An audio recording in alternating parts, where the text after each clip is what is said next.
Friday night. You know what that means. It's Friday night football time. We got Friday night football number 20, presented by Mudhead, sponsored by our friends over at Grubhub. And a big thanks to Grubhub. They've got 95,000 restaurants in over 1,700 cities. Make sure you use that code right down below. It's the code is touchdown. You get $10 off your first order of $15 or more. Big shout out to Grubhub, who makes a lot of this happen. We've got a stacked field, and we've got a great show for you tonight. Nick Mazesco, Zan, who is broadcasting from an undisclosed location, but I have a guess. I could be wrong, but I think there might be a Chicago fan in the area. I'm not sure, though. Yeah, it's my basement as usual. I'm sorry I couldn't be there. I'll be there live next week, though. Looking forward to that. But yeah, we got a big field tonight. Summer Series Week 2. Couldn't ask for more. Got that push for the $10,000 on the way. And if it's your first time joining us, let's give you a little idea of what's going on. 32-man bracket, winner take all, $1,000 on the line. There's no prize for second place. It's that $1,000 goes to the winner, but top 8 gets invited back next week. But Zan, you mentioned the Summer Series. This is an interesting thing we're doing. Let the people know, what is this Summer Series? What are these guys playing for? Absolutely. So the summer series is kind of our thank you to the competitive players here during the summer. They could be spending their summer relaxing, getting prepared for Madden 20, but they're here with us, rocking every single week. So what we've done here is we are doing a 5-week summer series push. It started last week, where we are awarding rankings points to our competitors. At the end of the 5-week block, we will take the top 6 competitors from the field, and they will be invited in Madden 20 early on to an exclusive $10,000 tournament. So as you can see right now, we had Pavin, who won last week's tournament with Rage coming in second place. They're in real good. They're in real good shape.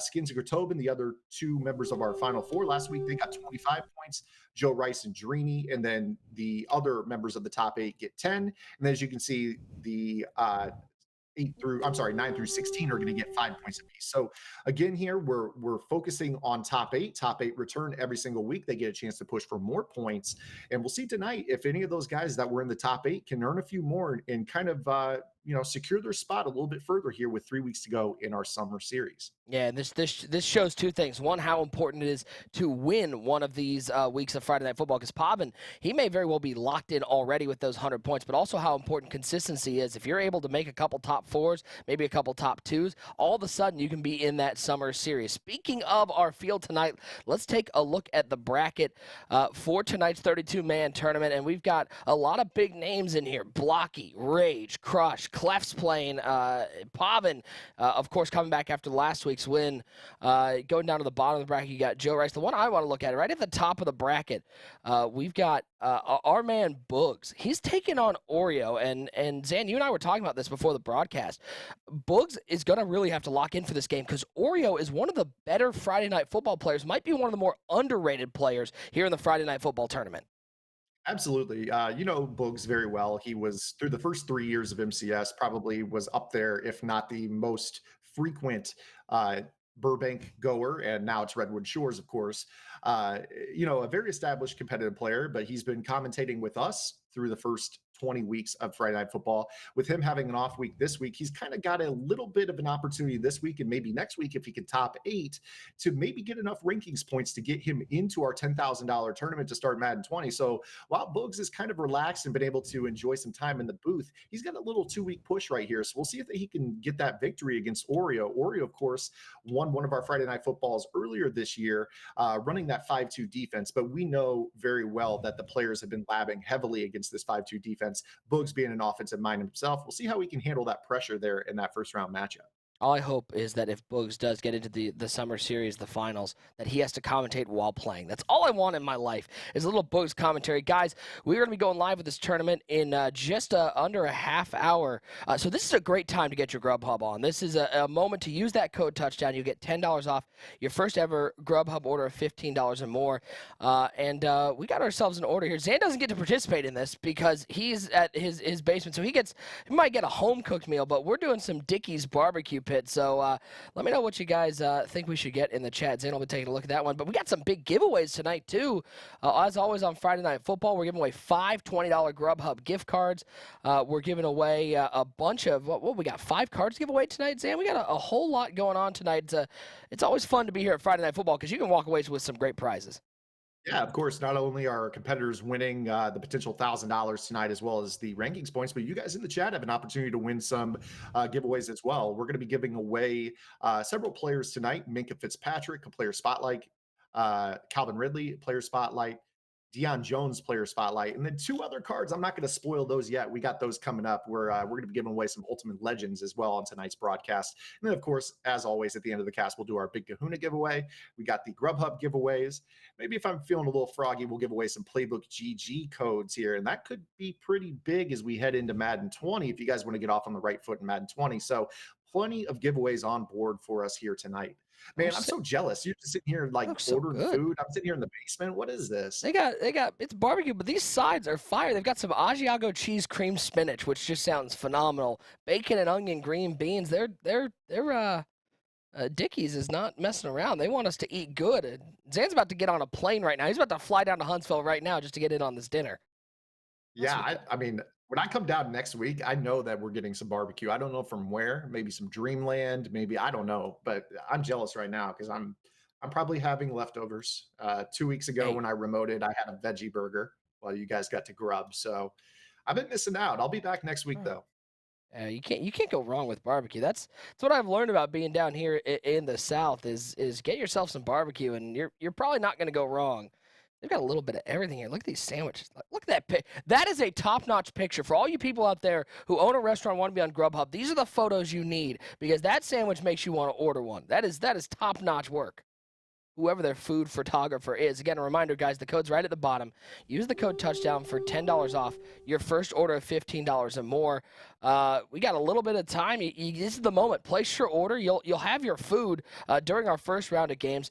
Again, it's winner take all. $1,000 on the line. It's Friday Night Football number 20. Don't go anywhere. When we come back at 8 o'clock Eastern time, we're going to be revealing our Ultimate Legends. We're going to be doing some giveaways, and we're going to kick off another Friday Night Football. Don't go anywhere. We'll be right back.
fortress, and we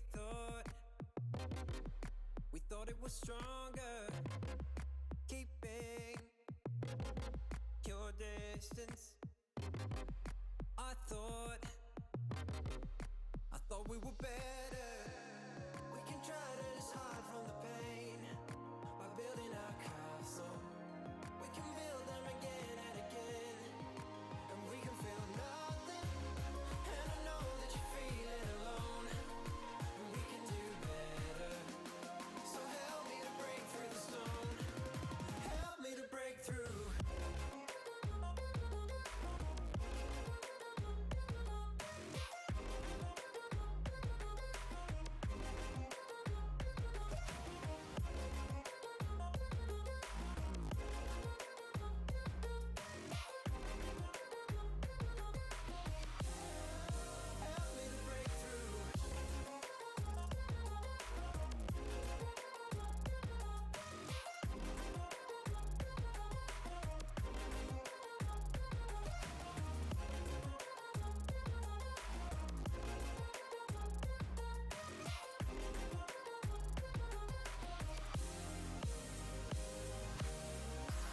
We can try to just hide from the pain by building our castle. We can build them again and again, and we can feel nothing. And I know that you're feeling alone, and we can do better. So help me to break through the stone. Help me to break through. Moving the pictures, and I thought that we could be something. Losing our vision, but we can't just let it consume us. We can try to just hide from the pain by building our castle. We can build them again and again, and we can feel nothing. And I know that you're feeling alone, and we can do better. So help me to break through the stone. Help me to break through.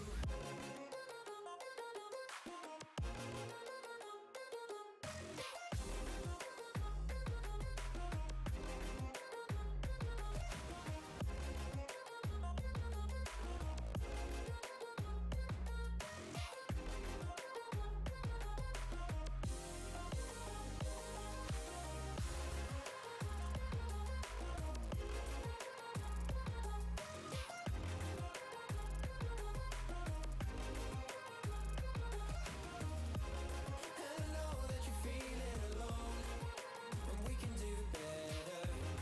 So help me to break through the stone. Help me to break through.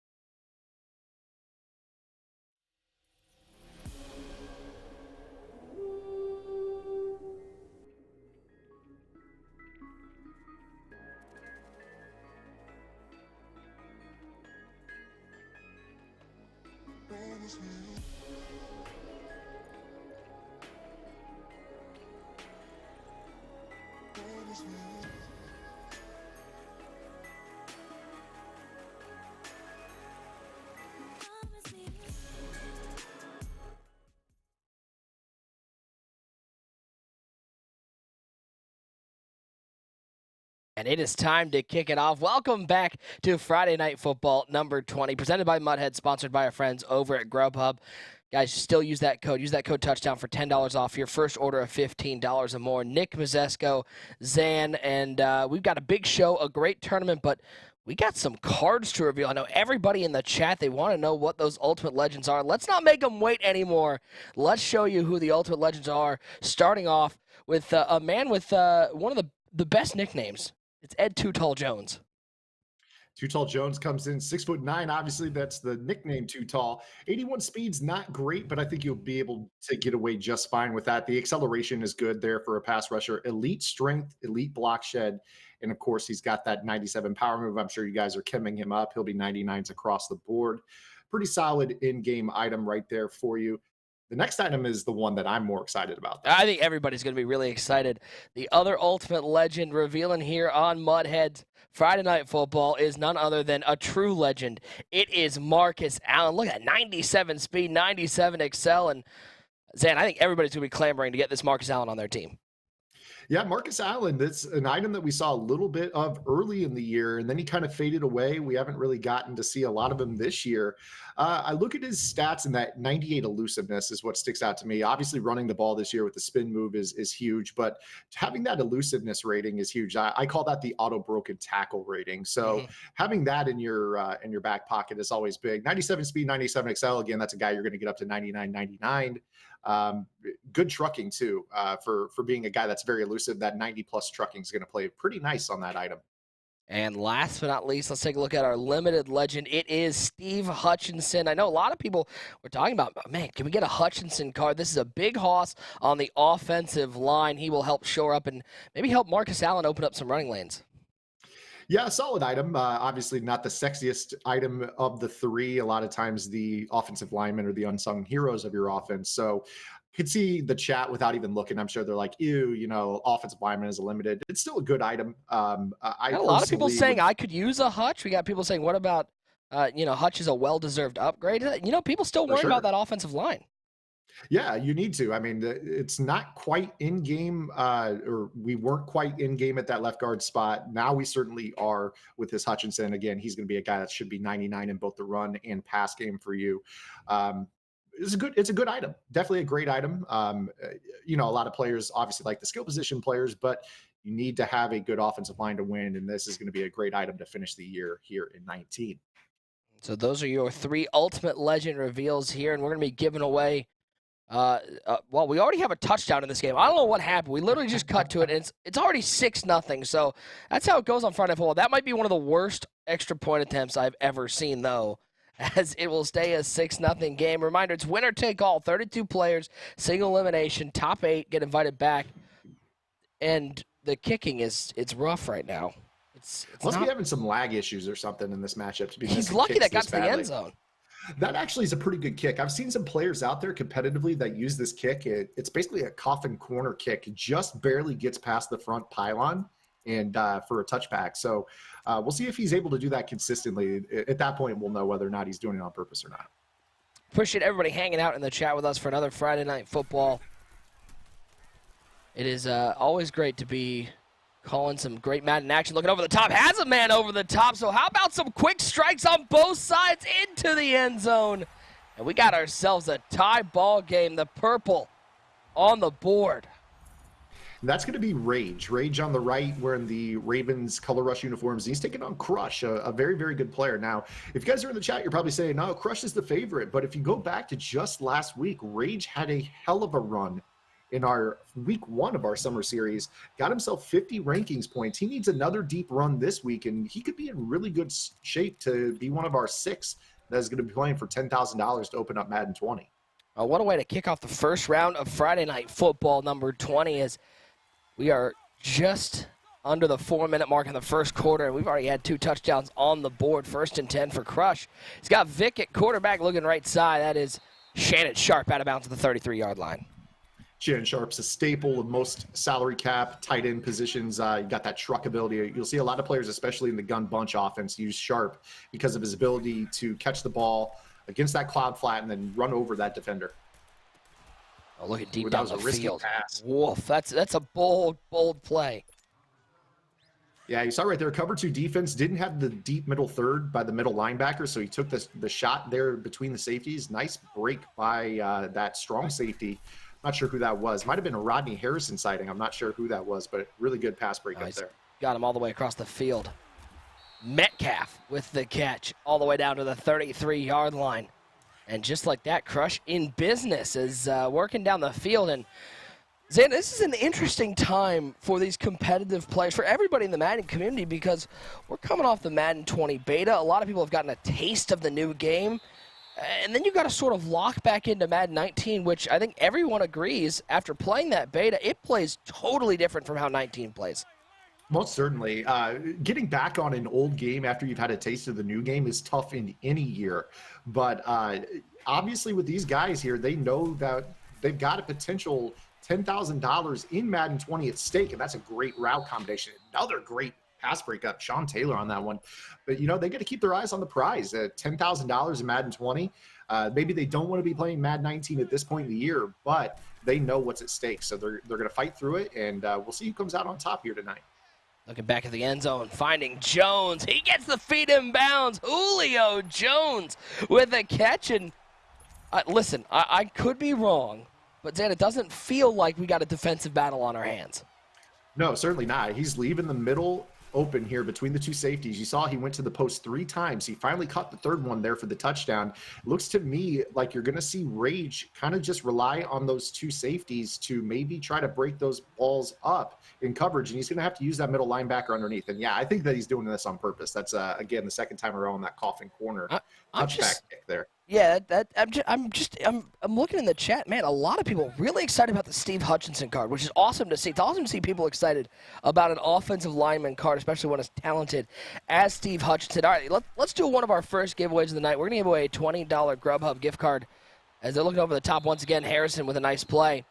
Here's how you get in on that Grubhub gift card. If you want $20 of Grubhub free money that you can get yourself some food tonight or this weekend, just put the word Grubhub in the chat, one word, and we will draw from that. So get your Grubhubs in the chat now, y'all, because you can get yourself some dinner on Friday Night Football. The double spin move, and he's in open space down to the 48-yard line. Now, a little bit of agility there, a little spin outside. Actually, it was inside then outside. The inside-out spin move. Yeah, not usually used to Jeremy Shockey being fleet of foot right there. Kind of thought as more of like a box-out power tight end, kind of a power forward type. But nice agility there in the open field. And that's kind of part of the game with salary cap. You can kind of chem your team up, get guys to thresholds, and you see right there, if you can get Shockey the ball and make him be respected as a guy after the catch, that's going to be very, very tough for the defense. Over the middle of the field, a little high pass down to the 10-yard line, and Rage looking to answer. Guys, this might be a 60-60 ball game. Yeah, as I watch this game, I can't help but think what you just said a couple minutes ago about the Madden 20 beta. This game is a very cover 2 heavy game at this point in the year, and offensively you have to do a lot of high-low hitches, and then, you know, seam routes over the top of the hitch, make them choose to guard low or guard high. A lot of high ball in this game because of the super lurk of the linebackers. You see a lot of the safeties playing linebacker. They can get up and ball hawk a lot of throws, even if they're playing the shallow route. I don't think that's going to be the case in Madden 20, judging by the beta. So we'll see how much cover 2 really manifests itself in Madden 20, but we're going to see plenty of it here tonight. Yeah, it's going to be interesting to see how the fact, I mean, this game, we all know about it. It is, you know, linebackers are might be your best pass coverage weapon, being able to lurk underneath routes. With linebackers not being able to lurk those routes, it'll be interesting to see what defenses get called in Madden 20. Big shout out to VTM6788. You've won $20 in free Grubhub money, Grubhub gift card. Make sure you check your whispers here on Twitch and accept yourself some free money. Can't give away free money. You got to give that. NorCal Navy Mike in the chat says, greetings, can't tune in tonight. Navy duty and then a late flight home to NorCal as that pass to the back of the end zone is good. Julio Jones once again. Quick, real shout out to NorCal Navy Mike, one of our regulars every week. Have a safe flight home, man, and we appreciate your service, man. We'll definitely see you next week when you get back. Much appreciated. Yeah, you know, this is going to be a game. I got a feeling it's just going to be who is going to have that high point pass that gets jarred loose and gets a tip drill pick, because that's kind of what it feels like right now. It's high point fest. All right, y'all, and we're going to be giving away a bunch of cards tonight, starting off with that Minkah Fitzpatrick player spotlight. To win that card, all you just got to be following the channel. Make sure you hit that follow button. You don't have to subscribe. Just hit the follow button. It's free to follow, and you're entered into all of our card giveaways. And just be active in chat. Make sure you're around, and you can get yourself one of the 5 cards we're giving away tonight, starting off with that Minkah Fitzpatrick. So we're going to roll that. Rockets will roll that bad boy in just a moment. Make sure if you do win, if you see your name called, check your whispers. Yeah, Zan, we hate seeing guys win prizes, and then they don't check their whispers. They come back an hour later, go, I missed it, man. And we're just like, well, I'm sorry, we had to re-roll it. Happens more often than you think. And I mean, with how easy it is to win, all you have to do is follow and just not be a troll in the chat and don't get timed out. Those are the two things. So just make sure that you check your whispers after you win, and then really easy. I mean, we'll get EA to grant it to you, and you'll have that card within 2 business days. So just check the whispers. We don't want to have to spam those dice rolly emotes. I know Boogs is big on that. I'm not so much. He's savage, man. Like we haven't even drawn the name yet, and he's like, re-roll it. It's not me. Re-roll it. It's like, dude, settle down. Definitely a Bugs thing. And speaking of Bugs, he's playing in tonight's field. We'll check in on that game when we get an opportunity. But we got a barn burner here early. We got Rage, Crush right now with the ball, trying to convert this 4th down to 6. And he looks underneath, and it's Julio Jones, and it's a 1st down. And I absolutely love that throw, Zan, because so many guys are looking to force it down the field with those crossing routes. He took the easy one underneath and made sure he got those 6 yards. Good patience goes through the progression right there. I love watching players that have a system down. You know, a lot of times you see guys that are just more freestyle ballers. They like to, just ad-lib. To me, if you run an offensive system and your number 1 read is always your number 1 read, and if he's not open, you move on to number 2, you're going to be better off. And I think that's a pro tip for Madden 20, according to the beta. That game has insane pass rush. Get your progressions down now, prepping for Madden 20. And a big congratulations to Unhittable 88. Got that Minka Fitzpatrick player spotlight card. Make sure you check your whispers. Gotta claim your prizes, y'all. Otherwise, you know the chat's looking for re-rolls. Oh, the chat wants everybody to lose. There's except for themselves, 2,600 in the chat right now, and 2,599 of them want you to lose. So 100%. Make sure you guys claim your giveaways. Now 2nd and 6. It's a 1-point game, and of course it's a 1-point game because Crush missed the opening extra point. That comeback to haunt him. 4:09 to go in the first half. Walker coming in motion, and on 2nd and 6, how about a little run for Williams? And how about Rage says, no, thank you, sir. I need those points. He wants to get in that. He wants to be in the running for that $10,000 summer series. Certainly does. That runner-up finish last week got him 50 points. Makes another deep run this week. All of a sudden, you're in a spot where if he gets points in a 3rd straight week, he's going to be very, very tough to unseat for at least one of those 6 spots. Jerry. You can't do a man dirty like that. Jerry Rice right over the top, little ag action, and Crush back on top. If you turn away for a second, Zan, you're going to miss a touchdown. This feels like a Joe Rice game right now. I'm going back to like Friday Night Football. I'm going back to like Friday Night Football number 3, him and Strafen playing that game where I think that final score ended up being something like 50-something to 50-something. So that's what we're on pace for right now. Potentially could break our record for most points scored in a ball game. Appreciate everybody hanging out with us. Friday Night Football, number 20. Appreciate everybody who's here each and every week. If it's your first time, welcome. Hope you're enjoying your Friday night. Nick Mazesco, Zan here. How about another tough... Man, these receivers are so good. How do you... I mean, would you consider, looking back on Madden 19, was this a game dominated by wide receivers, or is there another position that you think people are going to remember Madden 19 for? Early on in the year, it was definitely a game that was dominated by running backs, running to the outside and spinning back to the inside. They toned that down, and then the aggressive catches really took over in this game. A lot of high-point passes, as Rex Dixon called it a couple of years ago, positional advantage, where if your guy had a step of leverage on somebody in coverage, they were going to get the odds to come down with it. I'm not sure I'm a huge fan of the way that the game plays so much in salary cap compared to regs at this point of the year. You get a lot of players that have 99 across the board, and most players don't spend their cap on the defensive side of the ball. So you're in spots where you have a mismatch at every spot on the field. Even the Sean Taylor that we rave about every week, that's one of the lower cap Sean Taylors, just a small piece of him, not the full Ultimate Legend. Cold 40 in the chat saying, how's it going, Zen and Nick? Great job on the call. As always, appreciate it, my friend. Thank you for tuning in. That's the other thing that's going to be interesting as we go to Madden 20s in salary cap, at least seeing where cap is spent, because as all the press has been, talking about, as people have been playing the beta, defensive line is a big change next year. Will that make some of these pro players put some effort into spending some of that cap on the D-line, where this year they really didn't have to? We're long overdue for significant cap to be going into the offensive line too. I mean, for the past couple of years, you go back several years, you're talking about guys that were playing, you want to go back 3 years, Fat 5 theory, just put a bunch of bronzes on your line. You don't have to pay cap for fat guys, 355 pounds. That's part of the algorithm in the run game. It's part of the algorithm in the pass game. It's about time, I think, that in 20, we're definitely going to have some offensive linemen, because those defensive linemen haul to the quarterback, especially the X factors. Hashtag fat guys matter too. Dark Avenger 28, what's going on, man? Oxnell saying, hey, Zan and Nick, would you like to see a Bart Starr legend? Bear up, down, Bears Chicago fan? Bears. What's up, Bears fan? What do you think of Bart Starr?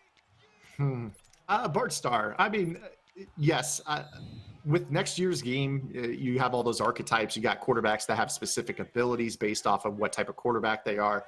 I think with the ability to kind of separate the different quarterbacks from each other and give them each a little thing that makes them unique and usable in Madden, that's going to be really healthy. So I'd like to see variety at that position, because you hear a lot of people that were like, oh man, Mahomes was really tough to stop in the beta. And then you hear a bunch of people say that Brady's the best quarterback in the beta. And that's what I want to hear, because Brady is, by a lot of accounts, the GOAT, and Mahomes was the NFL MVP. So to have a Madden where a scrambler is viable and a pocket guy is viable, long overdue. I love that. I love that about what I played in the beta.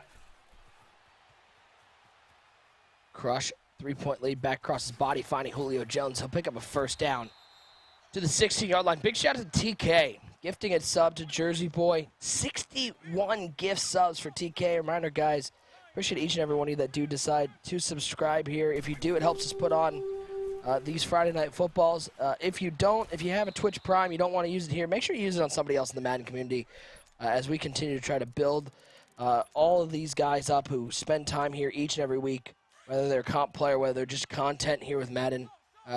Zane, we just love seeing this community grow and continue to come together here in June.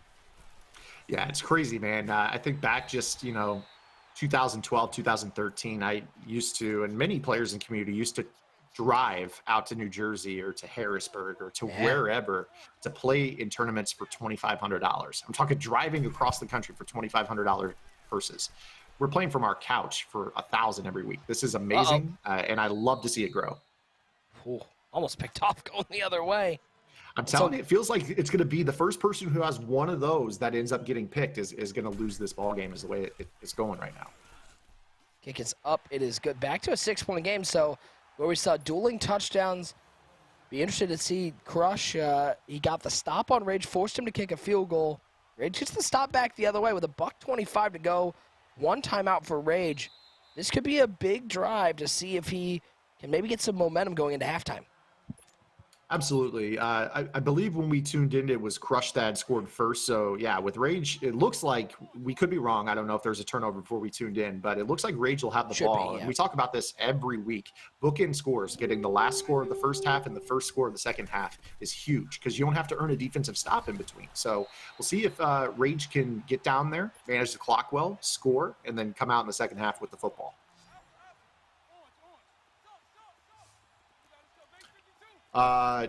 Let's see. Kushkill214 in the chat says, how do you get on that 1K Madden challenge? So if you're talking about what we're playing here, you could type !compete in the chat. Nightbot will post a link for you guys to fill that out. Every Friday, we go through our invite meeting as a team here at Mutthead, and we go through all the new applications as well as some of the existing players that play a lot of these weeks that you see. And we do try our hardest every week to get at least one new player or give somebody a shot. Now, obviously here with the summer series, we got the best players in the world really vying for an opportunity here in Madden 20. So, but we're definitely always accepting those applications. So make sure you guys fill those out. And we've had some people who just filled out the app have some success here on Friday Night Football. So it shows that if you're competitive, if you can be competitive in Madden, you can get yourself into some Friday Night Football tournaments and give yourself a chance at $1,000. Absolutely. You want to talk about a guy who's made a name for themselves this year? I got a couple for you. D. Croft. I mean, he was at the point of the year when we started Friday Night Football. At that point, he was a player who was either a runner-up or top 4 in the Seattle Club Series. I believe he lost to Kiv. And then pass. Huge Picked interception to Ed Reed. Wow, great coverage down the field. But D. Croft has made a name for himself this year. And then how about Skins, another similar guy out there in the Washington Redskins Club Series, which goes one for a second straight year. But Skins is, if you're looking at a Mount Rushmore for Friday Night Football, Skins is in the conversation the way he's played in these tournaments here this spring and summer. Wheel route is it to technically Williams. summer? Is today the first day of summer? I think technically it is. It's the solstice tonight, so it's technically the first day of summer. If you walked outside in Huntsville, though, I think you figured out summer came about 3 weeks ago. It's like 100 degrees outside. It's like now to 8 now. Crush an opportunity to get some points before the half with a 6-point lead, but good defense by Rage. He gets the sack on second down. It's going to bring up a 3rd and long. All right, listen, some people don't want some free money from Grubhub. Some people don't want those free cards. So if you want to re-roll that Grubhub, I need to see some dice emotes in chat, and we'll re-roll that $20 Grubhub gift card deep down the field on 3rd and 20, picked off, arm punt. He makes something happen on the return here. I think this is Rodney Harrison. Let's watch out here. It goes to the lateral. Okay, all right. Well, it didn't go great, so we'll go to halftime, 23-17, with Rage kicking off. So there was a turnover. So Crush is going to get the ball to start the second half. Yeah, how quickly. So we missed a turnover? We missed a turnover and a first play touchdown as we kicked off. I mean, we went straight into the games at what? 8:01 p.m. Eastern time. Yeah. So it's not like we had missed anything. Some weeks games don't even kick off until, 8:05, 8:06. This game got off with a bang. Put your Grubhubs in the chat. Pro tip for you guys, if you win the Grubhub giveaway, stack that card that we send you with the touchdown code. Because you're going to be able to get basically you can get yourself, $35 of food. You can get yourself, you can get your friends a little bit of free food, or you can just be selfish and get yourself $35 worth of free food. A shout out to Killer Croc Bryce. You've won that Grubhub gift card. Check your whispers. Get your free money. I need to see some dice emotes to see if people want to re-roll that Minka Fitzpatrick as well, because apparently nobody wants that. We got people not wanting their free stuff, Zan. I think people are offended. I think they feel a little bad taking some free stuff from Mudhead. Don't feel bad about it. If you guys don't claim it, I'm taking it. I'm surprised Boogs isn't in the chat while he's playing, going, where's my stuff? Boogs is in action right now. I know that we got that game queued up. If this one gets out of hand, I'm eager to get a check-in on that Boogs. If I can have my stat guy and Cap check in. It is call him the Tony currently Reale of the broadcast. It is 10-0 right now, and it is Oreo on top. That's a tough matchup for Boogs. We've seen him this year be a little susceptible to quick pressure, and that 5-2 is very unforgiving. It brings the pressure right away. It turns it into a guessing game. The 5-2, your goal is to send 6, send 7, jump the first read, and if you're right, it's a potential pick. And we know how that goes. It's a game of turnovers. Especially, it's a great strategy in salary cap. We already talked about these guys spending low cap on the defense, most of their cap on offense. Might as well go for broke and blitz on defense. I love that strategy. Frozen Fire, 4287. You won that Minka Fitzpatrick deep pass, and it is a touchdown. How about Metcalf with the catch in the back of the end zone, and Crush extending it to a 2-score lead. We saw a video on Twitter a few weeks ago of DK Metcalf running a curl route, and that was about the ugliest curl route I've ever seen, but a hell of a post pattern right there. Beats the safety, back corner of the end zone, holds onto the football. If Seahawks fans get that out of DK Metcalf next year, watch out.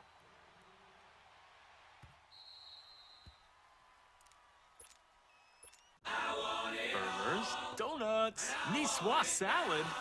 Delivering from over 95,000 restaurants nationwide. If you want it all, you can get it all. Grubhub, restaurants you love delivered. And a big thank you to Grubhub for sponsoring Friday Night Football. Use that code TOUCHDOWN, $10 off your first order of $15 or more. Shout out to Killer Croc Bryce and Frozen Fire. They both claimed their prize. They both wanted that free stuff. They got it. We're going to be doing those after each commercial break, so stick around. Tons of giveaways here on Friday Night Football. Zan, Rage might be in a little bit of trouble right here. Down 2 scores, and we haven't really seen his defense able to stop Crush. No, and you see right there, actually, he was on aggressive right there, so I can almost guarantee we're going to see the hard count here from Rage. But Rage last week, he secured 50 points, and all he really needed to do here tonight was just kind of build on that a little bit. Doesn't have to repeat last week. Another ball there in traffic, but he just needed to make maybe a final 8 run and just secure himself some more points, 10 more points, 25 more points. It doesn't look like he's going to do that here. You see Crush hungry, wants to compete for that 10K to kick off Madden 20. Big time pressure. And I mean, this is looking like ball game. It might be time to go to the Boogs matchup. Well, let me give you a little sneak peek. I've been flipping through, looking through the guys who are playing here on Friday Night Football. And we had a first-round matchup. As this game is going to, it looks like, yep, it is now halftime. Krotobin taking on Legend 804. And Krotobin is down 1 at the half. Ooh, that's a close ball game. Legend is a player that's, he's been in the community for a while. A lot of players don't know him. Not a household name in the competitive scene, but he is a solid player. I do believe he was part of the Skins Club Series this year as well. Quite the club series when you look at it. Goes obviously won the Madden the Club Series championship last year. Won the Redskins again this year. We've seen Skins. He's a very talented player in Friday Night Football, also part of that Club Series championship. I know Legend 804 is at least one of the last 2 years been part of that as well. Now a fourth down, and Crush going to settle for a field goal. That's a big stop because it does keep this at a 2-score game for Rage. He's going to need to find his offense, though, and have to find a way to deal with that pressure that Crush was bringing with that aggressive pass rush. You said, will that extra point that Crush missed come back to bite him? Right here. It may seem like it's well in hand, but that extra point right now is the difference between 2 and a 3-score game. The ball is down, kick is up. It is good. 33-17, but still only a 2-score game. Rage looking for some help, looking to get another hot run like he did last week against the man that we saw throughout the MCS season, the Bengals club champion, Crush. Right here, if you're Crush, you need to just have a long defensive drive. I wouldn't get too aggressive early in this drive and allow Rage to get into scoring range before the end of the third quarter. You're okay giving up a score right here because he needs to have 2 touchdowns and 2 2-point conversions to tie this ball game. Ooh. Biggest thing Can't right make here reads is like make him that. use the clock. The reads are not very good for Rage right now. He's got to get himself more vertically downfield on this. He's throwing the ball underneath. He's throwing it right into those hook zones. It's not been very, very good underneath. Another, I think what people may say is an upset alert as a pick down the field for Rage, and it might be GG's in the chat. Joe Rice taking on Element, and Joe Rice down 3 to Element in the third quarter. That would be quite the upset. Element has not had the best showing in Friday Night Football so far, but it just goes to show. We talk about skill gap. There is truly a skill gap in this game, but it's more so between the good and great players. Once you get to the top, you usually see the great players. It's hard to kind of establish yourself at that echelon. This matchup, I think everybody thinks Joe Rice by a lot. So this is definitely a true upset, not just the way the game is. There's still plenty of time in that game. Give you guys a heads up of who's already into the second round. A reminder, top 8 get invited back. So 2 wins here in Friday Night Football, incredibly important. J-Wall into the second round. Skins into the second round. McKinley's status into the second round. And Lawrence into the second round already awaiting their opponents. But we got a ton of games going on. And Zan, that's the fun part about Friday Night Football. It's $1,000 winner take all. Everybody wants to be in that top 8, but there's no consolation prize. You get a high five on the way out, but that's about it. Winner gets that $1,000 in their pocket. Uh-oh. Oh, and it's Ruh-roh, about Raggy. to be a rout. Ruh-roh, Raggy. Whoa, a little stop and go. How about Julio Jones showboating into the end zone? Crush making Rage look silly on that play. Right now, Crush, you just see him taking advantage of Rage. Rage has to force the issue, sees him go into the strong close for the first time all game, assumes dive, and of course, Crush, being comfortably ahead, calls a pass play, and it's a free touchdown. Sometimes it just snowballs on you. At this point, this isn't Rage. This is Rage doing anything he can to kind of just, get back into the game. It's more of a prayer, if anything. This would not be the same style of defense you would see Rage play in a 1-score game. So from here on out, it's hard to really say that this is anything more than just exhibition at this point. 40-17, and Crush this has got to give Crush some confidence. A guy who's looking, he wants a Friday Night Football title. He wants to get in that summer series.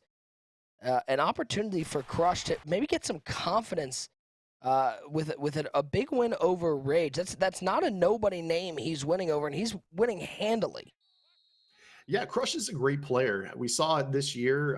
Most people know Crush from this year from him crossing his legs and staring at Joke and, getting into that capping thing. And then he didn't finish the ball game after that. But, that's not the Crush that is truly the guy that we know.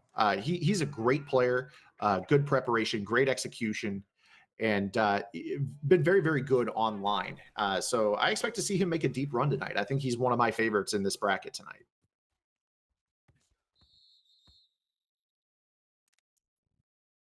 And this is our good friend Boogs. He's in a hole right now against Oreo. We said it would be a tough matchup. Oreo up 17-0. Only the second quarter, though, and Boogs driving. He's at the 18-yard line. Big 3rd and 10 now. Boogs needing points out of this drive. It's ugly for Boogs right now, but it's early. 2:18 to go in the second quarter. There's a lot of football left, but right here, this is must score, and it's not 3. You have to get 7 right here. You just look at, he's sending everyone.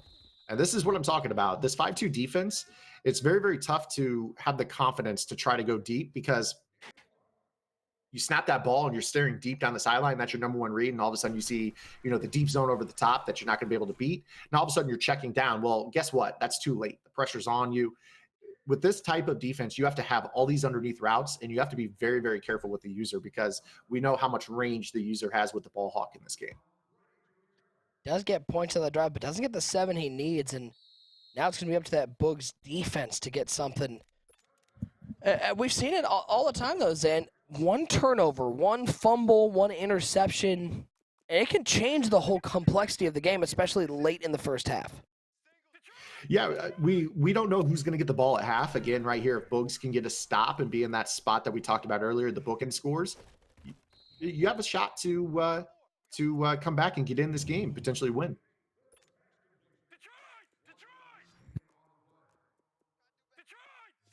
As we take a look at Boogs' defense trying to get a stop against Oreo. Oreo, as we said, one of the better Friday Night Football players.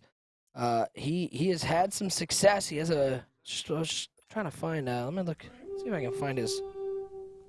What's he got? He's 6-3, and I think a lot of people would be surprised. 6-3 in 4 appearances, and he has a Friday Night Football title. I think if you had asked anybody, list the Friday Night Football title winners, I don't know if a lot of people would come up with Oreo's name. No, certainly not. And the championship that he won, he was down by 17 late in that ball game too. And this 5-2 defense just carried him. He was able to get a couple stops against J-Wall, and J-Wall made it a 1-score game. And then on a crucial 4th down, you saw Oreo bring everyone. I think he blitzed 7 and rushed with his user off the edge and was able to hit the quarterback before he could throw a swing route. And then Oreo scored to win that ball game. But yeah, if you're not prepared and you don't have good lab work against the 5-2, Oreo is the matchup that you do not want to face. 2nd and 7 for Oreo, dropping back. Boogs defense got there, flag on the play. This is going to be an intentional grounding as he was firmly in the pocket. And here you go, 1 timeout remaining, 3rd and 21. Boogs gets a stop here. All of a sudden, he'll have plenty of time to put some points on the board and get back in this ball game. Big 3rd down right here. I'm not sure if I'm Boogs if I don't send everyone here.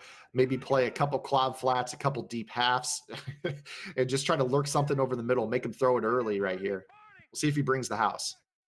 Looks like the left seam is cross-manned. You're going to have to get underneath that route.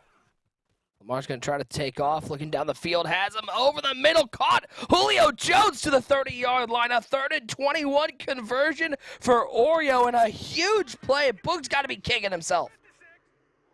Nice read right there by Oreo. You saw him step up in the pocket, that loop rush, and then he flushed out to the right and was able to get a better throwing angle on that post route back over the middle from left to right. And that prolongs the drive and puts him in scoring range. So that's exactly what Boogs could not afford right here. And it's just How going about to get that? worse. Can he afford that? I don't think he had no money in his wallet. He couldn't afford that at all. As Oreo with another touchdown. Boogs, listen. I don't want to perpetuate anything, but I think Oreo might be telling Boogs to stay in the booth. Like it's pretty ugly right now. Who was it that said that? Stay in the booth. Was that Spoto? So that was Spoto against Skimbo. Against Skimbo. Get back in the cap booth. fest that was. That was some good old trash talking that kept it mad, and I enjoyed that. You know, there's trash talking that you see that makes you cringe, and then there's that. That stuff gets me jacked up. That's what competitive Madden is in the live event. The live event, you know, the old school Madden tournament, sitting right next to a guy sharing the television. Now, you know, live Madden is basically you're just in the same building. You're sitting on your own couch, Yeah. 2 monitors. I love that old school keeping it Madden cap game because it's different than a lot of other esports. You know, as long as you keep it respectful, the mental game in Madden is huge. You know, if you can get your opponent's head and talk them out of that read that they want to make underneath, it's a different element. So many players are very, very good online, but so different in person. Dude, shout out to Storm Rain 11, who's now following, I think, Oriel. Shout out to that guy. Second and 1. Bugs in what I can only assume is desperation mode late in the first half. That 5-2 defense gets after it, but a quick throw underneath. That's what you got to do against the 5-2. You have to get the ball out of your quarterback's hands quickly. Yeah, you got to put that user in conflict. You know, if they're blitzing 6 or 7, that means that they have either 4 or 5 guys to defend your 5 pass-eligible receivers. I think one of the biggest issues players have against the 5-2 is they consume themselves with blocking the 5-2. Okay, they're rushing 7. I'm just going to block 7, and it's 1 for 1, and it just doesn't always work out that way in Madden. Sometimes the best way to attack a 7-man blitz is to send 5 guys out on routes, and that's a terrible break for Bugs right there. That might have been a touchdown. Might have been a touchdown. Throw. But you got to shake that off. You do. You have to shake that off. And I think a lot of times with the 5-2, you need to send everyone out on routes and just make a quick read. It can't be everywhere if they're sending 7. Chi-Town Bear 54 says Books needs a wheatgrass shot. He can have all the wheatgrass shots. I watched W take that shot last week, and I remember Stiff when he took the shot. Somehow I've casted with Bugs probably 5 or 6 times out of the first 20 weeks that we've done this, and I haven't had to have a wheatgrass shot. The one time I was there, they actually were out of them, so I lucked out. Yeah, I think he respects you too much. He's still trying to get me going. This is we're gonna flip over. This is Krotobin, first round matchup, and we got a close ball game here. Krotobin and Legend. It is 20-14. Krotobin on top.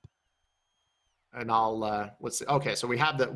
Krotobin is wearing the Bears uniforms with the ball right here. So this is a potential put away drive right here down inside the red zone. I mean, right here, if he just takes 3, that's a 2-score game. So you got to play it safe right here if you're Krotobin. This was a game Legend How about was those up uniforms that he's wearing?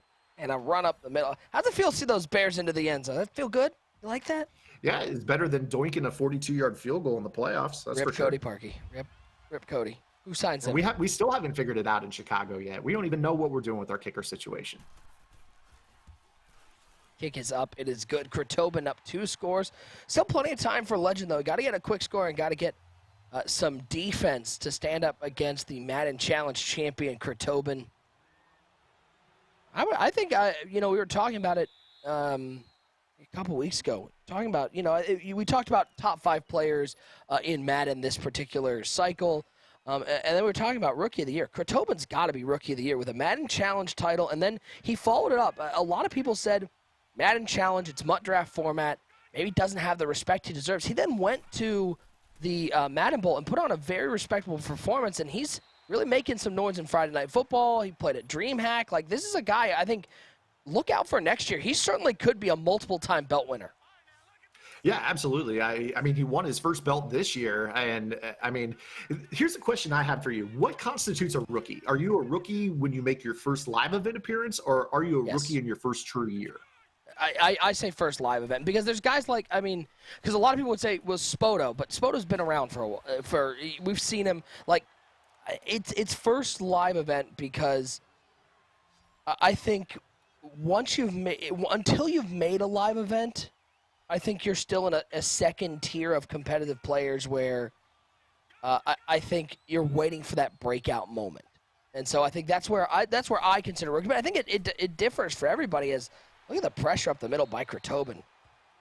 So you're saying that if my crusty ass next year makes a live event, that I'm a rookie? Yeah. What's up, bro? All right, I'll take it. Hey, anything to feel young again, man. Yeah. Be the world's oldest. Again, you're the world's oldest rookie. Congratulations. Second out of 10 for Legend, trying to stay in this game. 3:52 to go in the ball game. First round of Friday Night Football, number 20. Darnold over the middle. That's George Kittle. I'll be honest, I almost called him Kerry Kittles, and that's not even the right sport. I'm a little tired. Take me back to NBA Live 98 on the PlayStation. Oh man, I played that that game Nets so team was much. tough. Yes, it was. They were actually the team that I used in that game. I remember Kerry Kittles. Kerry That Kittles, was the game where you Jason could hold Kidd. turbo. You could hold turbo in that game and just run over people on defense. And I Yeah. would just beat the Utah Jazz with player 23. We all know who player 23 was. And just run LeBron over. James. No. No, not that Darn. guy. The real 23. I just tilted half the chat and made the other half of the chat really happy with that comment. Yeah, divisive. That's what I've always said about you. Yeah, those Nets teams were so tough. It was Jason Kidd, Kenyon Martin, Kerry Kittles, dropping threes. That was one of the best teams to have never won a title. Yeah, that game was a lot of fun. I wasted way too many hours playing that game as a kid. Live 98 was fire. 2nd and 10, looking to the flat, and you're seeing a great strategy here from Krotobin. He's bringing a lot of pressure and forcing Legend to really dink and dunk his way down the field when the clock is not on his side. Yeah, right here, I like the drive that we're seeing out of Legend. My only thing right now is he's already used a timeout. You might need to get going. It's tough against the 5-2. You got to throw the ball quick. That's a good quick read, and he went vertical with it. So you've seen Sam Darnold at quarterback. I haven't seen a whole lot of Sam Darnolds being used late in the year. Yeah, this Sam Darnold, I believe, I've got to believe it's the new one, that 99 overall that just came out, that player spotlight. I think it came out today or yesterday. Yeah. Well, missed tackle, and he is into the end zone. Legend gets the score that he needs. Now his defense going to have to make a play. Missed tackle by Krotobin. You don't see that too much from one of the surest tackles in the Madden game. Yeah, if you're going to play the 5-2 defense, you're going to send the hounds like that, you better have the open field stick work to make those tackles. You saw right there, Krotobin clicks on. Looked like he went for the hit stick trying to jar that ball loose. Was a little bit early, and you saw that whiff animation in the walk-in score. And that's huge for Legend. He got that touchdown from midfield in 2 plays, and now he's got that 2-minute warning to serve as his 3rd timeout. We'll see if he can get a stop right here. Down 6. This is I've always talked about this. The up by 6 drive where you're kind of in between, do I want to milk or do I want to just play my offense and make it a 2-score game? That's the worst spot to be in my opinion. So we'll see how Krotobin handles this. If his belt is any indication, he's going to be just fine in the spot, but a little bit more pressure than he was feeling about a minute and a half ago. Let's give you some updates from other games in the first round. Pavin taking out Saya, our champion from last week, 17-10. He's on to the second round. We saw Crush and Rage earlier. Crush did finish that game 40-25. Clef taking out P-Camp 37-0. A dominant first round win for Clef. The underrated King taking down Golden Glover 19-7. And Joe Rice, he was down 3 early in the third quarter. He won that game 44-24. So he turned it on. He is on to the second round. We're here with Krotobin and Legend. Krotobin with the ball and a 6-point lead. He's looking to throw it on first down, trying to put this game away. Crossing route deep down the field, looking for the strip, but how about the patience from Krotobin waiting for that route to get open, and he's already in field goal range, it seems like. I love the call right there. We had just talked about that. Do we go down, try to slow it down, milk the clock, or do we just run our offense? You see the answer right there for Krotobin. He's just going to stay in his game and, try to get vertical. Now he's in a spot, like you said, field goal puts this back to a 2-score lead, so probably just needs to pick up a couple yards. It would be a 59-yard field goal from here. A lot of players don't spin the cap for that type of distance. And you see right now this game that he's playing, he's just flipping back and forth because he wants him to set up his coverage to the wrong side and get quick snapped. How about a handoff looking for that strip? And you got to think you're going to be seeing a lot of strip animations from Legend trying to make something happen. That's a nice play on first down to back Krotobin up 4 yards to surely put him out of field goal range here. But you got to think Krotobin might be looking to pass the ball here on 2nd and long. A little birdie just told me that your food is here. And it goes silent as you hear me sprint out of the room. Playmaker up the Nice field, one-handed catch. Out of bounds, though. How about This is how a big about play. this? How about this for a money play, 3rd and 14? What do you have in your arsenal if you're Krotobin? Right here, he's definitely out of field goal range for salary cap. probably needs, I say 50, 52, 53 is about the minimum cap distance for a Dan Bailey. So we'll see if he can get there. That's a good read. It's a good read, and it's going to be just shy of the first down marker. 4th and 1. It'd be a 50-yard field goal from here, and it looks like Krotobin's going to try to put it away with the leg. Yeah, it's a 50-yard kick, so he got definitely enough yardage for even a minimum cap place kicker. And assuming he doesn't miss this, this should miss this, meaning not get a perfect kick. That's the only way that Legend's going to be able to win this game, and it's going to be up and through. How about that for Krotobin? That's a big 3rd down play, and that's the tough part about being down 6 late in the game is he didn't even need to get the first down. He just had to pick up some yards to get it into field goal range, and now with a $1:56 to go, it looks like Krotobin should be safely into the 2nd round. So after that big dot by Krotobin on that play, through the corner route, got across midfield, you saw him do exactly what I was talking about. Like, he went into that hermit crab shell and just tried to run the ball, and he lost a ton of yards on his first 2 plays after that huge completion. Had he done that to start the drive, he would have been in a lot of trouble there in his own territory. The 4th and 1, he would have been punting. So it just shows you, if you stay aggressive in that spot, sometimes it pays off. You saw how aggressive Legend played defensively right there. Gave him some throws underneath, including the one that got him in field goal range. I'd like to point out I tuned in to see where Boogs and Oreo were, and Boogs had the ball down 14. And at the minute I tuned in, he threw a pick. Sorry, Boogsy. That one's on me. I won't watch anymore. A caster curse. Don't let that start to follow you. You're not going to get those MCS gigs anymore. I'm not going to get any gigs. I'll be sitting at home calling games from my living room. As checking in on on any of the other results. Looks like we don't even have anything else up. We got one more result coming in. Blocky and Free the Penguins. 27-21, Blocky wins that game.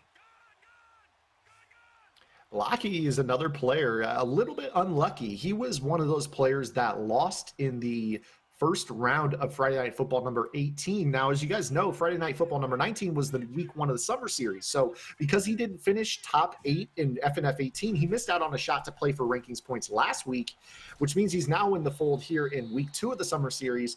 He's going to have to make a deep run in this tournament because those opportunities are going to start to dwindle. You got to get that top 8 to come back next week. And if he doesn't do that, that means he might only have one more shot at rankings points, which puts him in a win or go home situation. So big week for Blocky. He's going to have to get some points this week, and he's got a tough matchup in round number 2 against Crush. How about this for an upset alert? $1:26 to go. Musafa Jones taking on Jadami, and Jadami has an 8-point lead and is getting the ball back. Jadami's another player. He's one of those Seattle Club Series guys. He's had some success in those. Obviously, everyone knows that's Kiv territory. So it's going to be tough to win that Seattle Club Series year after year. But he's a good player, solid player. And, you know, every now and then you get games like this. It's the styles that make the fights. And it appears that he's the counter matchup for Musafa Jones, who's a very, very good player in his own right. As we are working through the first round of games here on Friday Night Football number 20. Appreciate everybody hanging out with us. Nick Mazesco, Zan here as, all right, well, there is life. There's a small light at the end of the tunnel as Legend finds the end zone. Another missed tackle for Krotobin. And now you just pray to the onside kick gods that you can make something happen. It is not easy in this game by any stretch of the imagination, Zan, but we've seen some big onside kicks get recovered. Yeah, I've had one all year in the games that I played. If I'm Legend and I get this, I'm actually stopping. I'm not playing in the tournament anymore. I'm going to the gas station. I'm buying a lotto ticket right after that. Oh, my goodness. He got the onside kick. Oh, my goodness. What did I just do? Pause the game. Go get yourself a lottery ticket right now. He got the onside kick. Tobin, I am so sorry. You get the caster's curse now. It's not me. It's not me. I'm free. And all Legend needs is to get into field goal range. 1:04 to go, and prayers have been answered. Darnold, middle of the field. That's Valdez-Scantling. He'll pick up a first down to the 46-yard line. Clock running, Krotobin in trouble. And here's the kicker. Legend has been surgical on his last 2 drives. I mean, straight down the field, touchdown, 2 drives in a row. He's only about 10 yards away from a game-winning field goal. How about a run from Ricky And there it Williams? is. And how about he picks up 10 yards? 53-yard field goal from here. I cannot believe what I have just watched. I mean, I can because he got the ball back, because I'm not doubting his offense ability. I just did not believe that there was any chance of the onside kick.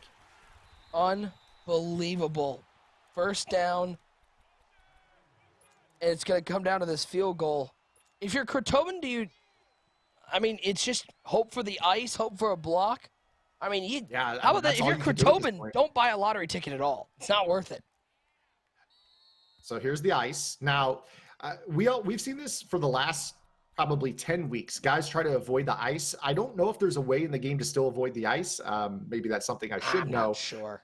I don't think there is, I don't though. believe so.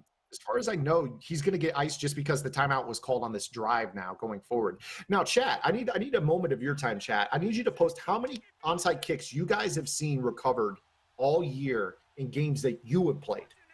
Not the ones here, because everyone here has a 1 now. But how many in games you have played? Yep, we got some. Shakobi says 1. Rage 1. 1, 0, 1. I'm at 0. Giwat Traplord says 2. 1st and 10. Legend rolling out of the pocket. He'll throw this ball away. 15 seconds remaining. Right there, let's see. So 2nd down 10, he's got to run the ball here. He's got to run the ball twice if I'm him, because you can't get flushed from the pocket, throw the ball out of bounds, stopping the clock in this spot if you're Legend. Yeah, so a lot of 1s, a lot of 0s, very few 2s. I mean, and we're talking about in, 10 months of playing this game? Throwing it to the flat. Yeah, that's what I have heard, is the only way to prevent icing is to come out in fake field goal and then audible to a regular field goal. Will avoid the ice. And I knew about that one, but I wasn't sure if EA fixed that. For some reason, I thought they did, but that might be the only way if there is one. But we should see an ice kick here after this call, even if Kurtobin didn't use his last time out. I'm pretty sure he still would have been iced.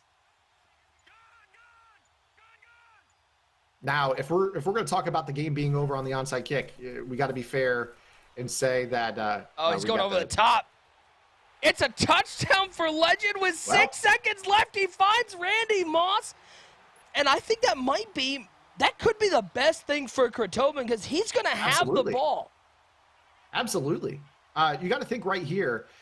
You stop playing the scoreboard at that point. Start playing the odds of probability. What is more probable in this game? You blocking a kick? Or, I'm sorry, you having your own kick blocked, or you giving up a kick return touchdown? I've seen far more kick return touchdowns this year than I've seen blocked kicks in this spot. Granted, there's been several of both, but I'm probably taking my 3 and just taking the chances. And he goes for the sky kick, and so now with 6 seconds, Kurtobin's going to have the offense out on the field.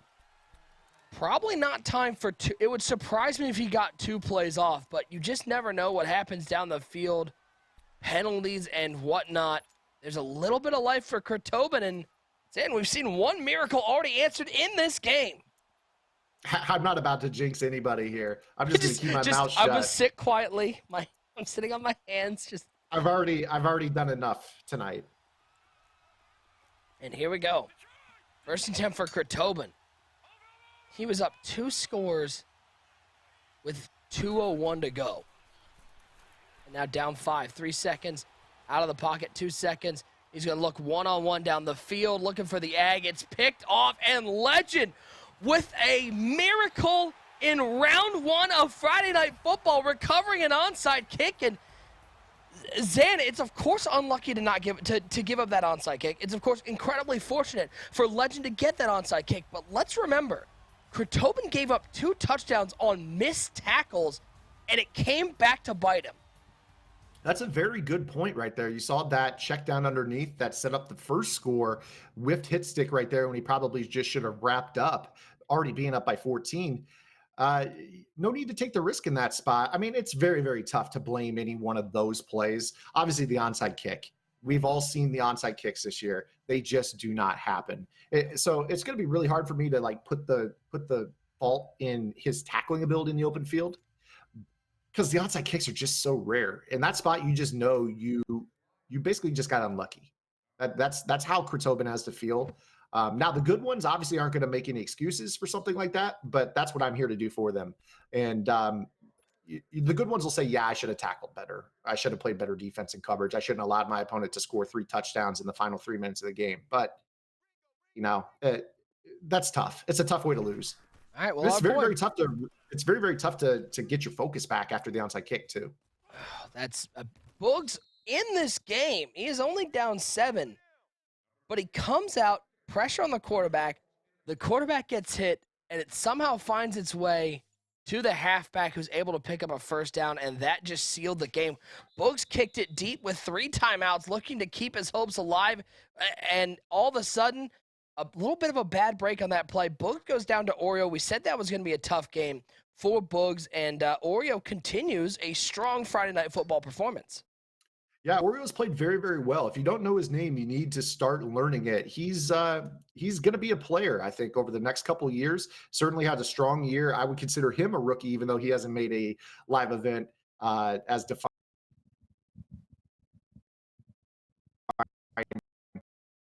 You have to reconcile with over the next couple of years. Well, we are going to take a short break, guys, as we work from round 1. The final game's finishing up in round 1, and we go to round 2. Round 2, a key game, a win in that one. You lock yourself in next week to Friday Night Football, and you lock yourself into some of those Summer Series points. So don't go anywhere. We've got Grubhub giveaways. We got more card giveaways, and, of course, we've got more Friday Night Football just around the corner. Burgers, donuts, Niçoise salad. Delivering from over 95,000 restaurants nationwide. If you want it all, you can get it all. Grubhub, restaurants you love delivered. Hello everybody and welcome to a quick 1-minute walkthrough sponsored by Playbook.gg. To learn more about this play and how it fits into the entire game plan, make sure to visit Playbook.gg and check out Joel CP's Gun Tight Flex offense today. Today's play comes from the formation Gun Tight Flex, and the play itself is called PA Post Shot. This play works great as a cover 3 beater for a 1-play score, and the setup is very simple. All you need to do is block your running back, put your Y wide receiver on a streak, smart route the X to shorten that post, and then motion B out about 3 steps and snap the football. Once you motion him out and snap the football, all you have to do is buy time in the pocket and wait for X to get wide open over the top for the easy 1-play score.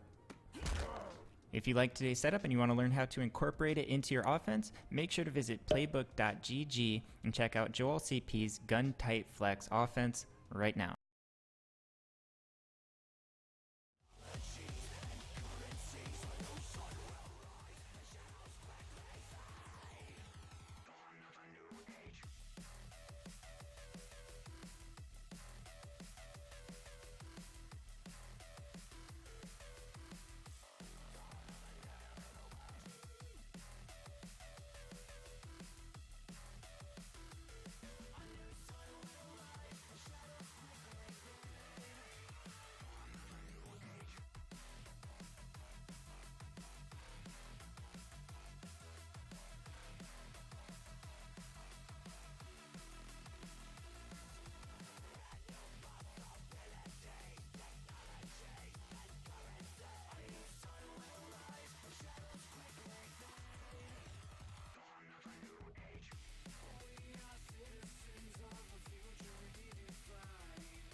We are back. Friday Night Football number 20, presented by Mudhead, sponsored by Grubhub. You can see, well, it's just me. It's lonely old me here with a bunch of food. Zan, you want some of this? We got a sandwich. We got some mac and cheese. We got some Frito pie. Like, come on. Frito I gotta pie? see. Okay. Yeah, Frito pie, man.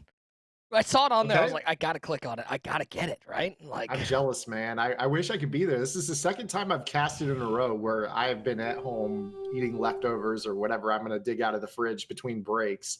While you guys are getting the, as RG would call it, the sploose is delivered. it is. We got a real scum tactic over here. We got a scum tactic with this food, guys. Make sure you use that promo code touchdown for $10 off your first order of $15 or more. And we got ourselves some second round action. Clef the God taking on Fitzmagic. Fitzmagic with the ball down 7, but I know everybody saw that. Everybody saw the food. They got hungry. So let's give away a Grubhub $20 gift card. You know how to do it. Put Grubhub in the chat. One word, Grubhub. And you will pick a winner for $20 in free Grubhub money. Or as Chi-Town Bear put, Gribhib. Like it. I'm entering this one because it's not fair what you guys got going on at the desk and what I've got going on here. So You want yourself some Gribhib. yes. Again, guys, if you win that card, stack it with the touchdown code. You'll get $10 off your first order of $15 or more. So if you got a $20, $25 gift card from Grubhub, you literally are just getting $10 of free food on top of the card paying for the $5 that you're not. Boogs, stop it. Free. Boogs, get out of here. Is he re-rolling? No, Boogs comes in and says Guru did nothing wrong. Pro the top. Trolling there by Bugs. That's a pro move as Clef drops it in the bucket. Clef and Fitzmagic here, second round. Let's read down the matchups we've got in the second round. Legend off his miracle victory over Kratobin. He's taking on Oreo, the man who beat the troll in the chat. Jay Wall is taking on Scheeman. Skins taking on Shift God Cole. Pavin taking on McKinley Status. The game we have here, Fitzmagic and Clef, as Clef goes up 2 scores. Crush taking on Blocky. The Underrated King taking on Jadami. And Joe Rice taking on Lawrence. It's pretty good second round on the docket. And Clef, by the way, he's looking to get himself another Friday Night Football title. Yeah, Clef is come on late in this year. I mean, he's been a top player all year long, but he's played some of his best Madden here late. Obviously, he won that event, most recent live event. He's got a couple Friday Night Football championships already, looking to secure some more points for the summer series that we're running here as I lose my train of thought. Sorry about that. But he's got a tough matchup here against Fitz. Fitz is a runner of the football, and you see right there. Sticky. He got sticky. I got real RG there. He got sticky with it right there down the field. He's on his horse. I can't do the Boston. He's on his horse. He's on his horse. He's getting sticky with it. He's getting sticky, Zan. So I'm noticing something here with this big nickel over G. You notice that Clef, the way that he sets his defense up, pretty quick with his adjustments. Another stretch run. Notice that left corner, that outside corner. He's putting him into what he thinks is a cloud flat right away. And then it ends up going into a vertical hook. Right there, you saw he waited to make the adjustment right there, so he didn't accidentally do that. But I think part of the reason he gave up those last 2 runs is because he was out of position because he had to make an extra adjustment that he wasn't expecting to make.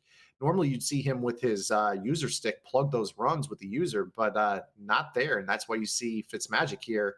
He's got to get this play off here, almost halftime already. Shout out to Sooner12M. You've won that Grubhub gift card. Check your whispers. Claim your free money from Grubhub. As Clef looking to be the first person to get to that 3-title plateau. We got a couple guys at 2. Clef. We got Decroft. We got Canes. We got Strafing, all with 2, but nobody with 3 yet. Could Clef be the first to get there as Fitzmagic kick is up? It is good. 21-10 at the half, and Fitzmagic getting the ball. That was a big drive just to put some points on the board.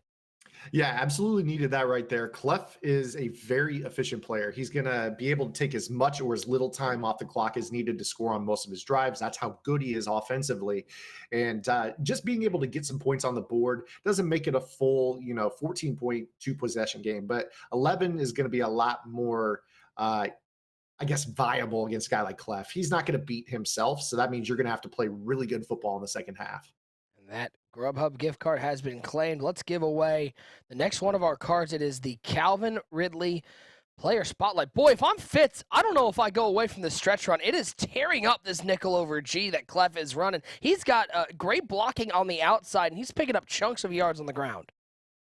Yeah, he's playing that nickel corner to the left side, as he should. You got the twins to the left, but that puts that one corner out there in force on an island, and he's got to take on that twin tight end look. And it looks like he's also got CJ2K at tight end, if you're paying attention right there. You see that number 28, and he actually executes a really solid block. But I think that's more on the fact that we're playing salary cap. We talked about these guys not putting major cap in on defense, more so speed budget guys. So a guy like Chris Johnson might be able to get enough of a chip block on one of those players, whereas if you had some cap allocated at that edge spot, I don't think he's going to be able to make that block. More motion to the right side. Why not hit him again with that stretch? This time he cuts it back inside, and he'll pick up 23 carries, 162 for Fitz with Barry Sanders at halfback. As a big shout out to Mr. DVS 31. Won that Calvin Ridley card. Check your whispers. Make sure you get yourself that Calvin Ridley card. And don't forget, guys, not only are we giving away the Grubhub gift cards, which we got 3 more to give away. We're giving away a Deion Jones. We're giving away that Marcus Allen that we revealed as one of our Ultimate Legends. We're giving away that Ed Too Tall Jones, one of the Ultimate Legends we revealed. But, man, Sam, at the end of the night, we do that Kahuna giveaway where you can win every single card we gave away on the broadcast. Yeah, 5 cards tonight, good value there. And again, guys, the way we usually do the Kahuna giveaway, that is usually a Twitter exclusive giveaway. And before the chat starts piling on me, you're 1 in 3,300 right now.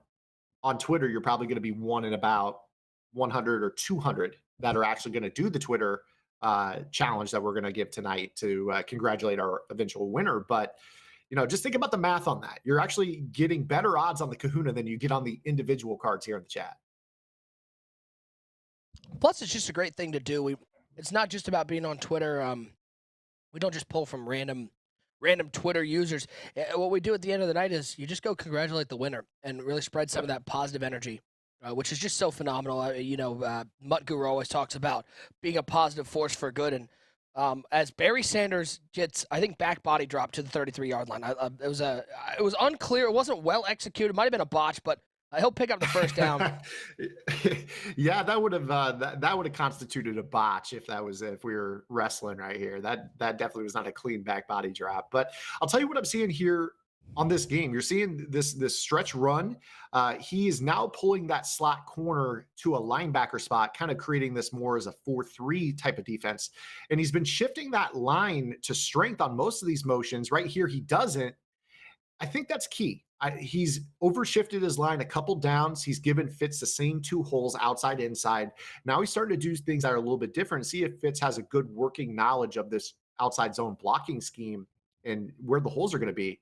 And that last play was a really good gap shoot. I wouldn't be surprised at all if he goes back to that same style right here on this 2nd and 11. He's forcing Fitz to make that read effectively, trying to make it as tough as it can be to decide where to cut that stretch run. And that time, once again, he shot the gap. Now 3rd and 12, and Fitz looks like he may have to throw the ball here as we have our first person into the top 8, guaranteeing a spot in next week's Friday Night Football. And as 3rd and 12 for Fitz, good coverage down the field, but he's going to look back across his body. He'll pick up the first down to the 9-yard line. First one into the final 8, Zan. It's our Friday Night Football reigning champ, Pavin, 33-6 over McKinley Status. I don't think anybody's shocked at that score for 2 reasons. One, it's Pavin, and 2, you've got McKinley Status, who I call the 1-1. He's now got 12 appearances in Friday Night Football, and his record is 12-12. He wins in the first round. Consistency, man. In the second round. That's literally, he does it every single week. It's what he does. But I'll tell you what, for those that are like, oh, wow, he's 500. 500 is a rather good record in Friday Night Football. The fields that we've had out here, we've got guys that are belt winners that have records under 500. We've got guys that are known names in the community that are 5 or 6 games below 500 in FNF play. It's very, very tough to win one of these fields. Well, let's point out we have had 122 different people play in Friday Night Football, and only 41 have a record of 500 or better. So 1/3 of our field. Yep. That's yeah. I mean, say no more. You've got that. That's incredible. That's mind blowing. I'm trying to wrap my head around it and vocalize it. It's just I cannot believe that we have that few players at 500 or higher. Mhm. Yeah. And I mean, again, if you go down the list of players, I mean, who aren't at 500. How about Mustafa Jones? He lost in the first round here. He's now 5-7. Uh, uh, T. Davis is 3-4. AKG is 8. I mean, these are big name guys. It's not just random people coming in off the street and playing, and they're all the ones that are filling in that under 500. It's big name players have struggled because these fields, as you said, Zan, it's single elimination. It's not forgiving at all. And the field, because it's invitational and it's top 8 to the next week, you get a really strong field, and there's no room to not lock in for a game. No, you cannot afford to show up late or just mentally show up late to one of these games. First round, you lose in the first round, you lose in the second round, you're not playing for at least 1 week after that. Yeah. That's the way that these That's brackets McKinley are. status. Yeah, literally.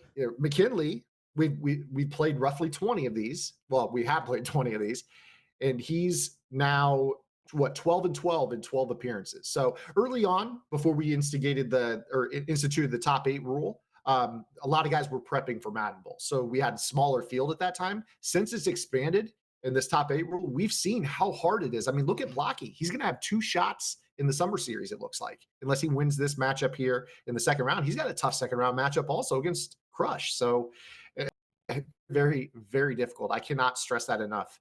You know, people see guys lose in the first round. They're like, oh, they're not good. No, they're playing against some of the best players in the world here. And not to mention, we're 10 months into this game. There's not much that people don't know about Madden 19 at this point in the year. We appreciate each and every one of you tuning in every week, whether it's your first time, whether it's your 20th time. We appreciate you hanging out with us for Friday Night Football number 20. Nick Mazesco, Zan on the call. $1,000 to the winner of this Friday Night Football is put your 4s in the chat. We didn't really get to do that because we didn't really get to any third, fourth quarters. We're cutting in and out of games. 4s up in the chat, and it is a 4-point game. Clef, a 4-point lead with the ball, driving, looking to try to put this away in the fourth quarter. 1st and 10.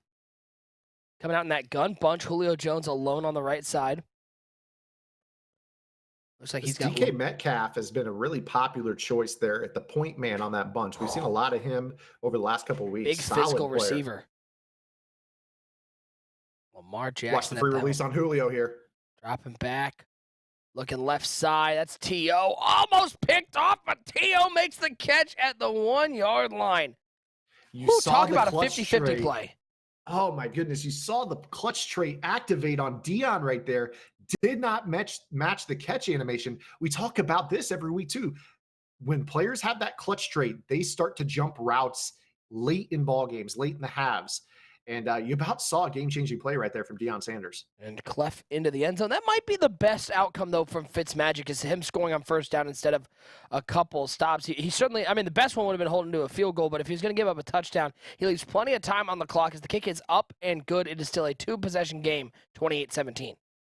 That's a big touchdown score for obvious reasons, 2-score lead. But if you're in a spot where you either turned the ball over or took 3 right there, it's a 1-score game. Late in the ball game on defense, there's no worse feeling than it being in that spot against a runner that is gashing you. You know, they're not going to put the ball in the air and they're chunking you for 15 plus yards a run. It's a helpless feeling. So that score right there will probably take a little bit of pressure off Clef on this defensive drive. We got a score update. Yeah. Crush 13, Blocky 0 right now. That game's early. I just flipped to that one, and they hadn't even... We shout outs to Javier 303 with the sub. Yeah, they just finished up. That's a final. That's wow. Wow. That was a quick second round matchup right there. So we're gonna have that'll be Crush moving on to our round of 3 or our to play the winner of this game. Third round. Yeah. And he'll be taking on the winner of this one. So now he gets to scout. That's huge for Crush. Yeah. Skins also took out Shift God Cole 34-7. The Friday Night Football, possibly on that Mount Rushmore Friday Night Football. Skins doing it once again. He's into another top 8. He's going to take on Pavin in the second round. We got ourselves a ball game here. A hell of a matchup. Woo. You can't overlook Skins, man. I mean, how about, I mean, and that's the part, when we talk about Friday Night Football, what it's done for the community. Boy, it's cool to see guys who maybe haven't had the mainstream success on the MCS or in some of those big name tournaments, having some success on a weekly basis here in Friday Night Football and making a name for themselves. And now as we go into Madden 20, these are going to be the names that you start thinking of who can break out next year, and you're going to have some evidence as to why a guy like Skins or Decroft or J-Wall, whoever it is, they might have some success next year. Right. Those guys are not going to surprise anybody next year. Maybe that's good. Maybe that's bad. I think they would argue that it's a great thing to be able to be feared and respected in the community as opposed to being the new guy that nobody gives a chance.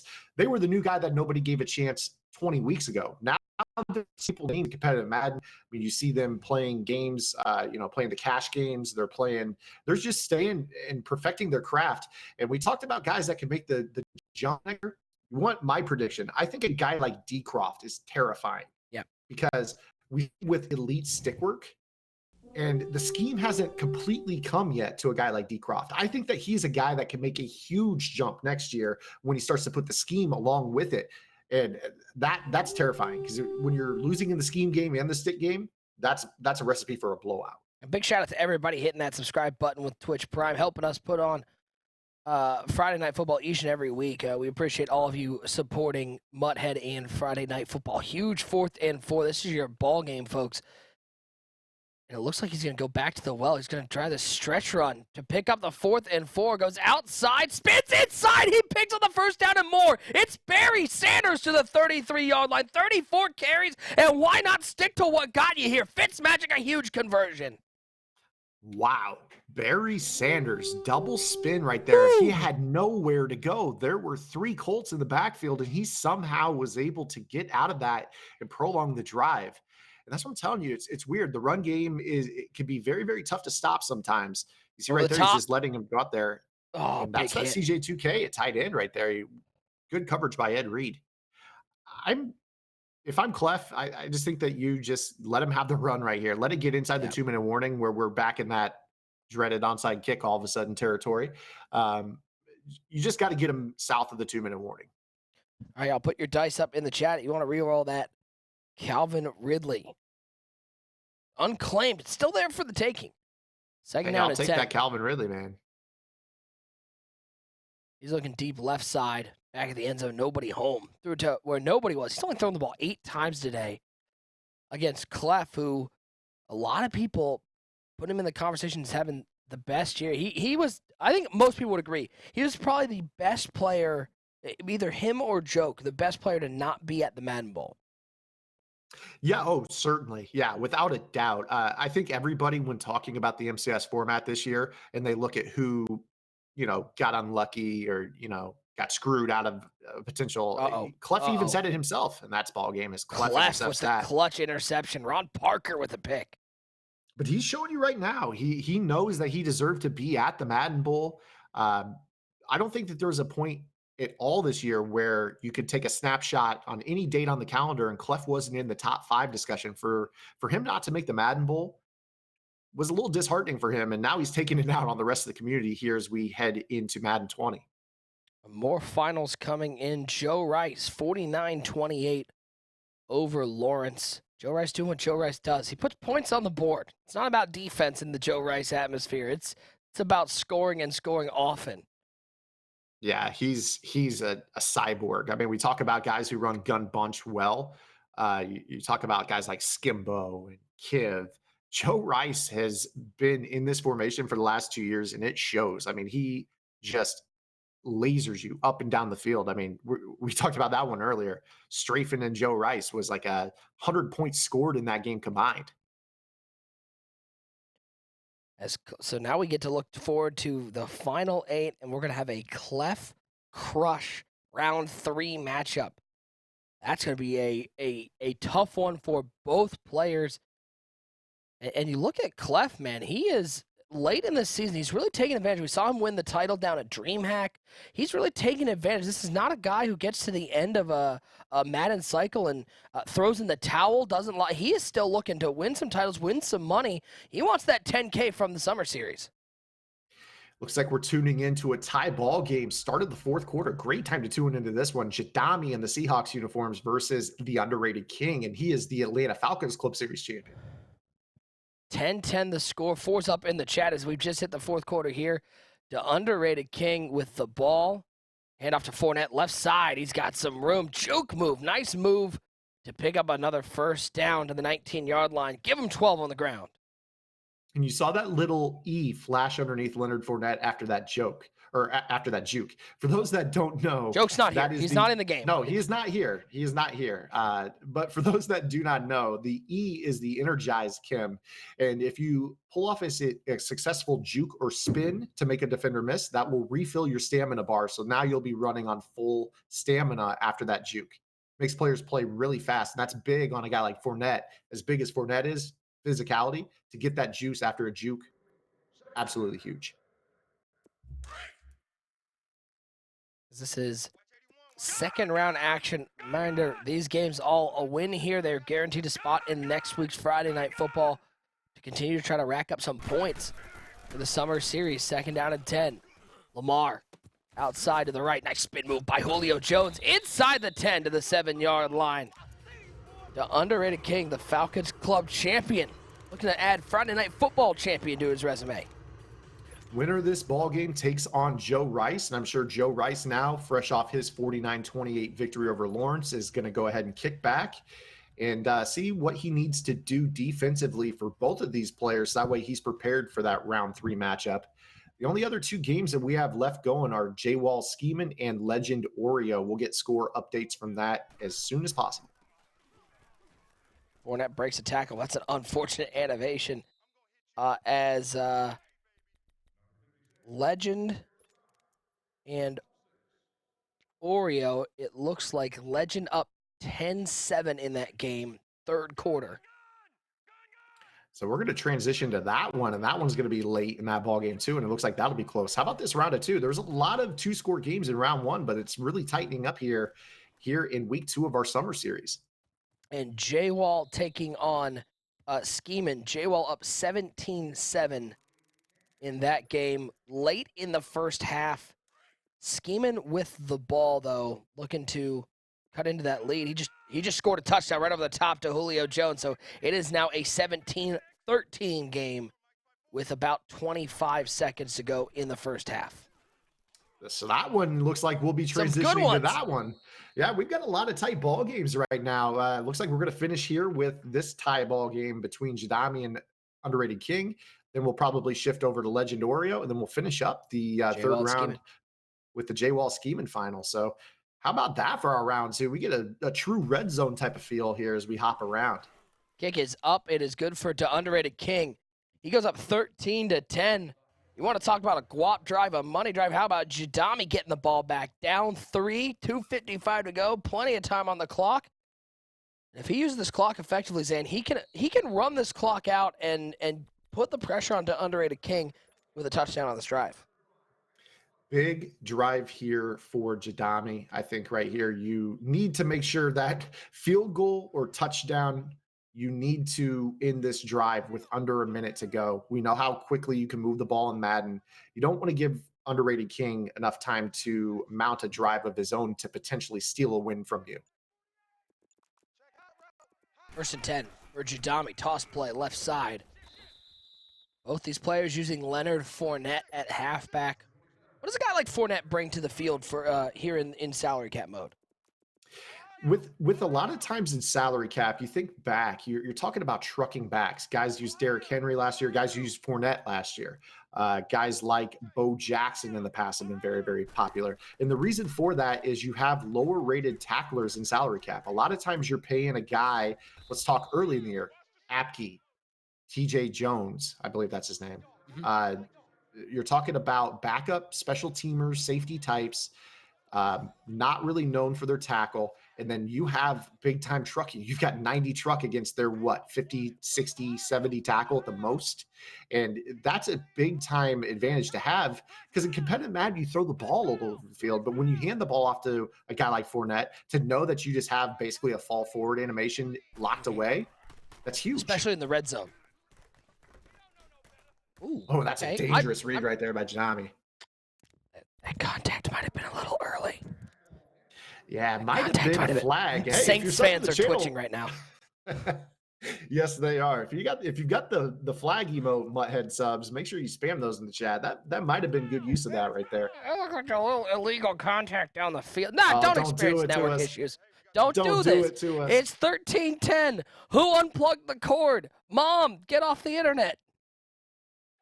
I got a feeling this is about to be a 10. We got the double flash. Yep, there it is. Oh no. We got the double flash.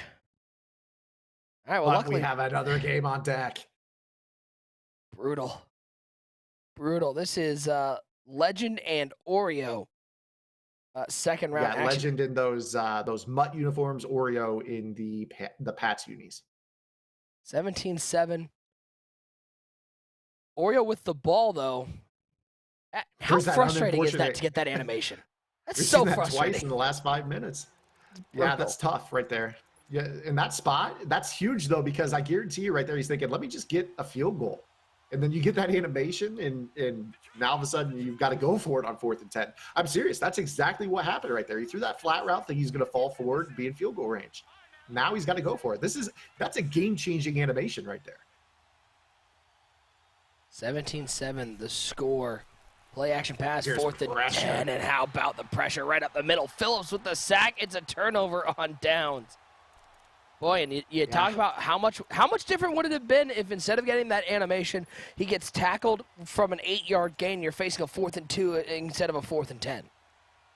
Absolutely. I mean, absolutely huge. I mean, that could end up being what ices this ball game away. But always keep in the back of your mind, he was down 10 at the time. It's not like the onside kick scenario where, you know that the onside kick is just so rare that it costs you. Even right there, the field goal, he's still down a full touchdown. So we'll see if Legend can go ahead and pick himself up by the bootstraps and get himself back in this game. He's still got plenty of time. You hold to a field goal here, you're going to need a stop, but you've got a chance for maybe 2 more drives. Nearing the 4th quarter, you need your defense to step up big and give up a field goal and still be down 2 scores. But wow, you need a clutch defensive stop to stay alive. Legend, though, he is the miracle man this week, coming off that onside kick recovery to Kretobin, but Oreo's trying to crush the dreams of another miracle with a big run to the outside. That should take us to the 4th quarter. How about that block by Calvin Ridley on that Beautiful. play? He held that sucker for probably 7 seconds. Big shout out to Exalted N with the sub. Shout out to Boogs in the chat. Boogs is always working with the honey, never the vinegar, man. 4's up in the chat, folks. 4th quarter time. A spot in the round of 8 on the line. And Oreo looking to put this away, up by 10.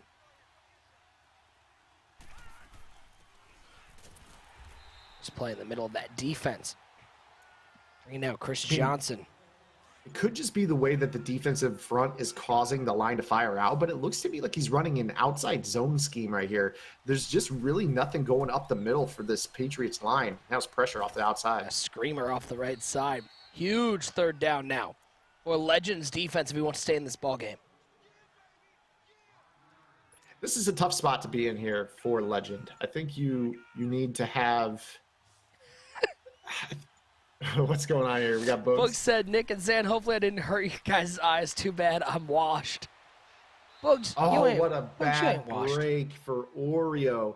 Wide open touchdown. I'm talking nobody within 20 yards of the post route, and he threw the ball errantly on the run, and that's going to keep Legend in it. So we'll see. You got the bad break for Legend that maybe cost him a field goal, and now you got the good break for Legend that, keeps Oreo at a field goal instead of a game-winning touchdown. He got the break with the onside kick. Could that have been the break that keeps him alive? It's only a 2-score game, but he's got to find his way down the field, and we saw Oreo's defense play very strong on the last drive against Legend. 20-7 the score. Again, this is 2nd round action here. Friday Night Football number 20, presented by Mutthead, sponsored by Grubhub. Guys, Grubhub, the nation's largest online food delivery company, 95,000 restaurants in over 1,700 cities. Make sure you use that code. It's down the bottom left-hand corner. touchdown. You get $10 off your first order of $15 or more. 1st and 10. Legend. He's looking over the middle of the field. Big hit. Ooh. But he hangs on to the ball at the 45-yard line. What a catch. That's a very tight window there. This Sam Darnold's been pretty impressive. We've only seen a little bit of him, but he's been throwing lasers all over the field here for Legend. 1st and 10. A bunch action to the left side. He has 112 yards on the day. But he's still alive. Looking down the field, but gets hit as he threw. Darnold can't get that ball. 11 of 15 for only 69 yards and an interception. That's not the stat line you're hoping for in the second round. Yeah, is that Alex Smith at quarterback? That's like a captain check down type of game right there. 6 yards per completion, even less per attempt. That's very, very, very low for Madden. That's low for the NFL. 2nd and 10. There's the pressure. Quick throw to the outside. And how about that? You send the heat, force him to make a quick throw underneath, and that's a great strategy when the clock isn't on the side of the offensive player. Yeah, I mean, you'll give that up every time, and that's also part of this 5-2 defense. You would think that a defense like this is susceptible to big plays, but if you take what little resources you have in coverage and make sure they're playing deep and you play the check down game, that's actually not a bad strategy in this spot where you're just thinking, okay, you know, I'll give him the clock. Wow, he went for the aggressive catch there, and it ended up biting him because it slowed him down enough to take a big hit. I'm surprised he didn't go for the rack there with so much space over the middle. Yeah, I'm not sure. A lot of players have grown to not trust the rack animation this year. A lot of times you see pass breakups just like the one you saw right there after they catch the ball and run 2 or 3 steps. So it might have been the reason that he went with the aggressive catch. How about that? 4th and 2. Running the ball right up the middle with Ricky Williams. I'll tell you what, if Legend scores, and Nick, I already know you're carrying the broadcast, but if Legend scores, gets an onside kick and scores again, I'm dead. I'm leaving, and you're casting this solo. No, that's fair. I understand. I'm leaving, and I'm going to get Will in here to just call it. Producer Will's going to be calling the rest of the game, and he will be determining the soundtrack, so no one will like it. It will be unpleasant for everybody, but I'm out at that point. I'm out. I'm not only out. I'm getting to the airport. I'm getting on a plane. I'm flying back home. I'm selling my Xbox, and I'm leaving. I'm done. Wow. Okay. I'm done. Well, I was just going to go upstairs and enjoy the rest of the stream. I'm out. I no longer know. Up, down is up. Light is dark. I no longer know how to do anything. Shout out to NorCal Navy Mike. Much appreciated, guys. As always, if you guys have Amazon Prime, that means you have Twitch Prime. Link your Amazon Prime account to your Twitch account. That will give you 1 free sub that you could give to any content creator on Twitch. That does not have to be us. That could be anybody in the Madden community or anybody else on Twitch that you enjoy their content. Just make sure you're taking advantage of that. If you're paying for Amazon Prime, take advantage of the perks that it gives you.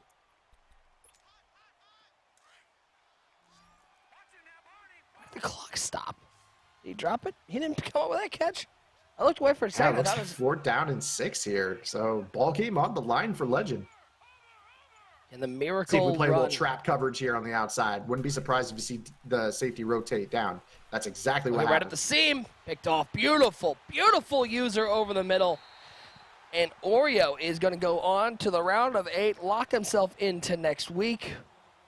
And Legend, he's going to have a great story to tell about how he knocked out the Madden Challenge champ Tobin in round 1 with an onside kick. Yeah, you're going to remember that one, especially in a year where the chat said it themselves. 1 onside kick they've seen all year recovered, and to have one tonight, that's a tough break for Tobin, but definitely a story for Legend. Oh, okay. Okay, scheming. Lamar Jackson breaking a tackle in the backfield, gets down to the 1-yard line. 10-point gain near in the 4th quarter. A huge drive here for scheming. He's got a 2nd and goal inside the 1-yard line. This is a big drive here.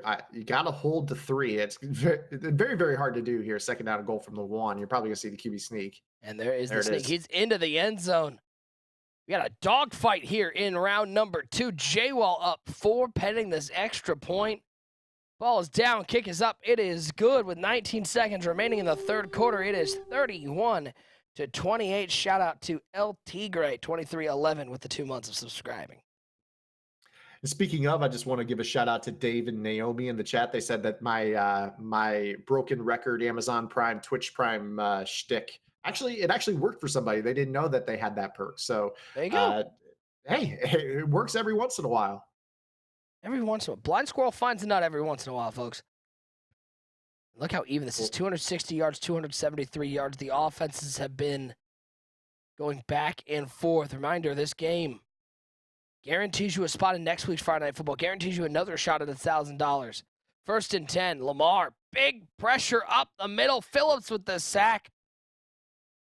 And Scheeman's defense coming up with a play. You're going to have to tell me who's Phillips. Yes. the inventor of the Phillips head screwdriver. So you're welcome. Yeah, I mean, anytime you get production out of your minimum cap players, like you see right there, that's absolutely huge. Oh, another pressure up the middle. Big play on the outside. Force up in the chat. J-Wall facing a 3rd and long. Def parking. How is that mac and cheese? Pretty solid. I'd give it a 7.4 out of 10. One bite. Everybody knows the rules. It's the rules. This is the worst spot in the game to be in. It's weird. I just do not like being up 3 on offense to start the 4th quarter. It's a weird, very, very odd pressure that you don't feel on most other drives in the game. The coverage down the field is good. He's going to throw it back across his body. Finds T.O. Spins away. Oh, does T.O. have a goodness. chance? Whoa. That looked like it was dangerous. 4th and 9. And J-Wall's bringing the offense back out on the field. How about this? Can Scheeman's defense clutch up here in the 4th quarter? If I'm scheming right here, I'm sending the blitz that you sent on both 1st and 2nd down, and do not do what you did on 3rd down, because he had all day to make that throw, and you don't want to give that up here on 4th down and 9. Send everybody like you've done on the first 2 downs. Leo in motion. See all the deep routes on this play. He has no check down, with the exception of that curl. That curl from Davis on the left side of your screen. And no Drop pressure. coverage. Good coverage down the field. And the pressure gets there. The D-line with a play. How about Ford? Getting in the backfield. Scheeman's defense clutching up. 6 sacks on the day. And I'll tell you what, the unsung hero of that play was the spy, because he had to vacate his hook zone in the middle of the field to cover that crosser. And then you saw that he drifted in the pocket, and what ended up happening was the spy sank underneath the open curl. So his pocket presence actually hurt him in that spot. Ooh. He rifled that into the defensive lineman's face. You see this one? Whack. Dave and Naomi, welcome to the community, man. Dave and Naomi, welcome both to the community. We appreciate having you. Thanks for watching the stream tonight, and we hope you enjoy it. 2nd down and 10 now for Scheeman after the turnover on downs. Lamar Jackson at the helm. Driving back to pass on 2nd and 10. Playmaker up the field. Lurk. No one there. Great defense. But it was a great lurk by J-Wall defensively, Zan, but I would say even a better job by Scheeman to just pick up some yards there on 2nd down and get to a 3rd and manageable. Now he's coming out in the monster formation. And I'll tell you what he's doing right here. He's running the monster formation because he knows that his opponent is in the big nickel over G. And what the monster does is it causes those DNs that get the loop pressure to widen all the way out. And then when he audibles back into that to a regular formation. Ooh. Big fella with recovery. But when he audibles from the monster back into his regular formation that he actually wants to run, it causes those DNs to respect the wide tackle splits. And then when they come in, it screws up that loop defense. So for those at home, take your notes. You saw right there, the gun monster audibled into anything else is a great way to counter that loop defense. Rogue Summers 88. When will Friday Night Football change to Madden 20? When it comes out. I can say it the first Friday. As soon as it comes out, 20. my man. Hey, I cannot wait. Once the game comes out, nobody's like, let's keep playing Madden 19. We want to get that new game on the record.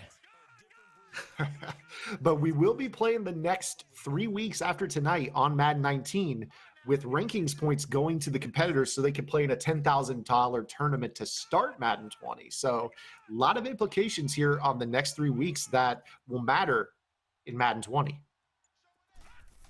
1st down and 10 for J-Wall. It's a tie ball game, 4th quarter. Underneath, that's Julio. And pick up the 1st down. J-Wall's going, how was that? Why was it so easy to pick up a 1st down there? I couldn't do that on my last drive. That's spy, man. Huge play. Big shout out to Scott Ridgeway with the sub. With the Twitch Prime. 3 months via Twitch Prime. That's some dedication because you have to re-up your sub. That's not like a regular sub that auto renews until you cancel. So that's dedication right there. Much appreciated, Scott. Now another 1st and 10 for J-Wall. In those Lions uniforms. Steps up, little curl to Davis. We saw that curl route on that 4th down play. Taken away by the spy. This time it's left open, and J-Wall, he's into enemy territory at the 45-yard line. Good route design right there. 2 curls. A lot of players like to blitz heavily and lurk the middle of the field. You put them on each set of hashes, make them choose one curl over the other, and then you throw it at the open player. I like that read there by J-Wall. Now a 1st and 10 for J-Wall. He's good decision right here. He's letting it go down clock. So that way, yep, he's going to snap this so that way the play takes him under the 30 mark and we'll go to the 2-minute warning. This is great clock management here by J-Wall. How about just a run play with Joe Mixon? And it was just under the 30, so that's going to take him the 2-minute warning. Great execution right there on a play that only gained 1. You want to talk about things that show a skill gap, things that separate pro players from your average Madden player. Clock management is one of those things that I find as a much less skilled player, some of these pro guys. I find clock management is one of those things that I don't think about, and then when I watch these games and I've gotten to call them, they come into clock management might be one of the most important things down towards the end of the game. It's something I just don't even think about, and to these guys, it's a big part of their strategy. Yeah, absolutely. You'll see things that are done in Madden games that you don't necessarily see in real life, both for clock management and game management. One that I see is people who need to go for 2 don't feel comfortable running the ball going for 2, so they'll fake snap on the hard count, go off sides. So now they have more room to throw to bigger passing windows to go for 2 because they have more confidence in completing a pass from 7 yards out as opposed to running the ball or trying to throw the ball with tight windows from the 2-yard line. How about handoff to Mixon right side? He'll pick up a chunk of those 9 yards, cut it to a 3rd and 4. Scheeman takes his first time out of the second half. 3rd down and 4. He needs to pick up a couple yards. It'd be 56 yards from here. Not only does he need the couple yards for the field goal, he needs 4 yards to keep the clock moving and make Scheeman use his last 2 timeouts. Corner route has him, man. That's Julio Jones out of bounds at the 12-yard line. And you'll take that if you're Scheeman now. Tighter windows down here in the red zone. And he stepped out of bounds, stopping the clock. So you don't have to burn one of those 2 timeouts. It's going to save you 30 seconds.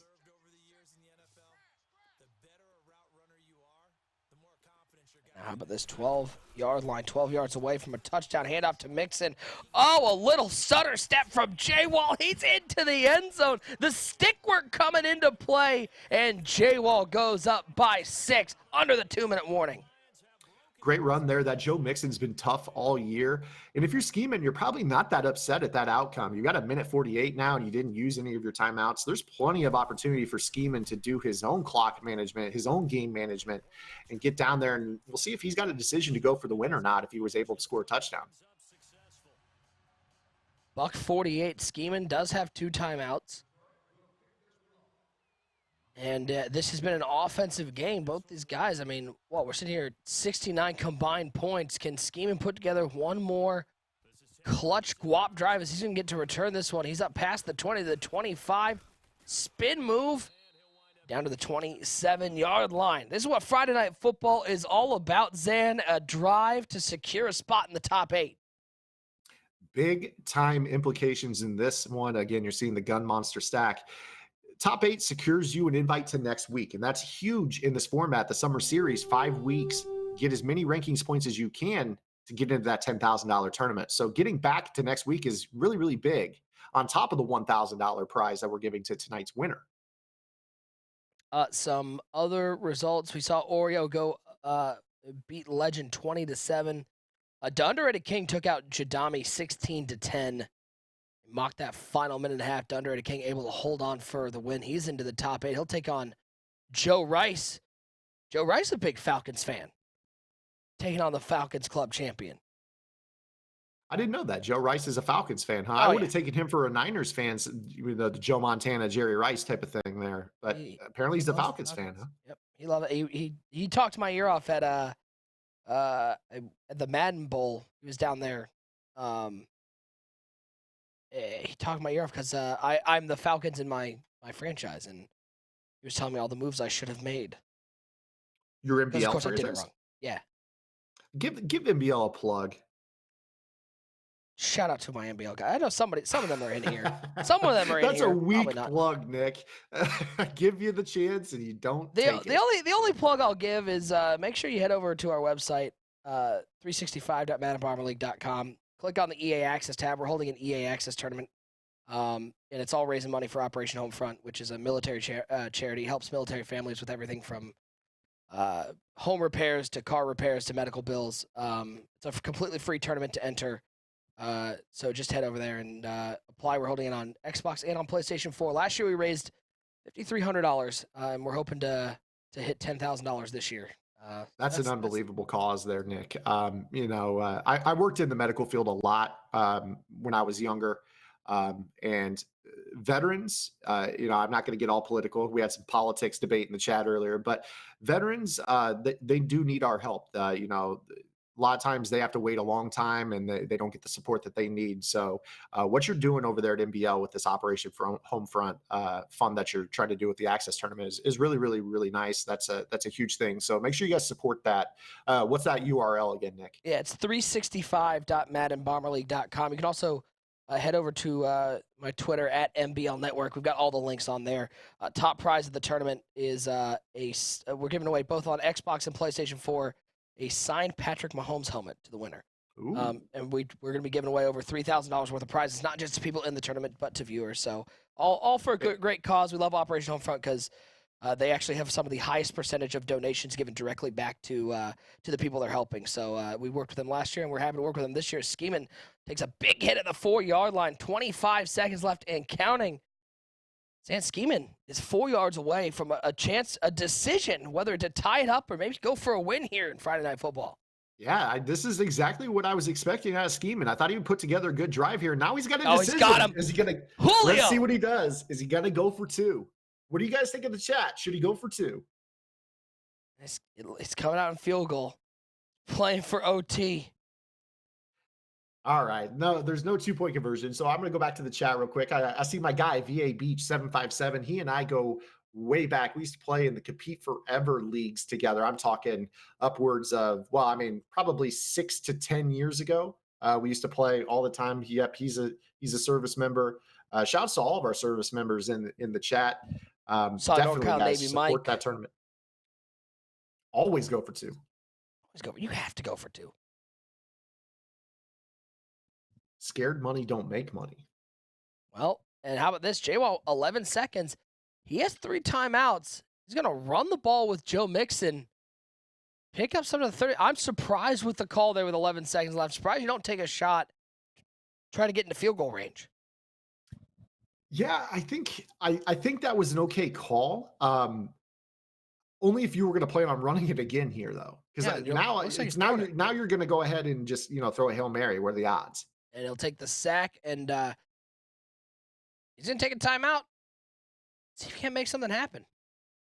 I'd run the ball here. You don't have the arm to get it to the end zone.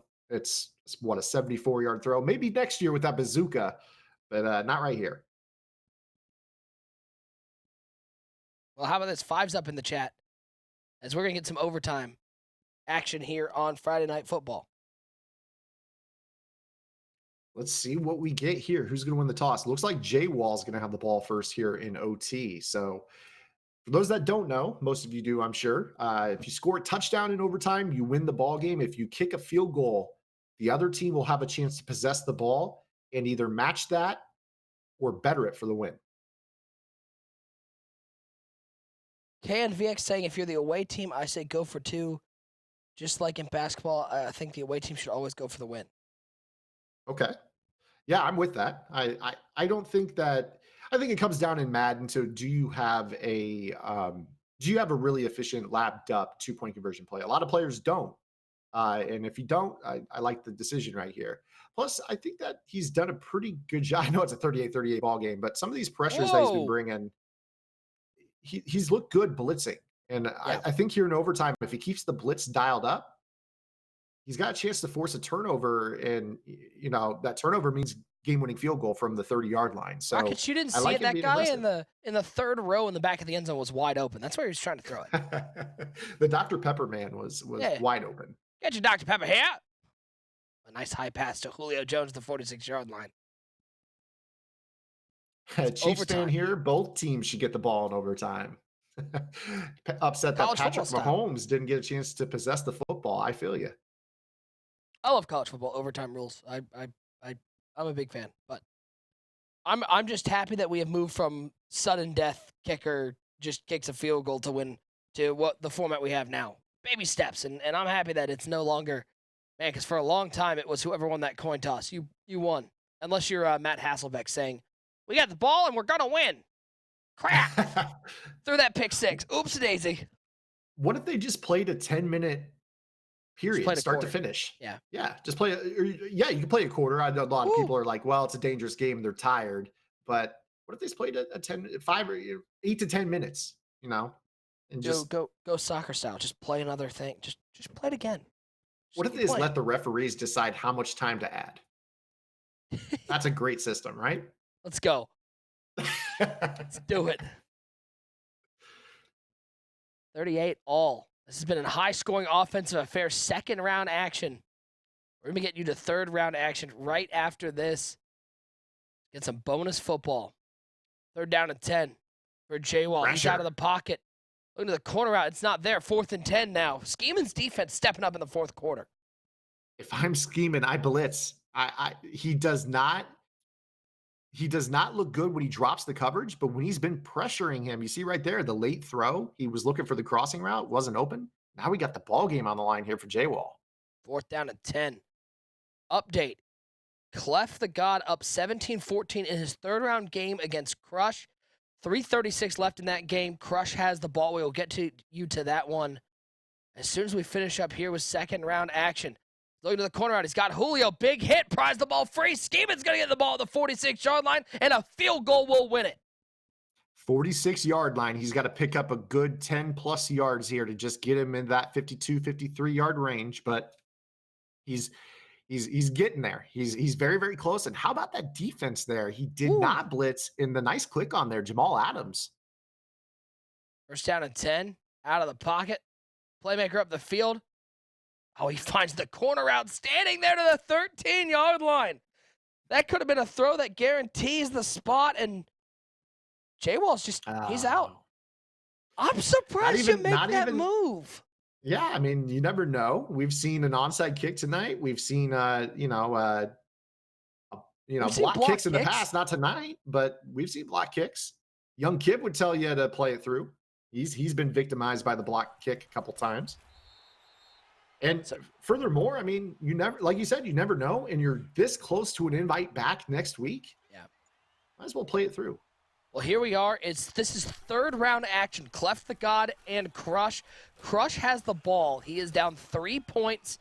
Clef just took his first time out. $1:19 to go. Put those fours up in the chat. This is some big fourth quarter action. Third round looking to make the Final Four. I trust Clef's game management, but I would love to get an interview with him and ask him why using the timeouts now. And I guess he's going to show you right now. He's got the run defense, and he's going to get the ball back with a minute to go. But my thought would have been to hold on to them in the event that he converts a first down, and now you can guarantee the ball back. Back corner of the end zone. Overthrow, and Crush now will kick a field goal to tie it up. And that's why he's Clef, man. Yeah, that it ended up working out in his favor right there. It looked like it was a slight overthrow. Definitely had that route in the back corner of the end zone, but the dice roll was not in his favor. That ball sailed on him. Might have been a high point pass to even make it worse, but unfortunate break there.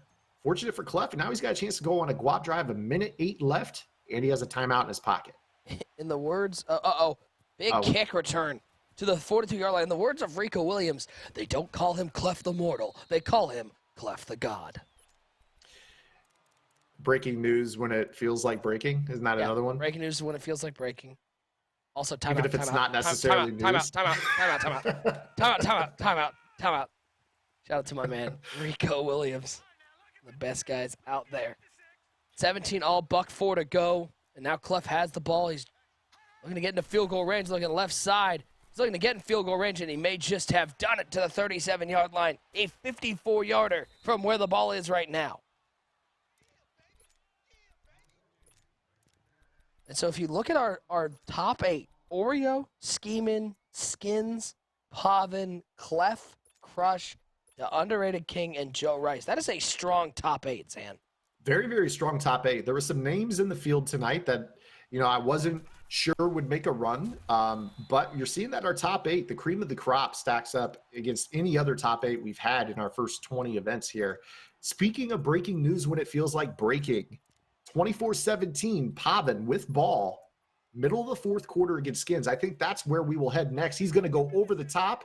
That ball's going to be incomplete. So we'll get to that one at the conclusion of this ball game. Got plenty of great third-round matchup on the way for you.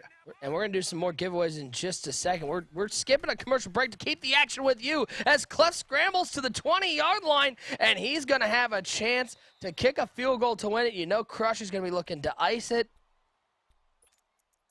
And how about the defensive stand by Clef deep in enemy territory to get the ball back? He used those timeouts, made sure he was going to get the ball, and now he has a kick. And let's remember, Clef, the only person in this field who's at that 2 Friday Night Football title plateau. He's looking to become the first one to get to 3, and this kick will put him 2 wins away if he can make it.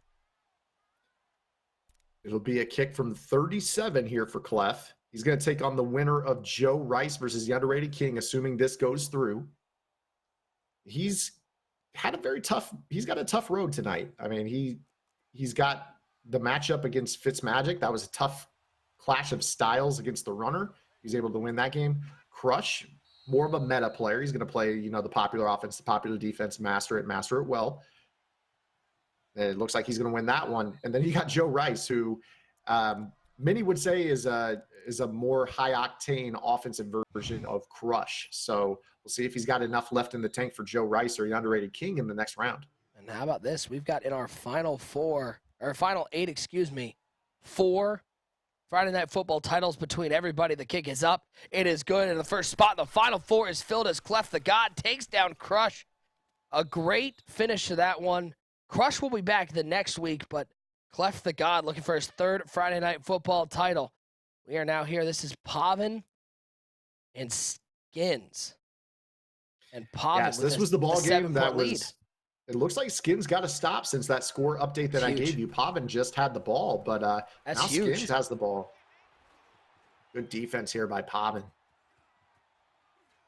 And I'll tell you what, right here, I know he threw the ball away, but this is something I am so looking forward to next year in Madden 20 is this whole scrambling 15, 20 yards behind the line thing. Your icons are going to disappear, and chances are you're not going to be able to make those throws without the crazy windups anyways. I love that change about the beta that we saw last week. Play action pass. Lamar Jackson Skins down 7. Looking left side. Has a man. Did he get it in bounds? He did not. You saw right Bad there, luck. Pavin clicked on, and it clicked him onto his cloud flat defender, and he ran down and away from the throw. He thought he was going to get the safety in the deep half over the top. Had he gotten that, he might have been able to break that up, but fortunately for him, that went incomplete anyways. Now 3rd and 10 for Skins. Play action pass. Rolling out right side. He's got a man down the field. Looking over there one more time. Missed him again. 4th down now for Skins with 2:15 to go. Whenever you're paying Lamar Jackson, it's too much. It's too He much. just cost you 2 throws in a row for a potential shot at $1,000. You should probably get some of that money back. 4th down and 10, 2:15 to go. Skins does have all 3 timeouts, but doesn't want to give up an opportunity. 35-yard line for a spot in the final 4. Watch Motion the to the backside right side. in on this play right here. He's going to go to the crosser. Pressure off the edge. How about the defense from Pavin? You're a Madden 19 club champion. A huge sack on 4th down. Got Green screaming off the edge. That's been a trend over the last few years. Madden players don't oftentimes use the fastest corners for coverage. We've seen guys like Dion be effective blitzers in competitive Madden due to that speed, and Green And no different. Pavin's just going to try to put this one away into the end zone. Touchdown. Burgers, donuts, niçoise salad. delivering from over 95,000 restaurants nationwide. If you want it all, you can get it all. Grubhub, restaurants you love delivered. And a big thank you, as always, to Grubhub. How about let's give away some more Grubhub gift cards. We've got another Grubhub $20 gift card to give away. Just put in the chat Grubhub one word, and we will draw a winner. Make sure you get in there. It's free money, guys. Get some free food tonight. You can get yourself a late night snack. Grubhub in the chat, one word. As Pavin looks like he's going to be into the Final Four. And we will await the winner of the Oreo scheme. And could we be possibly, I mean, you never know what'll happen, but Zan, could we be possibly heading to a Clef Pavin final? That would be the matchup that if I could have picked it from the jump, because we have defense. A game-sealing interception right here. That would have been the one that I wanted to see. If you look at the top half of the bracket, the bottom half of the bracket, you have a guy like Pavon, who I'm going to say Pavon every now and then. Pavin, I got to train myself on that name. You're going to have a guy like Pavin who's played some of the best Madden all year on the top half, and then you got a guy on the bottom half like Clef, who also has played some of the best Madden this year. That's going to be a great matchup if it happens, but we still got a long way to go tonight. I think our next matchup will be the Joe Rice underrated King game at the conclusion of this one. Yep, they're in the second quarter at 7-3. Joe Rice on top. And with the ball, 4:20 to go in the first half. But, I mean, again, you're looking forward to the final, but, man, you could get two really interesting matchup. Clef and underrated King, or Clef and Joe Rice could be a very interesting offensive matchup.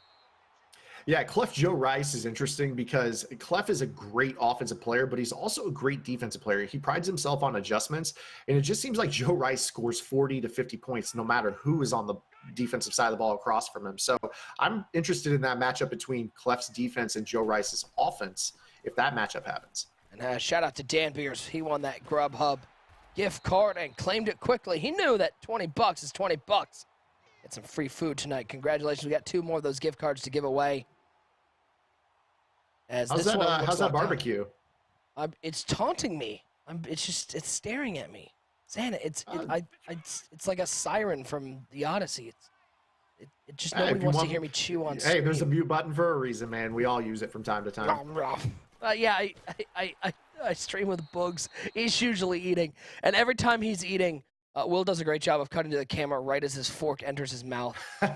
It's beautiful. That's good work. Yeah, especially anytime you can catch Boogs eating junk food. Speaking of junk food, he struggled with an Oreo tonight. Did we already have that joke? We had it in the chat, but we now have it on stream, so there's audio. I wonder if Boogs is still here. Is Boogs still watching? I don't know. Is Boogs still in here? It's a 6-yard gain on the ground, and that'll make it 2nd and 4. But yeah, anytime you can get Boogs, like, was it that night he had Crystal? Oh, yeah. Were you with him for Crystal, or was that it might have been Guru? Yeah, it was Guru. They ordered Crystal? Really? Yeah, they ordered Crystal. It's a bold move. It's a bold choice, Cotton. Let's see if that works out. 2nd down and 4. Forward to underrated King, looking to take the lead on this drive. 2:49 to go. Appreciate everybody hanging out with us for Friday Night Football number 20. Nick Mazesco, Zan on the call. We're sticking with you. The 3rd round action. Let's give away another one of those cards. Again, a reminder to win that is underrated King right up the middle. Parted like the Red Sea, and I did not care for that touchdown dance one bit. I don't know what it was, but I did not care for it at all. Underrated King is going to take a lead here. 2:32 to go in the first half. The kick is up. It is good. 10-7 your score. Let's give away that. We're about to get a. Oh, go ahead. Yeah, let's give away. Let's give away that Deion Jones player spotlights. All you got to do is follow the channel and be active in the chat, and you are entered to win. I thought you were about to hit me with a Joe Buck. What a disgusting display there. That's a disgusting display. What was that? That was the Randy Moss, the moon. Yep. Hey, secret. I kind of loved it. I think people just like seeing Joe Buck get bad at anything. To be honest, that is a disgusting display from a professional player. And Rockets, the resident Vikings fan, of course, doesn't like Joe Buck. Okay, I'll be honest. You're a baseball guy. You've probably listened to Joe Buck a lot. I don't understand why people hate him so much. I think he's fine. Cub fans don't like him, obviously, because of his ties to his father, but Jack Buck is a Hall of Famer, and I enjoyed, well, I mean, I wasn't really alive, but, I enjoy listening to his old classic calls, but, I don't have any issues with Joe Buck. He likes Madison Bumgarner a little too much, but, other than that. I don't, again, I'm not saying he's the greatest thing since sliced bread. I'm just saying I don't find him offensive. I find him like white bread, completely unoffensive. He's just sort of, Gruden is better than Joe Buck. I hate John Gruden. I hated him as a commentator. Let me tell you about this guy right here, man. Yeah, I just, he bugged the crap out of me. Tony Romo, I understand why people like him, and I love his analysis. I just get bothered by the noises he makes. Dude, settle down. But I think he will be really good. I think he is great for the product. You know who people don't like that I love, and that's fine. I'll wear it because people are about to pile on me on the chat. I am a big Chris Collinsworth guy. I love listening to Chris Collinsworth's thoughts. I think he's smart. I think he's a smart guy. I don't find him particularly exciting. He is. I always look at color commentators. He is the quintessential analyst color commentator of he knows what he's talking about. He's not an energy guy like Tony Romo per se, or what John Madden was as an energy guy, but he was an analysis guy, and I think he was always pretty good. He didn't bother me per se. Big shout out to, by the way, G Milla 317. You won that Deion Jones. Check your whispers. Rogue Summer saying Collinsworth is trash. A lot of people saying he's commentators good. are polar. Hey, man, every commentator ever that's called anything, including Madden, is polarizing. You got people who love him, people who hate him. There's people who really like what I do. There's people who really hate what I do. And then there's people that say I wasn't born with the voice for commentators. DK! Let me just yell a little bit for the people who don't like what I yell. DK Metcalf into the end zone. Huge touchdown right there. You're going to see Joe Rice take that lead. Now we'll see if Underrated King, you don't want to get into a shootout with Joe Rice. Nobody does. It's probably not going to go well for you, but we'll see if Underrated King can amass a comeback attempt right here. Luke Strott saying Vern Lundquist is the true GOAT. I love Vern. Very Vern classic Lundquist. sound. I was never a big I never really watched a ton of his football stuff because he was always doing SEC games, and I hate the SEC, so I just never watched him a lot. But the Masters and all the stuff that he did, he's absolutely phenomenal. He is great. How about Brent Musburger? I can't talk tonight. Okay, so I have a love-hate relationship with Brent Musburger. So I always hated him growing up because growing up an Ohio State fan, he was always he pulled for Michigan. He would go crazy on every Michigan play, and Ohio State would do big shots over the top, and he wouldn't do it. But then he has one of my favorite calls of all time, which is an Ohio State call, which was Craig Krenzel to Michael Jenkins over the top against Purdue, the Holy Buckeye call. I always thought there are games where I think Brent Musburger is really good, and especially when he was paired with Brian Griese a lot, he was good. I think he's a solid college football commentator. He's one of those iconic voices. He's like Joe Buck. When I hear Joe Buck, I think playoff baseball. That's always going to come to mind for me. Keith Jackson was great. When I think of Musburger, I just say, you're looking live at every single, college football Saturday night. I go back to Texas versus Texas Tech years ago, Crabtree catch. That was an amazing game. And I think I'm pretty sure he was on the call for that one. Fan of Chris Berman, miss him. I don't know if I ever really, maybe it's because I didn't grow up with cable, so I didn't see a lot of Berman when he was a commentator. I saw him a lot as a Sports Center guy and on NFL Live, but I always liked Berman. I like guys with look at me. I'm a loud guy who yells and makes goofy statements. I like guys with personality. So I've told you 1,000 times. When I listened to you call Madden for the first time before we worked together, you've got some Mauro Ranallo in you. Mamma mia! Yeah, no, you do. I know that he's a wrestling guy, but you sound a lot like your voice inflection, your style, your delivery. I love your passion for the game and the way that you call it. It brings energy out of people. Zan, I'm not bringing you barbecue, so stop buttering me up. Deep breath. Man. I know. I'm trying. No, I love Mauro. I'm a wrestling fan, so I've watched a lot of wrestling commentators. I've always liked Mauro Ranallo. Rob Riggle should join Monday Night Football and boot the Booger. I don't think is Booger's in the booth next year, isn't he? He's not on the crane anymore. Yeah, I think it annoyed fans on the sidelines that paid good money for the tickets when he was anchored at the 50-yard line directly in front of them. I'm so going to I don't give think that's Booger happening anymore. McFarland a break because I can only imagine how tough it was to call those games from the crane because you got to think he only had like a light to like signal when he wanted to say something. And, you know, Zanny, even right now, you and I have worked together a little bit and we've been doing this for a while, but it is tough to do commentary when you can't see the other person. No, it definitely is. I mean, when we are in person, it's like we know exactly when to stop. If I'm eating something from the Grubhub, I can hit the mute button. You carry, vice versa. When we're broken up like that, I interrupt you, you interrupt me every now and then. Yeah, it's a lot easier in person than it is when you're separated. The Scarecrow, Morrow and Boss were the best in Pride. Boss rootin'.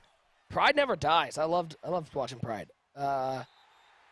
Where's it? Come Get It saying, commentators have to entertain too, not just state all the facts. We are fans. We know most of the facts. I understand the thinking behind that, and I agree. I think commentators are sort of like, I like to think of them as seasoning to a dish. Like, I know I'm eating chicken, but it's what you put on top of it that makes it great. But at the same time, I also understand that there are a lot of times, like especially when we're calling Madden, there's things that we explain, and people go, why are you explaining that? I know how MUT works. Well, if there's somebody tuning in who's, only played Madden casually and wants to know this stuff, like, you do have to take some time to really appeal to the new people who are trying to figure out the game. Absolutely. But I understand agree. the thoughts. And I think that's why we try to engage the chat as much as possible. You guys have questions for us, we try to answer it. We're trying to interact with you guys. This stream's about as much about you as it is the players as well. So that's why Friday Night Football is great. I love coming here and being able to hang out with the community for a night and talk about everything from, people sometimes yell at me and Bugs because we always end up on food at some point, but it's fun to. You see Superman 09 saying, good old JR, GOAT announcer. I agree, except if you watched AEW, I thought it was bad. JR was rough. I thought he was rough. And I did not like Alex Marvez. I thought Alex Marvez was insufferable. The other guy, which I forget his name, the guy in the mask, was awesome, but I thought JR was rough. And I love JR, but it was sort of like watching Goldberg Undertaker at Super Showdown. Like, we just want to see you go. No. Could you stop? Yeah, he didn't sell the Moxley thing. I'm getting so far off with this. He didn't sell the Moxley arrival at all. Yeah. It was just, Shout out to John Moxley, who is it might be the most popular guy in wrestling right now. He might have overtaken CM Punk, and that's amazing. Oh no, don't do that. The next show's in Chicago. You just wait. It's gonna be all. Is it all in this time? Is it all out? All out? Oh, I forget. I think it's all out. I think it's all out. The first one was all in. What do you think of Jason Witten? A lot of people asking what Witten. For a guy that probably didn't do any communications work at Tennessee and, spent a long career in the NFL, I'm sure that's tough. That'd be the equivalent of any of it. Like you or I just going onto a booth like that in front of millions of eyes. Yeah, he needs a little seasoning. That's for dang sure. Well, now he's back on the field, playing tight end once again. What do you think about that? Is he going to have any impact for the Cowboys at all? Yes, and here's why. I don't know if it'll be on the field, but having that veteran presence for that locker room, he is everything I've always heard about Jason Witten is he's a great locker room guy. He's a leader. And on the field, I don't think he's going to be electric, but he's going to be a sure-handed guy who, if you need to pick up a couple yards, you can trust that guy to pick it up. And that's why I like the pickup. I don't know if it's a pickup. The walking back in the door for Witten. I don't think he's going to be blowing anyone away, but having a sure-handed guy at tight end is take a look. I like the Patriots. Like I like what they did getting N'Keal Harry out of Arizona State, but losing Gronk is going to be a bigger deal than people I think say it is, because a lot of people go, well, Gronk was hurt all last year. They didn't really have him anyways. I think not having Gronk out there is going to affect. You're going to see the Patriots take a step back next year. They still might win a title, but they're going to take a step back. Yeah, it's tough with Bill Belichick to count them out of anything with or without Gronk. But I mean, you've seen Brady be efficient with guys like Scott Chandler in the past when Gronk's been down with various injuries. It's definitely gonna be different. I mean, you don't have that big body that you can split out wide, split in one-on-one against a small corner and just loft it up to him. I think they're gonna miss him in the run game a lot too. I mean, he's such a good run blocker. Rip Sean T saying Nick sounds like everyone for the last 5 years. Yeah, I know. Everyone always says the Patriots are going to take a step back. I have officially given up on hope that the Patriots are actually going to take a step back.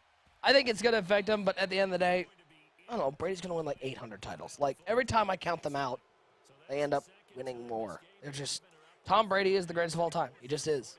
And it's not even particularly close anymore. Oh, yeah. I didn't think it was much of a debate 2 years ago. I mean, and they've gotten another one since then. Yeah. Yeah, I mean, I get the whole Montana thing. I really do. But it's like Jordan LeBron. It's just a different game, a different era. It's tough. The players are just more athletic now. It's for a guy like Brady. I mean, you look at his combine stuff. I mean, very impressive. Del Rey saying it's not Brady, it's Belichick.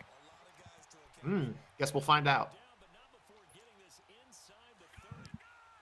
Joe Rice up 14-10 now with the ball. Third quarter action. In the round of 8, he'll find Jones underneath, pick up a couple. Jeff Parkin saying 6 easy division wins every year. I agree that division's been rough, but then they go to the playoffs and win big games anyway. So, yeah, I was talking about that a little bit earlier this year. I mean, it's tough. They do have a pretty free division every year, but that's a heck of a read by Joe what a Rice. play! T.O. into the end zone. How about that throw back across your body? Playmaker up the field, and Joe Rice. That's why he is one of the best offensive players in the game of Madden. It goes up 21-10. I've got this theory that Bill Belichick, we're never going to actually find out the answer to that question. Is it Brady or Belichick? Because I think they're both riding off in the sunset together. Wouldn't surprise me. It would not surprise me one little bit. Rocket says NFC North is the best division in football, even with the Lions. Ooh. Ooh, let me think about that. Let me ponder that. I mean, the North has three potential playoff teams. Let's see. NFC East, I think, will be good this year. I think you got Wentz in Philly. I think the Cowboys are going to be a playoff contender. I think the Redskins are going to be better. NFC South's pretty good. Falcons, Falcons, Panthers, and Bucks. Who knows with the Bucks? What do you think they're going to do under Arians this year? It depends if Jameis Winston is still the quarterback. Ooh, so you're saying if they go with somebody else, they'll be better off, or are you saying? Yes. Oh. Jameis Winston's a bum. He had turnover problem. He's a bum. He's just a bum. I don't know how many chances you get. He's like a cat with 9 lives. Let's look at Joe Rice. Oh my goodness! And what an avoidance! And still found a guy. I thought he wasn't going to find a guy down the field, but how long was that play? Was that 11 seconds? That was a very long play. Right there, I think you just once you made the first guy miss, just scramble and slide. Probably would have picked up the same amount of yards that he picked up on the throw, actually. Larinator said AFC North easily. No. I'm a Browns fan. No. The Bengals are AFC North? Yeah. No. Bengals are garbage. I think just took a step back. I think. Ravens will be decent, but I think they're about a year away from being good. Mutt Club says NFC Central by far. Boom. Yeah. Lions 10-6 wild card. I live in Detroit, man. That Lions team is rough. I don't know about the Lions, man. I think 6-10 is generous. I would be more in the 5-11 area. I don't think it's the AFC North. I love the AFC North, but I don't think it is. I would probably go NFC South because I think they've got 2 Super Bowl contenders. I think the Falcons and Saints can be Super Bowl contenders. And the Panthers, you could make an argument that they can be there. I mean, they're so dependent on. They've got so many weapons that they can be there. But NFC North, I think, is a good argument because I think the Bears and the. I mean, I think the Bears. The problem with the NFC North is we don't know what we get out of the Vikings with Kirk Cousins. We don't know what we get out of the Packers with the weapons around Aaron Rodgers. And as a Bears fan, I'll even admit that we don't know what we get out of the Bears playing a first place schedule. First place this year. schedule. Mitch Trubisky. I don't have AFC questions West? about that young man. I'm the AFC only West one that is- believes in the man. AFC West is improved. The Chiefs are. Here's the thing. The Chargers, I think, are the class of that division, but they are live and die by Todd Gurley, whether or not, they live and die by Melvin Gordon and that rushing attack. And I'm not a. I think the Chargers are going to. That D line's got to be forcing a lot of turnovers for them. The Chiefs are going to take a major step back. No Hill for X amount of time for if he comes back. Some amount of time. Yeah, for some amount of time. No Kareem Hunt. That offense is. I get Patty Mahomes is good, but I think that the Chiefs are going to fall back to a 9-10 win somewhere around there. Will DK Metcalf be a bust? Yes. That's tough. Yes. Yeah, I don't see him getting the route running. It's just not there. He's a fly route guy. Bears Saints NFC Championship game next year. That would be really good to see. I think that'd Let's be play a it in the great snow, matchup. just like 2007. DK Metcalf wasn't even drafted high, so he can't be a bust. Yeah, that's fair. He's the last pick of the second round, I suppose. He can be a bust for sure. I don't think he can be like a major bust. Again, Yeah, I he mean, wasn't. it's not as impactful if he flops as the 64th pick of the Yeah. draft or 63rd He as it can would be a if he bust, was But a first round pick. this game under 4 minutes to go, 21-13 the score. Joe Rice with the lead and the ball. And the way that Joe Rice plays offense, and I just, it's hard to not think that this game is over. But we've seen an onside kick recover, so I have no idea how Madden works anymore. Yeah, it's been a closer game than on the scoreboard than it's looked like on the field. It just kind of feels like Joe Rice has just been kind of trudging his way through this one, not really exerting himself too much.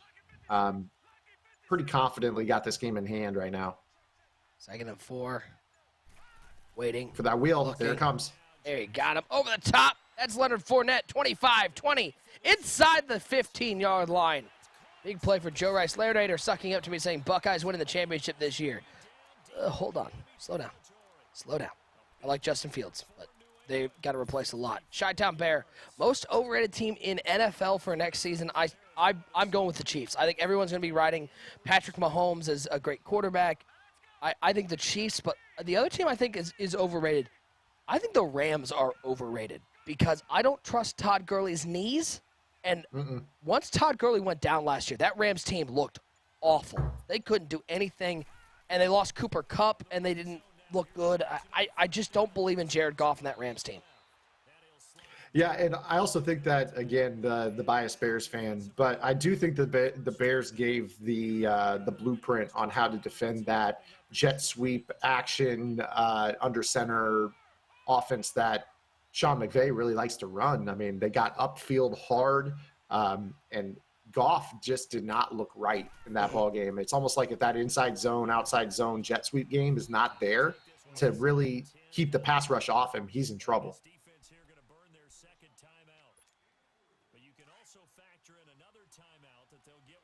21-13, Joe Rice near the 2-minute warning.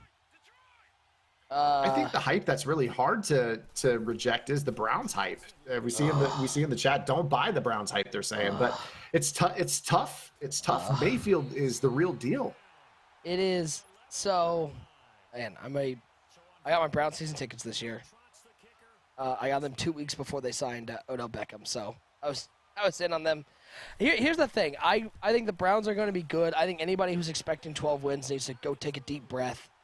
The big question with the Browns is just Freddie Kitchens is a first-year head coach, and let's not forget that. He is a first-year head coach who is going to be dealing with Odell Beckham and Kareem Hunt and Jarvis Landry and Baker Mayfield, that is a lot of egos in one room. I think they are going to be much improved.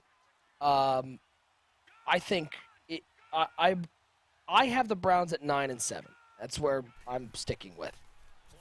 I don't think they need a lot to go their way to get to 10-11. But I also am a Browns fan who is pessimistic, and so it's probably best for me to say they're going to go 2-14 and go cry in the corner. I don't think that's very likely this year. I do agree with you, though. There's a lot of potential ego issues that they could have, but it remains to be seen. They seem to be a very confident team right now, at least from, I mean, it's hard to not be confident when you're not the Browns. It's just nice to have a decade, team that people are excited to see. How about that? It's just nice to not be like looking at it with despair. I mean, the strength of this team is going to be of that Browns team. I know people are talking about Odell and all that. That defensive line is nuts. Myles Garrett, Olivier Vernon, Sheldon Richardson, Larry Ogunjobi. That's a great D-line. Greedy Williams opposite of Denzel Ward could be great, but that was a steal in the second round there. I could not believe he got down there. I could not believe it. I know people were concerned about his tackling, but I could not believe Greedy Williams got out of the first round. Very, very good man corner. So, I mean, you're going to pair up him and Denzel together. That's going to be very, very tough. And man corner is what they're looking for. Press up, play some man defense, let that D-line get after the quarterback. I love that formula. I love that, especially because the way that you can, especially if the front seven takes care of business, it helps eliminate some of that RPO action. Playing man coverage, it's tough. Yeah. Because you're not really peeking in the backfield like you can to stop the run out of zone. But, the front seven does their job. That RPO stuff is going to be very tough to come by against the Browns. And I think the thing that works for the Browns the most is that what you said, Zan. That defense, that division took a step back. The Steelers taking a step back. The Bengals are the Bengals. I think the Ravens will be good in a year. I think Hollywood Brown was such a great signing, a great draft pick for them with Lamar Jackson. But I need to see Lamar Jackson throw the ball. I need to see him effectively be a passing quarterback. Yeah, for sure. I think the Patriots, we talked about the Bears give the blueprint for the Rams. The Patriots showed how to defend that kind of option scheme that to attack the defense that the Ravens, I'm just all over the place right now.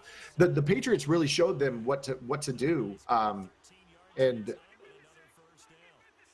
I just think that next year you're going to have to rely on Lamar more. I'm talking about the Chargers game where they ran that defense and then the Patriots came out and ran the ball on it. But I think that the Chargers also showed the world what you could do.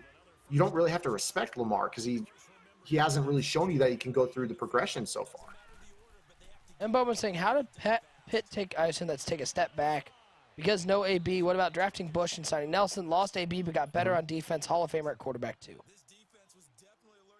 Okay, I think as the kick is up, it is good. I think not having Le'Veon Bell, not having a rushing attack hurt. I think James Conner had a nice year last year, but I need to see it a year too. Big Ben, I'll say he's a Hall of Famer, but he is an older Hall of Famer. As can the underrated King make a miracle? I'm sitting here holding my breath. Hold on, right now. let me stand up and get ready to leave. Okay, see that's how it goes every time for me. Kicks it up, balls out. No. Oh, what are we doing here? He recovered it. I don't like this. I don't like this. I am a big fan of. I like Juju Smith-Schuster. I think he is a number one wide receiver, but I just don't think. I don't think James Conner is going to have the same year. And Big Ben the last couple of years has not been Big Ben. I don't think. I mean, I could be missing something, but I think Big Ben's starting to look old. Here's a question I saw on Twitter: is Big Ben a lock first ballot Hall of Famer? Because I think we all agree he's a Hall of Famer, but is he a first ballot Hall of Famer? What, he's 2 rings? Yep, he's got 2. As Joe Rice is going to come away with that win here. He's into the Final Four. He will take on Clef the God. So we get a Clef-Joe Rice matchup.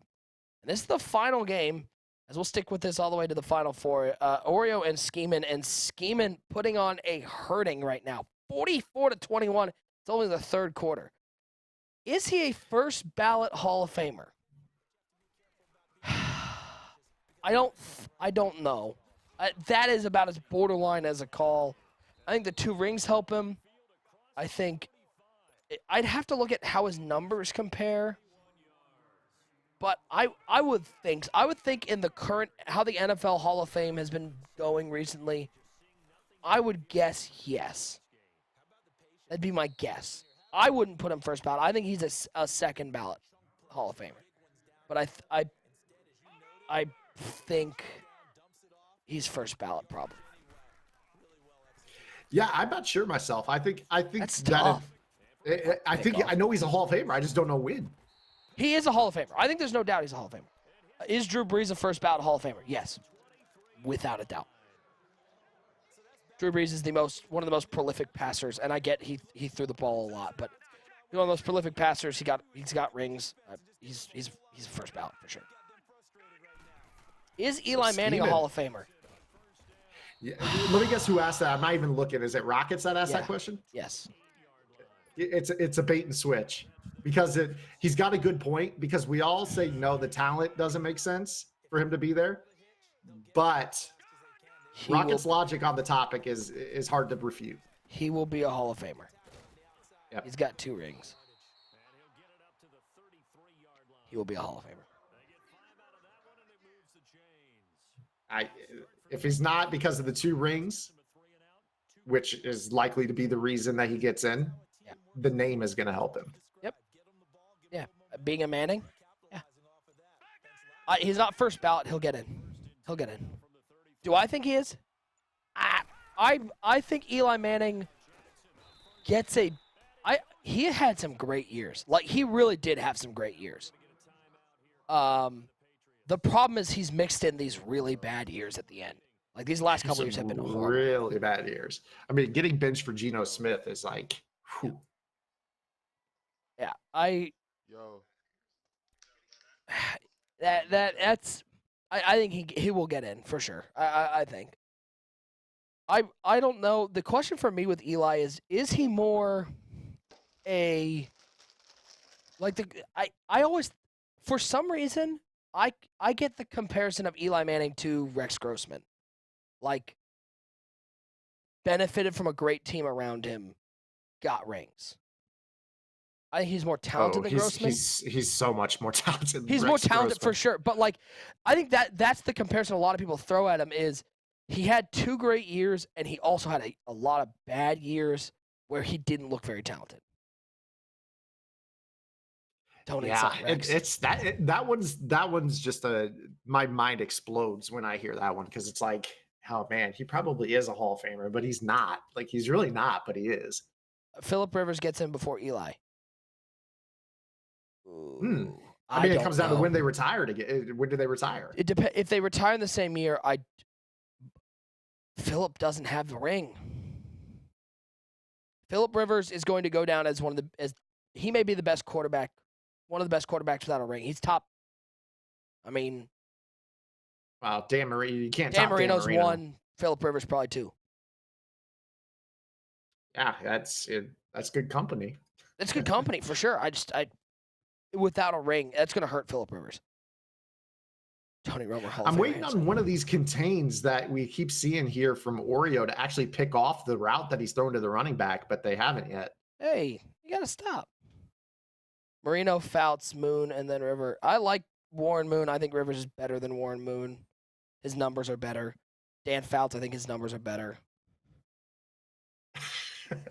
Rockets in the chat said that Eli Manning is the Jamie Lannister of the NFL. He's football royalty and the Kingslayer. Oh, man. If your criteria on whether or not a player's in the Hall of Fame includes Super Bowl rings, you're an idiot. Sorry, not sorry. I'm not saying that's my criteria. I'm saying that's a lot of criteria. It really is. It's like the same with baseball. Yep. I mean, you get some guys that, maybe win a World Series or 2 that were on the bubble, and then that's what gets them in besides their game, besides their stats.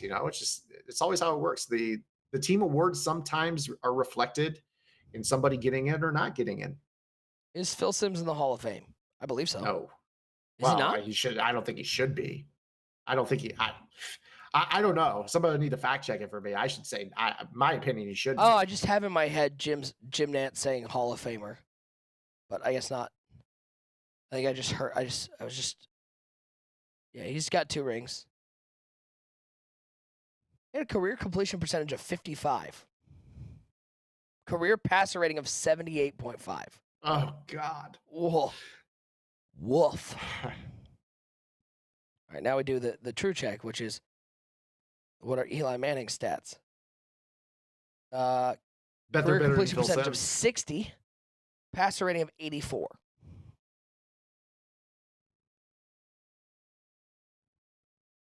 Right now, we're just watching the tail end of Skeeman versus Oreo. Winner of this goes on to face Pavin in the Final Four, looking like it's going to be a Skeeman Pavin matchup. We got Clef Joe Rice in our other semifinals. So that's going to be one hell of a Final Four here in Friday Night Football number 20. JJ Kramer saying compare Eli Manning and Joe Flacco for Hall of Fame. I think Eli Manning gets in and Joe Flacco doesn't because Eli Manning's got the last name of Manning. Yep, I agree. It's everything but the stats that's going to help Eli get in. Yep, absolutely. And it's the stats that's going to prevent a Joe Flacco from getting in. Nathan Peterman, first ballot, BOF, Ball of Fame. Yes, the Peter meme. Were you the one who told me that if Peterman spiked the ball every attempt instead of actually throwing to receivers, he'd have a higher QB rating than he does? Yeah, oh, absolutely would. How about that stat? Yeah, I mean, again, I'm not saying it's my criteria. I'm saying I know how the Hall of Fame thinks, and that last name of Manning with 2 rings, he could have thrown 0 touchdowns, 35 interceptions his last 3 years. He'd still probably get in. Yeah, those 2 Super Bowls. Yep. Shout out to David bodied Tyree. up right there. I mean, it's a little too late here for Oreo, but 50. You got a 50 burger. Still almost a quarter to go too. A complex situation. There was me thinking a team won a game, not just a quarterback. I've been watching the game wrong. Bro, you're not wrong. You're not wrong. I'm just saying. I'm not saying. Who's generally the highest paid player on the team, though? Devil's advocate.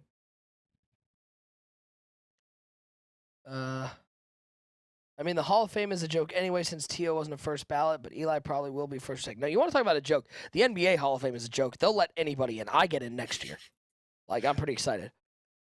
I love the Baseball Hall of Fame. I just don't know if I can take them seriously until Pete Rose is in. Yes, thank you. Pete Rose deserves to be in the Hall of Fame. Put Pete Rose Yes, in. you'd have to have 200. You'd have to have 200 hits for 22 straight years, and you still wouldn't break Pete Rose's record. Expert in the chat. What's going on, man? Expert over on from the Dynasty. Finally, we got the GGs. It looks like. I think That'll do it. There it is. Skeeman is into the Final Four. So 2 great matchups in the Final Four. Pavin and Skeeman, Clef the God and Joe Rice. Don't go anywhere, guys. We've got more action. We're going to be giving away that $1,000 to the winner of Friday Night Football number 20. Plus, we got 2 more giveaways from Grubhub gift cards and 2 more cards to give away. So don't go anywhere. We'll be right back. Burgers, donuts, niçoise salad. Delivering from over 95,000 restaurants nationwide. If you want it all, you can get it all. Grubhub, restaurants you love delivered.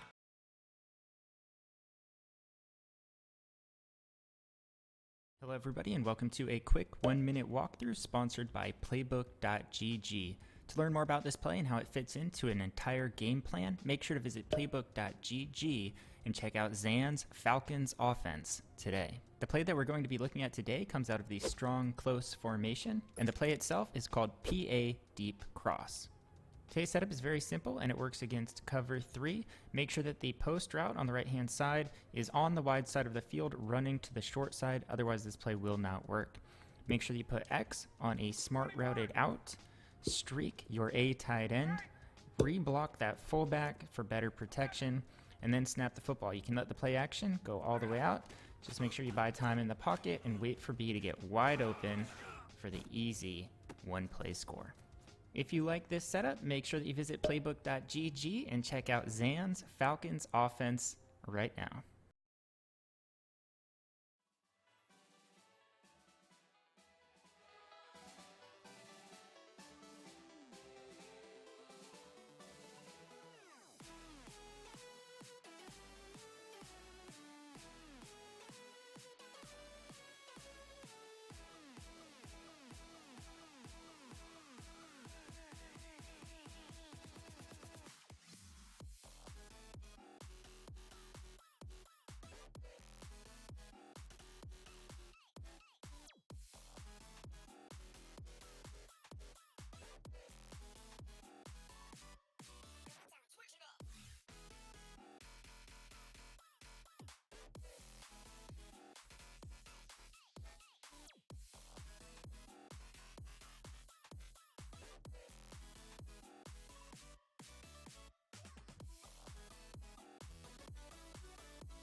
on the past. I know you really want this thing to last. So though the questions keep on coming this time, you know that I'll listen. You know I'll be patient with you. You're my baby. Maybe this time you'll know you can trust me. You'll know I'll be faithful to you. You're my baby.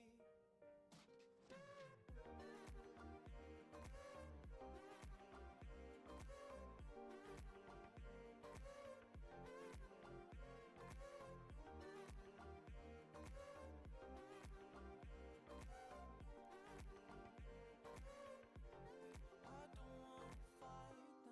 You're barking, you bite now. To prove that I'm right now. That you lost your sight now. I'm holding it tight now. Can't see through the night. How to show you my light now. To paint these walls white now. I don't wanna fight now. You're barking, you bite now.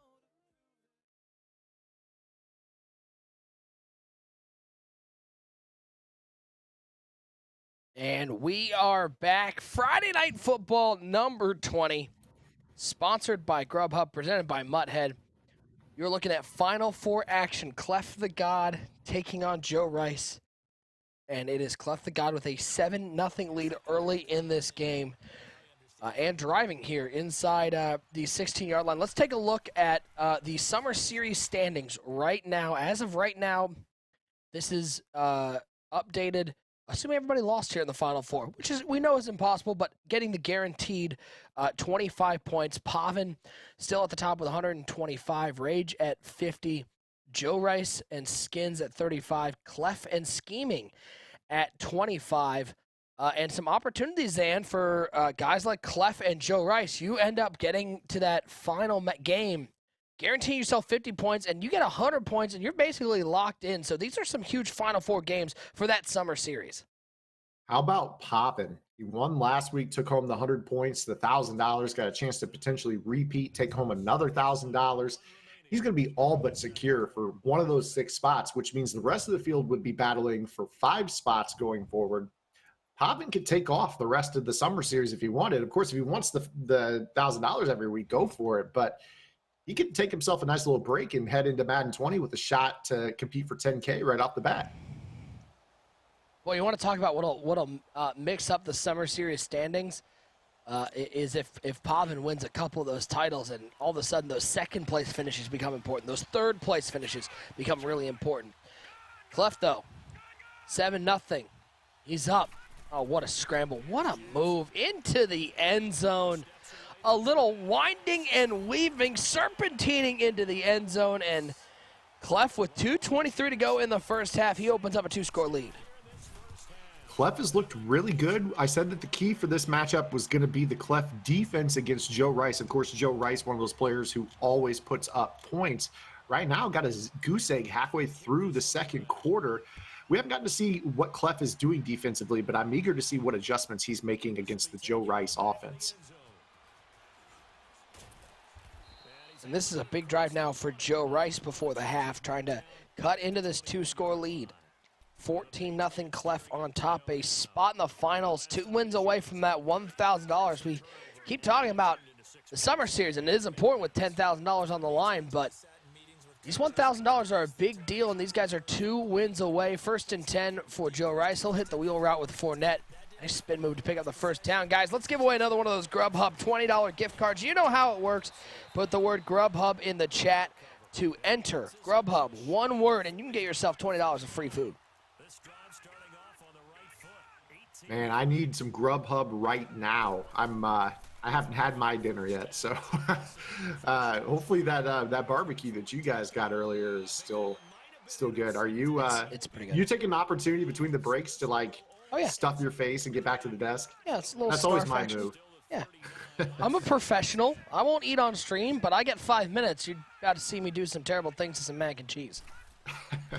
Deep pass Gonna left go side down the for Joe field there. Rice. Ooh, broken up. Looked like he had the outside leverage down the right sideline against that safety. Yeah. Said went down to the left, and nice pass break up there for Clef. They're down to 10.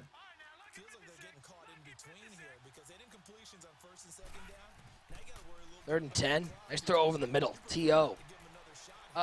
Zan, I think we started something because they're still talking about the Hall of Fame stuff in the chat. I think we started did, man. We're rabble rousers. Of course, Joe Rice won Friday Night Football number 18. He's looking for his second championship. He's been close a number of times. His second Clef has title two in of his 3. own. That's pretty good. Yeah, pretty impressive. We've only had one person pull off back-to-backs so far, and that's Decroft several weeks back. Yep. And we got a chance for Pavin to do that tonight as well. So there's a lot riding here, not only for the summer series, but just for history, just Friday Night Football history. A lot of these guys are making their own stories here this year. A big congratulations to Barbosas, who won the Grubhub gift card as a toe tap on the sidelines. Rack-ag that bad boy. And Joe Rice gets a monster touchdown with $1:03 to go in the first half. He's cut it back to a 1-touchdown game. Quick work of that right there. I said I was interested in seeing what the Clef defense was going to be for Joe Rice. Doesn't look like that was it. And you have to like the mental acumen, the toughness, the fortitude of him, because oftentimes for a rookie, you throw an interception. Again, we appreciate each and every one in the chat hanging out with us for Friday Night Football. Hope you're having a wonderful start to your weekend. No better way to do it than with a little bit of Friday Night Football action. See me lurking, say Nick and Zan, Hall of Fame commentators. Appreciate it, my friend. Hey, having a blast, man.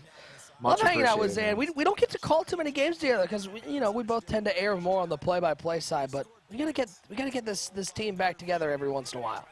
Yeah, I enjoy it. I tell you that all the time. I feel more comfortable in color commentary than I do play-by-play, and you're a natural fit at it. So hopefully this is the second or third of many more to come here on Friday Night Football. And the great part about Friday Night Football is because of everybody out there in the chat, all the players who continue to enter every week, we get to keep doing this. That's the great part is we're seeing this really grow. And Boogs talked about it, and Zan, I've seen you talk about it on Twitter. It is great to see what this has done for the community. And it's great to see the support from everybody, both playing in the tournaments and being in the chat each and every Friday night. Absolutely, we couldn't do these events without you guys in the chat. Obviously, Grubhub is a huge help. You guys support Grubhub. Grubhub turns around and supports us. It's a partnership. I say it all the time. It's not just about the players. You guys can see in the chat. This stream's about you guys. We're here to interact with you guys and just have a good time every Friday night. And by the way, the best players in the world, they get to play for $1,000. It's win-win for everybody. Oh, that could be a safety. It's not. Wow. That's a huge break right there for Clef. That's unbelievable. Wow. Okay. Well, I thought for sure that was 2 points on the board. Point of the football must have gotten out of the end zone somehow right there. Please tell me That's how you spot huge. that ball. Please tell me how you spot that. Wow. I have no clue. 14-7 the score. Clef getting the ball to start the second half. I got to give a big shout out, as always, to our guys behind the scenes who helped put this on. You see Rockets in the chat, Ant Cap behind the scenes, and, of course, our producer Will here in Huntsville helping make this the show that it is. Nick Mazesco and Zan. 4 players remain, $1,000 on the line. And another great night of football. We've been blessed because the great part, here's the thing I love about Friday Night Football. Because we have so many matchups, we're able to get some really good Madden football on the screen. You're not stuck with too many clunkers because there are so many options.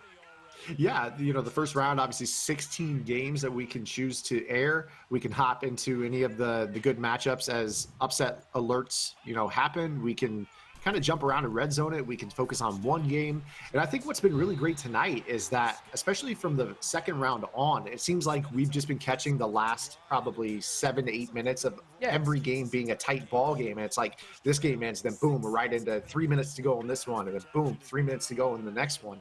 And our semifinals look like they're going to shake out that way as well, because we're going to take you through this one, and then we're going to head probably late into semifinal number 2 with Pavin and I believe he's taking on Oreo, correct?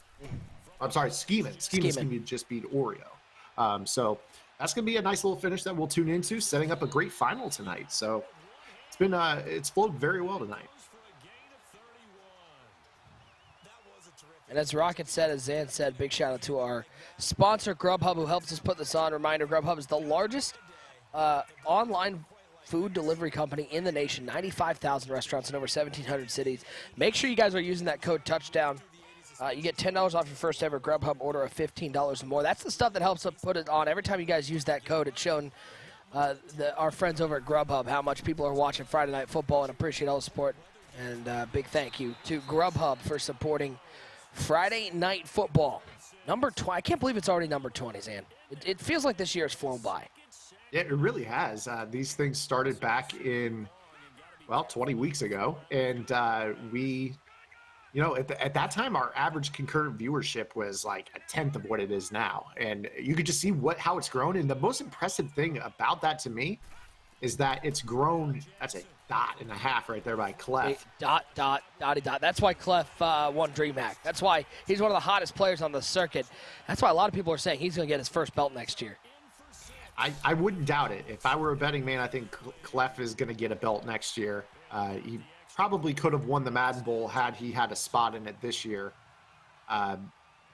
He's not going to take anybody by surprise. Last year around this time, he was playing cash games on Twitch. Only the people on Gamer Saloon and sites like that really knew who he was.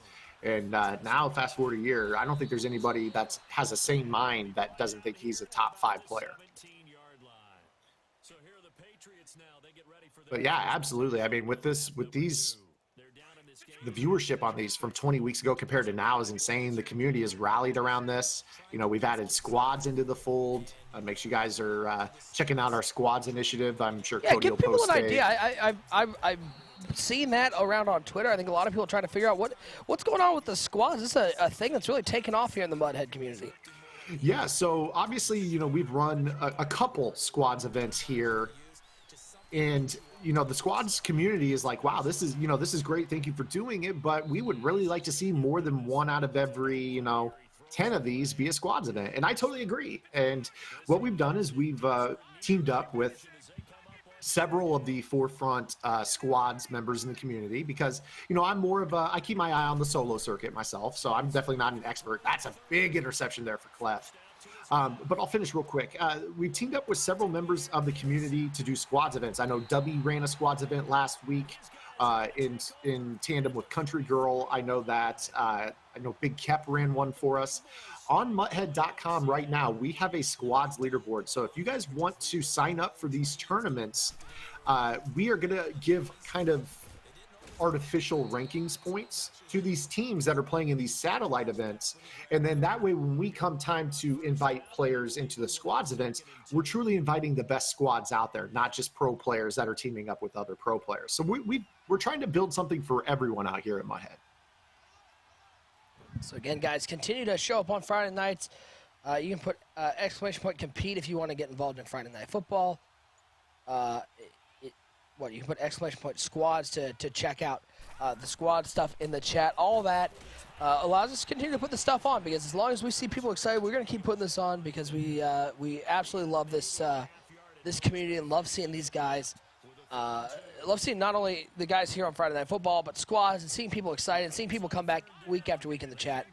It is what makes this community so great. 3rd and 2 now for Clef, and there are a lot of people who might say that this game is done as it is, but how prolific offensively Joe Rice is. How weird is it as another dot from Clef? Just a laser to the right side for another touchdown. How weird is it to see Joe Rice with only 7 points on the board in the 3rd quarter? Yeah, I mean, if he was going to lose this game, if you told me that Joe Rice was going to lose, I would say the score is going to be like 49-42 or 42-28. I didn't expect it to be an all-out drubbing here, 28-7 ball game late in the 3rd quarter. Clef's had a plan, and he's executed it very well, and it's actually been his offense. I mean, defense too, 7 points to 7 points, but his offense has really been on point in this ball game. All right, y'all. We got another giveaway to do. We did the Grubhub giveaway. It's time to give away that Marcus Allen Ultimate Legend that we revealed earlier at 8 o'clock Eastern time. We're giving away that right now. Remember, all you got to win that, all you got to be is following the channel and be active in the chat. It's really easy. We will pick one of you to get that Marcus Allen, and that is a card a lot of people are clamoring for. To add to their squad here late in the Madden 19 cycle. Will Nightbot be nice to you? We have no control. It's all Nightbot. Dyson for good luck. Play. Joe Rice right now is kind of struggling here. Yeah, He's flustered. The last completion was a playmaker into traffic, and he completed it. Now he takes a sack right there. Darrell Green off the edge. You see right there, that's Clef's 7th sack of the ball game of Joe Rice. 28-7 the score. It's been all Clef so far. And look at the defense for Clef getting out. Joe Rice is looking downfield, trying to find something to pick up chunks of yards, and Clef is sending the heat. You see it's that nickel corner, right side behind the linebacker. Watch how he swerves the tackle a lot of times. You see how he just comes in? Oh! That's what – oh, goodness. That's tough. That probably should have been a touchdown. I'm just saying. Probably should have been a touchdown.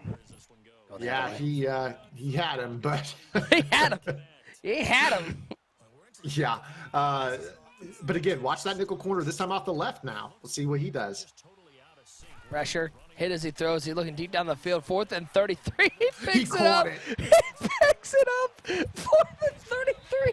Sure. I don't know how to play Madden anymore. I'm done. I'm out. Zan, good luck. Bye. Bye. 4th and 3rd. Not only that, he didn't even egg him. He just sort of basket caught that one. 4's up in the chat. His safety just wigged out on the play. This is why I'm personally not the biggest fan of the two-man catch system, and I really haven't been the biggest proponent of it over the years. Just in that spot, like as a defender, let me click on and make a play on the ball. Don't do that to me. Please don't do that to me.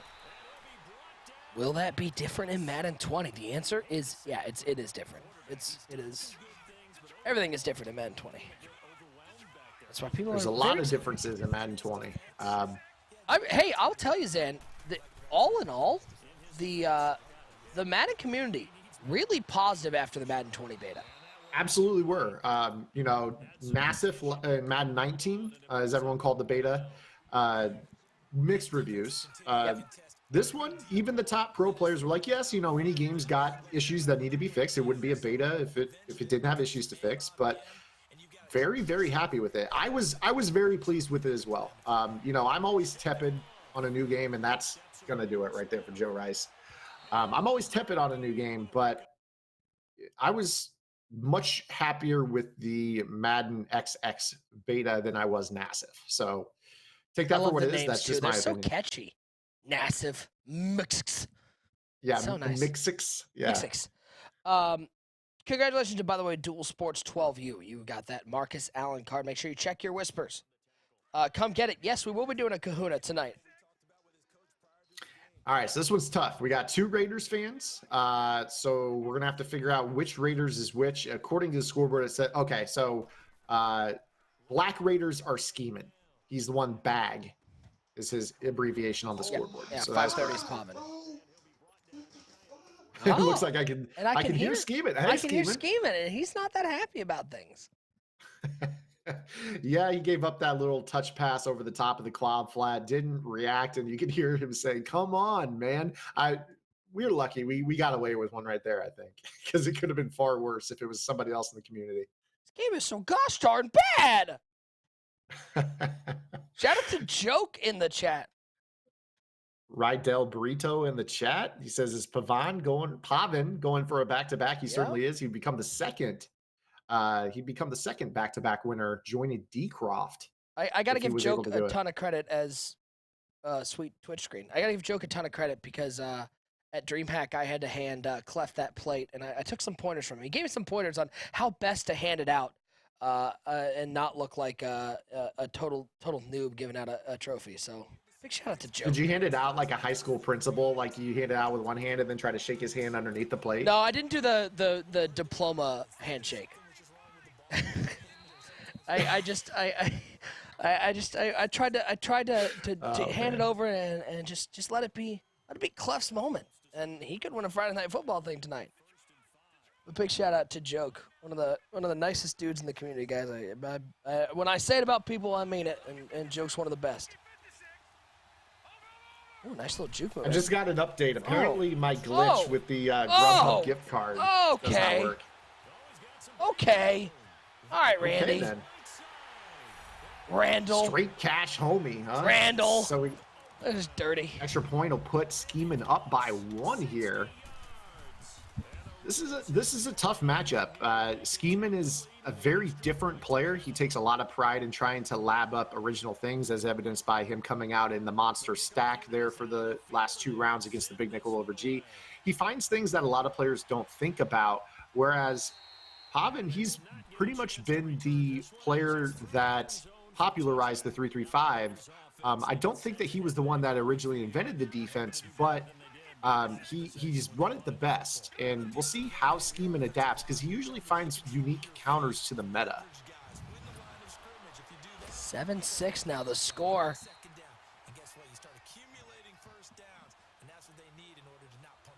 Yeah, I think Siwoo in the chat, I think the code is for your first ever order. So if you've ordered before, yeah, you won't be able to use the code touchdown. Oh, I can hear the dulcet tones of Brandon Gaudin. Oh, BG. He's a pretty good commentator. I like BG. Yeah, I think he's very solid. Charles Davis as well. I had an opportunity to meet Charles a couple of years ago when I was down in Orlando at a community event. It's really awesome. They, you'll just occasionally see them in the hallways like, oh, they're here to, film or record some updates to, because they update their soundtrack according to the season. That every once in a while, UCFM guys know. You guys will hear some tidbits, and it's pretty awesome that they do continuous updates on the commentary. Yeah, it's nice. Joke in the chat saying, shout out to you guys for keeping Comp Madden alive so late in the season. It's a big shout out to all the guys here at Mudhead, Rockets, Ant Cap, saying, y'all, I'm just here along for the ride.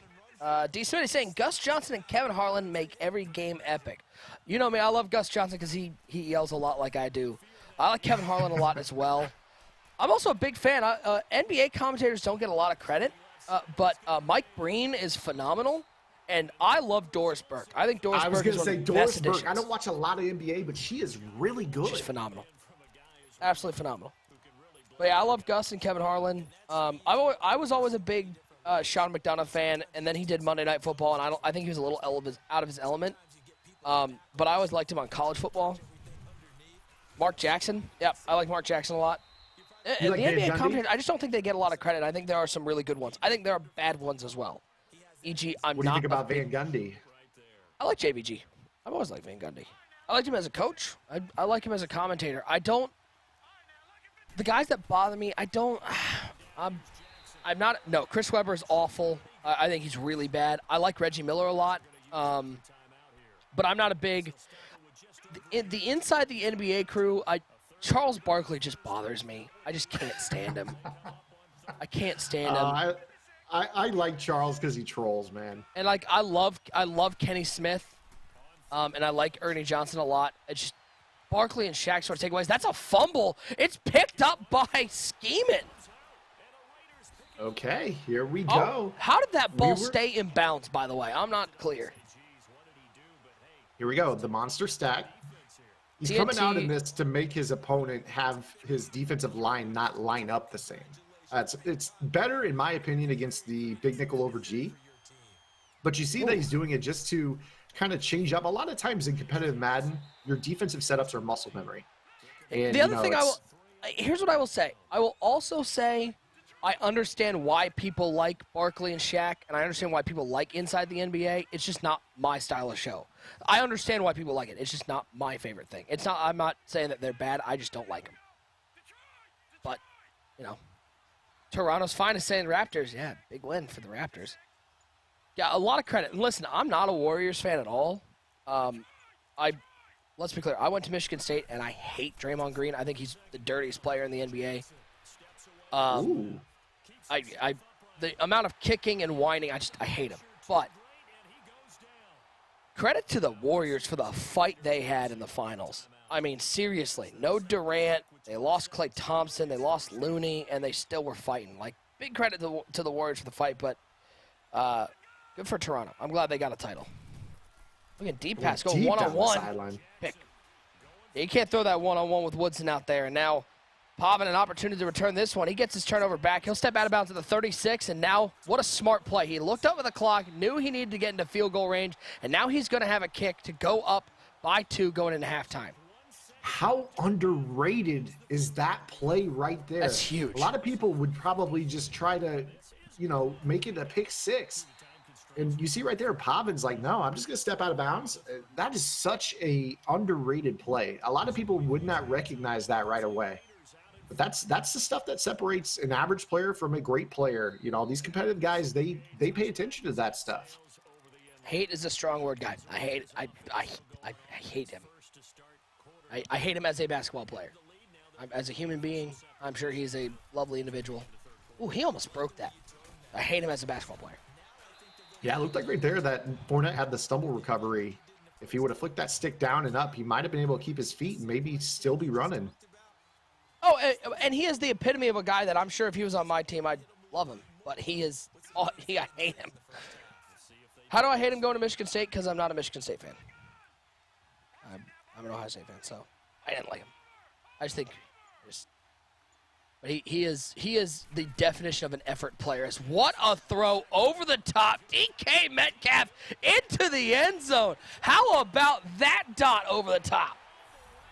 Double verticals right there against the cover two. He motioned the outside receiver, tried to pull that safety a little bit farther to the sideline. Now you saw the underneath coverage by Skeeman. He was in man-to-man with that user against that seam route to Metcalf, but he was thinking that was going to break to the corner, playing something that's more meta. You saw right there that he stayed vertical, got that half step of separation, was able to thread it for the touchdown. And so how about this, Zan? Pavin picks off that pass at the end of the first half, returns it, gets out of bounds with 1 second, gets 3 points, and scores on his first drive. He goes from a fumble where he is down by 1 to now he has a 9-point lead a minute into the second half. Like that's just heady play by Pavin. Yeah, incredible right there. Down by 1, now he's up by 9, and it happened in a blink. And now we're going to see if he can get a big stop. A stop right here might put this ball game away. He's already up by 2 possessions. Sloppy Donger, you had me until effort player. Draymond Green is skilled as hell. If you don't recognize that, I feel bad for you. Effort player's not a knock on him. You can be skilled and an effort player. He is absolutely skilled, but his effort puts him over the top of a lot of players. Rundouts went to Michigan State, but not a Michigan State fan. What? I grew up in Columbus, and I went to a school that was far away from my family. That's how. I went, 4 hours away. See ya. 1st and 10, up the middle of the field. Skeeman looking for that seam. Good click on and hit by Pavin to pry that ball free. Rod Woodson playing the free safety spot right there. Broke on the ball well. Was able to break it up. Dice roll right there. But you see a lot of times these guys playing the safeties, they're not dropping the middle thirds for 2 reasons. They know that they're going to put their best cover player at that safety spot and that they can break on skinny throws and seams a little bit more than you would expect somebody to in a cover 2. And then also the other reason is that the middle linebacker in that deep middle third takes him out of the run fit. So he doesn't really play the run as well from the deep middle third. So you need to keep that mid read, and that's why a lot of players will use that spot. Reminder, guys, we've got one more giveaway to do here on stream. That'll be after our commercial break before the championship game. It's going to be that another Grubhub gift card and then that Ed Too Tall Jones Ultimate Legend. We still got the Kahuna giveaway later. So plenty of giveaways to go here. As we're going to give away $1,000 as well to the winner of this Friday Night Football. Will Pavin get to the championship and give himself a chance to go back-to-back? Will Skeeman be able to come back in this game? He's looking for his first Friday Night Football title. Winner of this game takes on Clef the God, as Clef looks to be the first 3-time Friday Night Football champ. 4th and 2 for Skeeman. It's batted down at the line, and that's a huge play for Pavin's defense. Pavin gets the ball back over on downs, up by 9, about 5-10 yards away from field goal range for another score. Looks like we're going to get that Clef Pavin matchup that you were talking about 2 hours ago. High-powered. Oh, Fournette breaks a tackle. Something. Why do you take Leonard Fournette? Is this the reason, Zan? Was that it? That's exactly why. The budget tacklers against a guy like Fournette, you get the 90-plus trucking, the elite speed. Earlier, we saw players that were putting energized on him to get him the full stamina boost back after he trucked over somebody. This is exactly why you pay for trucking backs and salary cap. All right, y'all, not to say that this one's over, but let me know where you guys are thinking in the chat. If Pavin gets there, give me a 1 if Pavin goes back-to-back. Give me a 2 if Clef becomes the first 3-time champ. I want to know where people are leaning. Assuming this game, we've seen weird stuff happen today, but assuming that's there, what do you guys think? One for Pavin getting his back-to-back title, 2 for Clef getting his 3rd. Rocket's a jerk going 12. What a jerk. Even more impressive about Clef here as he makes another trip to the finals. If he wins tonight, that'll be his 3rd Friday Night Football championship since week 10. Week 10, he went 5-0. It's all been recent. Wow. Week 14, he went 5-0. And actually, week number 17 was squad, so you can sub week 17 out because he wouldn't have been playing in that. His record right now heading into this final matchup is 35-11 in Friday Night Football play. Best win percentage. By far. Shows you how good. I mean, again, there's a reason why people are saying that's a nice play by Scheme able to get in the backfield and keep his hope alive, because holding him to a field goal here, it keeps it a 2-score game. This ball is down, the kick is up from 53 yards out. It is good. It's a 12-point lead for Pavin, but how about Clef? He adds another couple wins. It's all been very recent, and there's a reason why people are saying he's going to be the one to get his belt next year. And I think it's hard to argue. I think he has. You look at the last 3 months, he's had as good of a 3-month stretch as anybody has had, especially in a time when there are no major tournaments. He's been running Friday Night Football, and he got his DreamHack title. That, and many said that he should have been in the Madden Bowl had it been a different point structure. So, sure. You know, he's been there all year long. I don't think this shocks anybody, and I don't think he's going to surprise anybody next year if he wins a belt. And so how's this for consistency? 13 total appearances, 10 top 8s for Clef. Now 11 with this one. That's consistency. In a field of players, over 120 players, we've had only 40 of them have a record of 500 or better. And he's, probably over 75% at this point? Well, he was at 76% going in. Yeah, so he's, over almost 80% now? So let's see, he's won, 4 games? He's 34 out of 45. He's now 39-11. Okay, so I was going off an update there. He's no, he should be 34-11 after today, right? As of right now, 4 wins today. He's, according to the stat sheet here, he's 35-11 going into it. I don't know if this is constantly getting updated, but yes, ACAP updates that live. So yep, that's the actual. So he's 35-11. Yeah, so 76% now. He's won over 3/4 of his games in Friday Night Football. That's nuts. And again, this isn't to throw anybody under the bus at all. I'm just about to name some names of players that are 500 or below in our competition. Again, no shade being thrown at anybody. Rage, who was 2nd place last week. Skeeman, who you see in this game. Ooh. Serious Mo. Little Man. Young Kiv is 500. Who else? See, Carry Q has a win percentage of 40. Drag, 37.5. Just going down. I mean, there's some names on here that you know. Matster Gamer made a Final Four run at the Madden Classic. He's got a win percentage of 23.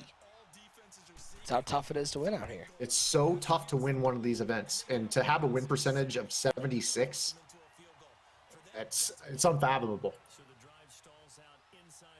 Underrated King wants to know what his win percentage is. I'll have that here for you shortly. 61%.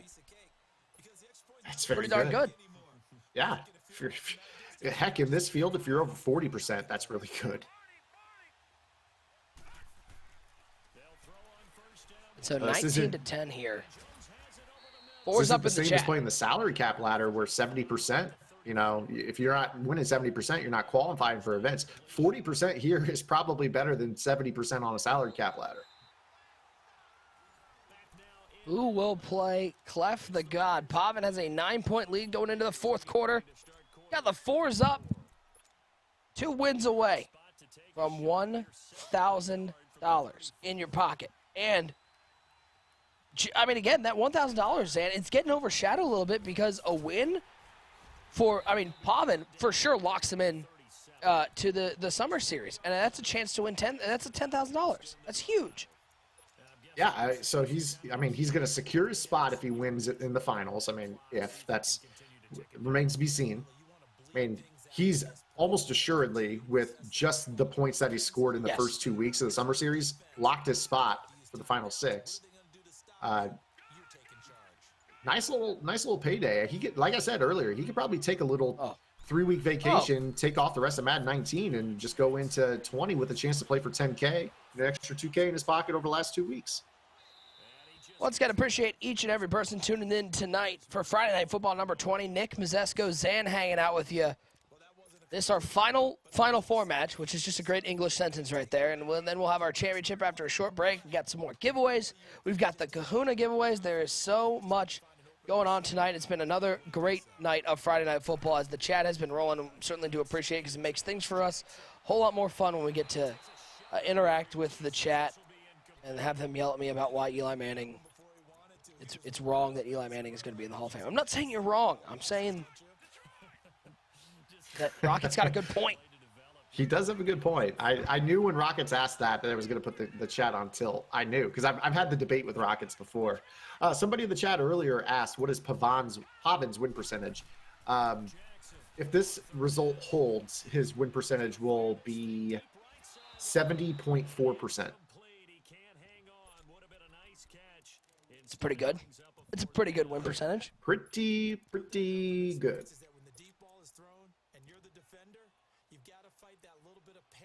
19-10 the score. 4th down and 10 now, and Scheming, he's got a little bit of life. He got the stop he needed. A field goal cuts it back to a one-score game. A touchdown puts all the pressure back on Pavin, so this game far from over, as it's going to be a fair catch at the 30-yard line. And listen, we saw an onside kick recovered. Anything is possible, Zan. As Kevin Garnett would say, anything is possible. Yeah, we saw the onside kick. I put the caster curse on Kurtobin a little bit earlier tonight. Oh, not a little bit. Like, amazingly. Yeah, it was a lot of it. You're right. Oh, he made the catch in front of Woodson. Oh, I thought that was going the other way. And Julio with the one-handed catch. We've seen that throw picked off several times tonight. This time it goes to the offense, and Scheming picks up a huge chunk of yards, needing to get 2 scores here. That's huge now that he can either get a field goal or get the touchdown here without going south of the 2-minute warning. And just like that, Scheming saying, y'all are talking about Pavin and Clef. I'm still here. I still want my Friday Night Football title. 1st and 10, looking left side, makes the catch, steps out of bounds at the 6-yard line. Nick, I'm just going to say, you saw a click on right there, a whipped hit stick, just like the Kurtobin game. Flashbacks. It looks eerily similar. I don't think an onside kick is going to be the result of this drive here, but yeah, it just looks very similar. We'll throw to the flat, trying to get to the end zone. All right, so Zan, explain it one more time. Hitstick Scanning in the chat says, anybody know why Scheming is audibling from this formation to other? Why he's going into that monster and audibling out to something else?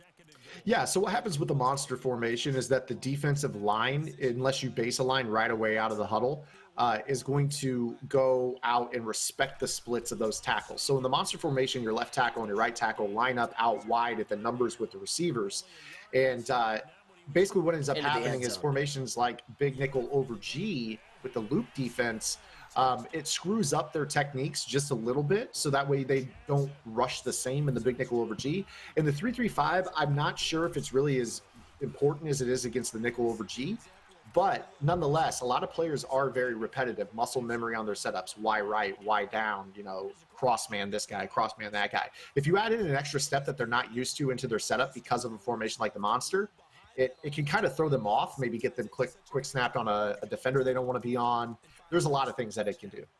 Well, all of a sudden, Scheming back in this game. It's only a 2-point ball game. Pavin with the ball. He's going to hand it to Fournette left side. He'll pick up 2. And I don't know, Zan. It feels like the momentum has shifted a little bit the way of Scheming, even though he's in a hole right now with 2:43 to go. This is that spot I told you earlier. I do not like this spot. I mean, this is what separates a good Madden player from a great Madden player. The great Madden players know how to do the 4-minute drill. Or in Madden, it's more like a 2.5, 3-minute drill. They know how to get the first down, the chains, use the clock. See right there, Skeeman has to go into his timeouts, and now he's got to use the 2-minute warning as a timeout. So, this is an awkward spot, and I like what Pavin did right there. He's just going to run his offense. He's not going into a shell. He's not going to run the ball over and over. Yes, Wham has been part of his offense, but he's going to still make him respect the gun bunch offense. Second timeout taken by Skeeman. About the 47-yard line. And this defense here going to burn their second timeout. And now You can also factor in another a 2nd and 7. You're going to see Skeeman's going to have to make some plays. Got to expect the Whams coming. Here comes Sharp in motion. It's a handout to Fournette. Good gap shoot there by Skeeman. And he makes the play in the backfield. Uses his final timeout. 3rd and 9, Zan. A chance at $1,000 on the line.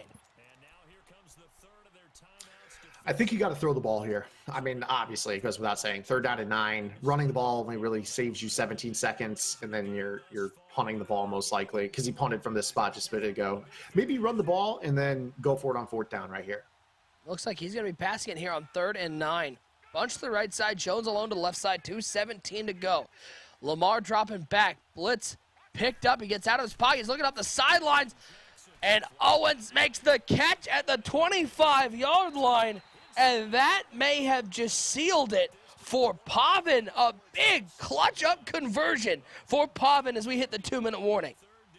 I was curious whether or not Lamar Jackson was going to be accurate enough to keep that one in bounds. What a dot. Little back shoulder. Terrell Owens able to get 2 feet in. Now we have a spot where, I mean, it's looking very, very bad for Skeeman right now. The best case scenario, maybe the ball back down 5 with 30 seconds and no timeouts. Oh, we got a fumble. Nope. Didn't get the ball Hung out. on to it. Looked like it was the animation, though, didn't it? Rocket saying, can't he knee it? I mean, he can. 30-second play 30-second clocks in that spot. Come on, Rockets, get your math right. If it were regs, the game would have been open, absolutely, or over, absolutely.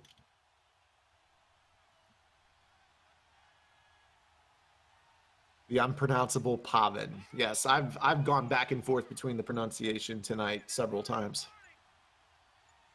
2nd and 6, Fournette to the 17. Now a 3rd down opportunity.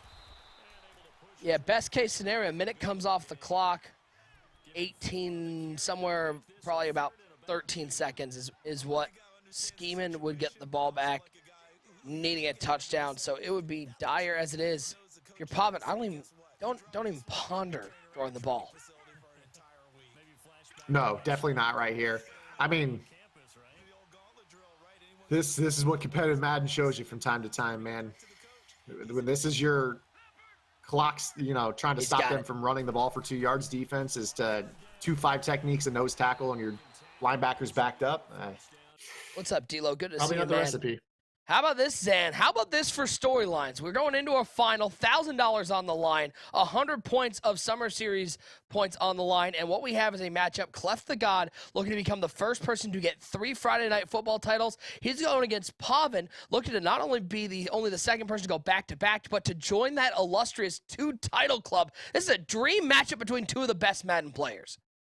Yeah, you got a player that has been winning everything over the last month and a half, 2 months in Clef. And then you got a player who has been a top 5 player all year long as well in Pavin. Something's going to have to give. This was the matchup that we talked about 2 hours ago. We're going to see who's going to come out with that one, take home $1,000, but more importantly, more than likely secure their spot into our Summer Series Final 6, which will be playing for $10,000 here in just under 2 months. It's crazy. We got a great matchup. Guys, we're going to take a quick break. When we come back, we got a couple more giveaways due. We've got the championship game, Clef and Pavin. Let everyone know to get here because this is a huge matchup. Don't go anywhere. We'll be right back with the final of Friday Night Football number 20. Burgers, donuts, Niçoise salad. Delivering from over 95,000 restaurants nationwide. If you want it all, you can get it all. Grubhub, restaurants you love delivered.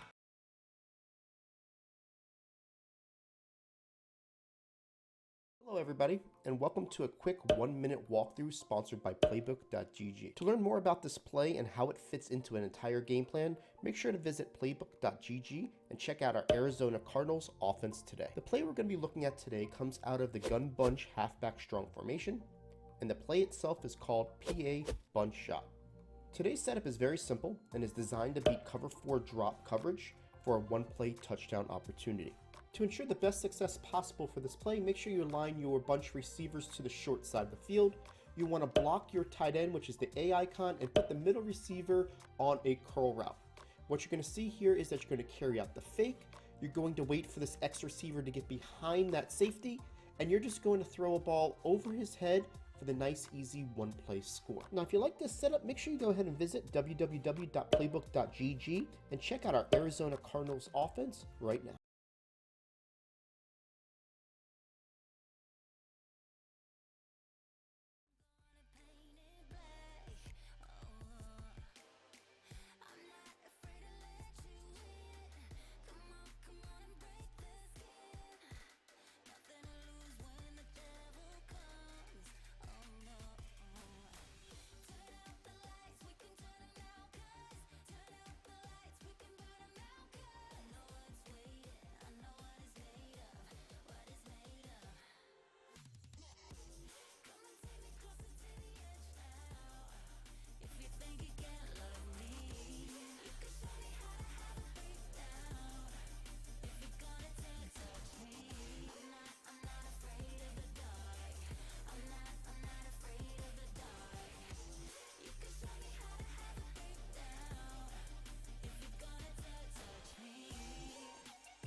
$1,000 on the line. It is the championship of Friday Night Football number 20, presented by Mudhead, sponsored by our friends over at Grubhub.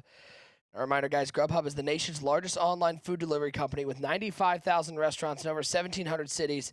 As a big play already in this game, Pavin forcing a fumble and getting the ball off that opening drive by Clef. Nick Mazesco and Zan with you, and Zan for Pavin, once again, the defense coming up with a big play. This is a high-powered matchup between two of the biggest names in Madden football. Yeah, right now there's probably not two players running hotter than either of these two. And you see early on the defense, both sides looking strong as Ingram gets the first sack of the ballgame for Clef. Big strip fumble there on that scramble. Clef trying to do a little bit too much there on 3rd down and 22. Could have gotten down, set up a 4th down and manageable. Instead, tried to play through the contact, and it ended up being a fumble. Shout out to my guy D. Croft in the chat saying, I don't know how I feel about someone going back-to-back. It's a very exclusive club. Very exclusive, meaning one member, that member being D. Croft. It's going to be like the 72 Dolphins. Are you going to pop champagne if Clef were to lose this ballgame? No, and D. Croft, I'm sorry, if Pavin were to lose this ballgame. Yeah, absolutely. But Clef actually, I mean, shoot, there's no one with 3 either, so you can pop champagne for either club, but somebody's going to be joining the club that you're in. 3rd and 14, though, Clef coming up with a defensive stop, but Pavin's going to go for it here on 4th and 10, and Clef an opportunity off the strip fumble by Pavin to get some of that momentum back with a stop on 4th down. Yeah, we'll see what happens right here. I'm not sure if Clef is going to send the pressure, if he's just going to let it be a base rush here with that nickel corner. We'll see what he does here. Pavin's going to flip the formation away from the tight end side. Seems like he's comfortable with his pass protection here against this blitz. And it's picked up nicely. He's got all the time in the world. He's looking over the middle of the field. Has it, man. That's T.O. inside the 20-yard line. Breaking tackle, still going to the 15-yard line. Pavin wants that $1,000. Let's keep the giveaways going. Put in the chat Grubhub to enter our $20 Grubhub gift card giveaway. Grubhub, one word in the chat. We'll draw for that in just a second. 1st and 10 for Pavin. Once again, flipping that formation over to the left side. One wide receiver, that is Julio Jones on the right side. Leonard Fournette on the right hip of Lamar Jackson at the helm for the 2019 Madden Club champion Pavin. He's looking to the right side, looking for a Julio, but nobody's home. It's going to bring up a 2nd down. Just a little bit late on that throw. He did have him, just didn't get the button pressed in time, and the pass let him out of bounds right there. But I think that was a good read. Shout out to Barbosas, who said, shout out to Mudhead again for the Grubhub giveaway. Just ordered a beer, cheese, and steak Chicago-style pizza. Beer, cheese, and steak, huh? I've heard Chicago style. So is that deep? It's got to be a deep dish then. Is deep dish Beer, pizza cheese, and pizza? steak. Yes. Oh yeah. Deep dish is a pizza. Ask Ant Cap. Ant Cap is a true Italian. He likes that New York slice.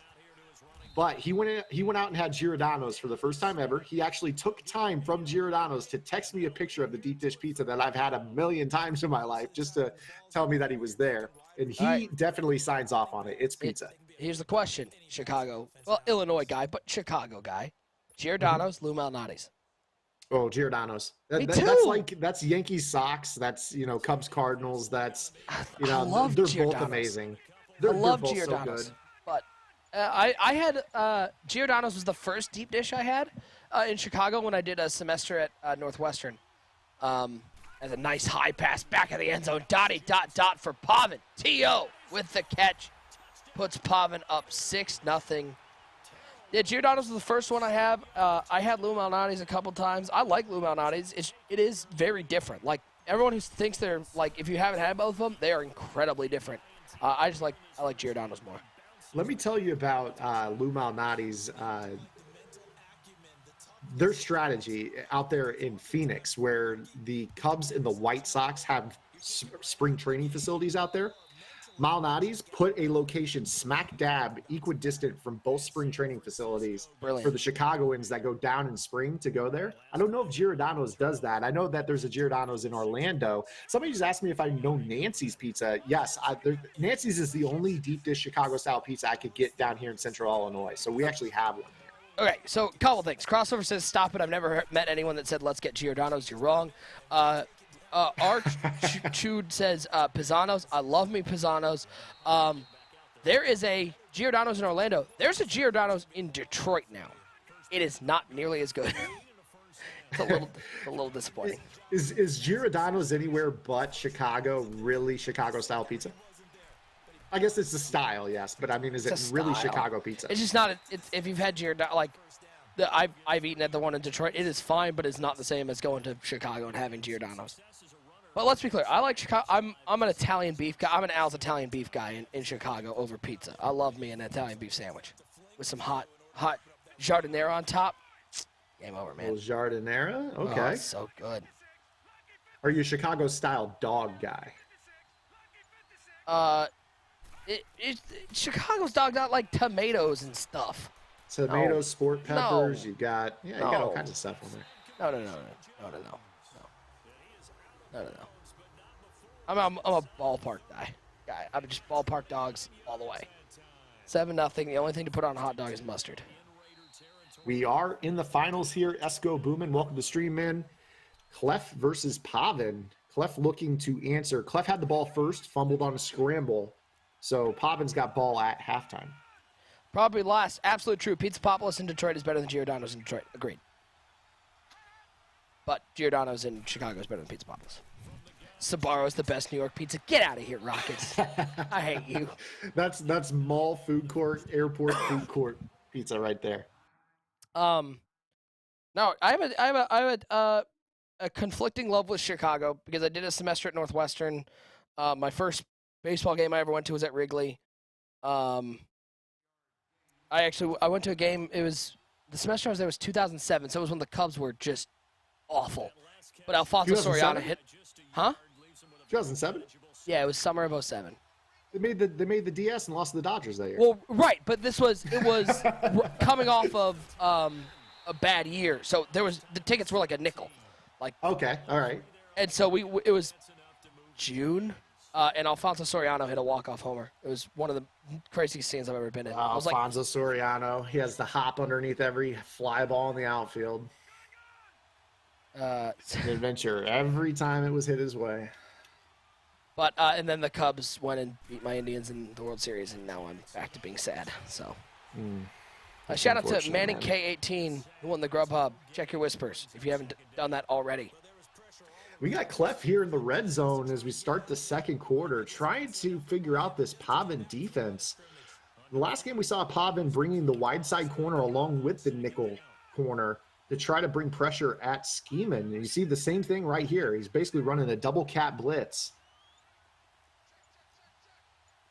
He goes to the high ball. You saw right there, he did have that short out route because that corner was blitzing off the right side. He just didn't identify it right away. Go Titans saying, why is Bunch the only offense run? It's not. And if you've watched today, there's been a lot of different offense. Actually, this has been one of the more diverse offensive groups we've seen as he looks back at the end zone. High pass, one-handed, come down with it. DK Metcalf. Burgers, donuts, Niçoise salad. Delivering from over 95,000 restaurants nationwide. If you want it all, you can get it all. Grubhub, restaurants you love delivered. All right, so how good is this? 3:34 to go in the first half, Zan. Pavin and Clef tied at 7. But Pavin's got the chance to blow this game wide open as close as it seems right now. A good drive right here that leaves Clef little to no time and the ball at half. That could be worth $1,000. So we'll see if the clock management over the next 3:34 ends up being worth that much money. WN398 in the chat asking, is this salary cap? Yes, it is. Salary cap Xbox One, like all of our Friday Night Football solos events. This is the mode. A lot of players late in the year have kind of talked about this mode and said that the wide receivers are just too unstoppable at this point in the year. The cap number doesn't get changed, things like that. But this is the mode that over the years, with the exception of this year, was usually the favorite competitive mode of most competitive players out there. Going to go to the outside. I love that little route combo, but he's not going to hold on to it. Nice break up there by the strong safety. Looks like Ed Reed playing out there. All right, y'all, let me know what you guys are thinking. Where you're leaning right now. 3:06 to go in the first half. 1, if Pavin's going to win. 2, if Clef's going to win. Let me know what you guys think. 3rd down and 4 for Pavin. Coming out of that bunch formation. So go Titans, I'll humor you. Skeeman ran gun monster into gun tight slots today. We've seen some trips tight end. We've seen some single back ace twins flex. We've seen deuce close. We've seen tight slots a little bit. Yeah, so well, I don't know how many offenses I just named, but there's 5 or 6 ats for you right there. This offense converted once on fourth down earlier. Bunch is always going to be one of the most popular in formation simply because of your ability to max protect, have an extra blocker left and right of the quarterback, plus the fact that, zone floods have always been better from compression, and not a lot of players play man this year is the main reason you see bunch so much. Oh, what a beautiful play on fourth down. Zan, that is the most underrated defensive play in the game. Going back, playing underneath, and instead of going for the pick, going for the swat because it's a much more reliable defensive play. Now Clef gets the ball back on the 31-yard line.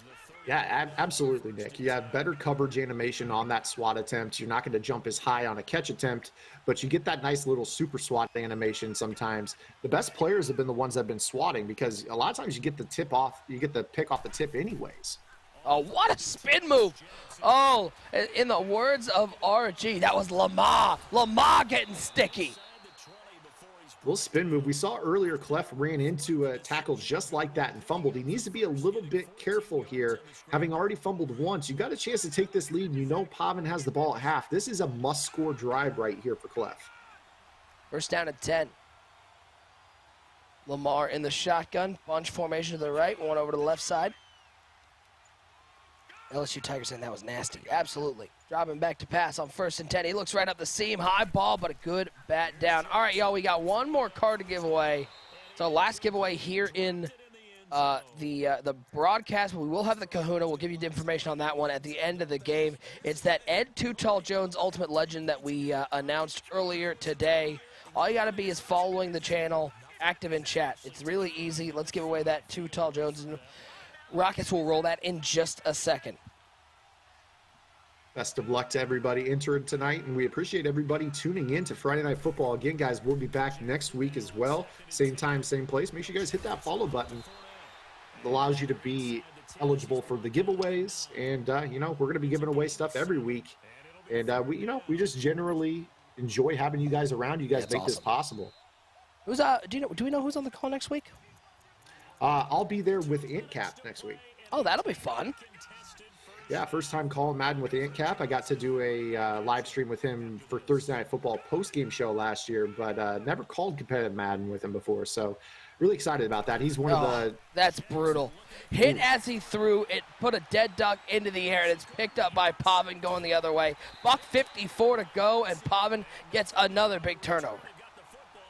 Huge turnover right there. Did get hit on the throw, caused that ball to sail a little bit on him into the waiting arms of Rod Woodson, and now Pavin gets another chance to have a good drive to end the first half with the ball coming out.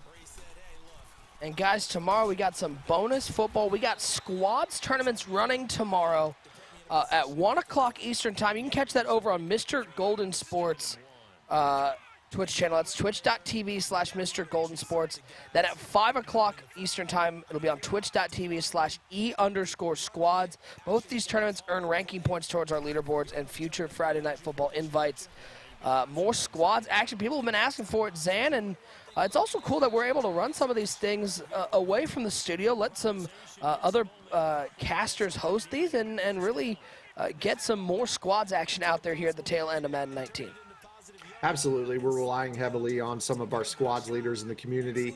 Also serves as a way for us to scout the truly best squads teams in the community. I mean, we've heard you loud and clear. We've run some squads events with pro players drafting their teammates and things like that. But, there's those of you out there that say, you know what, we're really the best squads. We need to be playing in these. So this satellite circuit is our way to do so. Make sure you guys go support those creators. Another thing it does is it allows us to kind of scout myself. I can't be there every week. Nick can't be there every week. It allows us to potentially give these people a chance to host and shoutcast their own tournaments. You never know. Some of you guys out there, if you want to do that, might end up in the studio next to Nick. Country Girl in the chat. What's going on, Country Girl? Good to see you. And guys, as we said, we appreciate everybody who subs to the channel. It is in no way required, but if you have that Twitch Prime, if you have the ability to subscribe, make sure you're supporting some of the great streamers out there in the Madden community. People like Country Girl, like the players you see here in Friday Night Football. Just make sure you're supporting the Madden community because we want to see this grow, and it's a great way that if you have the ability to do it. But at the very least, make sure you're tuning in because these are some big events. There's some great streamers out there. And Dan, we're heading into Madden 20. It's just around the corner. We're just over 4 days over a month from EA Access. Just about a month and a week from the actual game release. And Madden 19 will be a distant memory, and we'll be on to talking about Madden 20. We sure will, and kicking off our year with $10,000. You're kicking off your year with that EA Access tournament with the proceeds going to Operation Homefront, you said? Yep. Go ahead and plug that again. I mean, it's been a couple hours. Probably have some new people in here. Yeah, big shout out, by the way, to Shotmaster in the chat. Yeah, we're running a tournaments on, it's during EA Access on both Xbox. It's 64 players on Xbox, 64 on PlayStation 4. And we're giving away, first prize in the tournament is a Patrick Mahomes signed helmet, as well as other prizes. We're going to be giving away about 15 copies of Madden 20. We got a whole lot of giveaways to both the chat and to people in the tournament. And the best part about it is it's all for charity. We're raising money for Operation Homefront. It's a charity that helps military families with everything from medical bills to car repairs and home repairs. It really just helps them get by, help them and their families get by on the day-to-day basis. So it's a great cause. Last year we raised $5,300. We're hoping for $10,000 this year. So if you want to participate, head on over to our website. That's at 365.maddenbomberleague.com. Click on the EA Access tab. It's free to enter. It's a completely free tournament. There's no entry fee. And again, we're giving away over $3,000 worth of prizes to not only people in the tournament, but people watching. It's a lot about, honestly, Zan, it's a lot about what we talk about here on Mudhead. It's a nice throw over to the right side for Pavin. Charity is one of the big reasons we put on, but the other one is just for the community because for all the people who see it on Twitter and talk about the Madden community is a real tight-knit community, and to be able to give back. It doesn't get much better than this, being able to put on these events and see people come together on a Friday night and hang out and watch some great Madden football, and that's why we do our EA Access tournament. Yeah, what you guys are doing is such a great cause. Highly encourage you guys out there, if you guys want to participate in a tournament. I'll tell you what's nice about it is you get an opportunity for free to play in something, you get a chance to win something, support a great cause, and then, you're going to be able to play against players, learn things about the game early on in the year that maybe you didn't know, take things that have been used against you and get off to the right foot in Madden 20. And that's all secondary to obviously doing it for a great cause, which is really awesome to see that you guys did that last year and are bringing it back again this year. Yeah, it's going to be a lot of fun. So make sure you apply if you can, or make sure you at least tune in. It'll be all over on our Twitch channel. We're doing a 12-hour stream on day one. It's on July 25th. That's going to be at twitch.tv/MBL Network. So it's going to be a lot of fun. And shout out to Sugarland Texans, won that Ed Too Tall Jones and claimed. And guys, if you want to compete in squads, you have the command !squads in the chat. Yep. Again, guys, that whole squads initiative, you guys need to sign up for those events, compete in those satellite events. We'll give you rankings points. They're not official rankings points. It's just a way for us to keep tabs on which teams are doing well in these satellite tournaments and help us with our invite process when we do the actual $1,000 squads events in the future. Caffeine Junkie, if the tournament is free to enter and you're giving away $3,000 in prizes, how are you helping the charity? Explain so people can contribute. All donations we get through the month of July is going to Operation Homefront.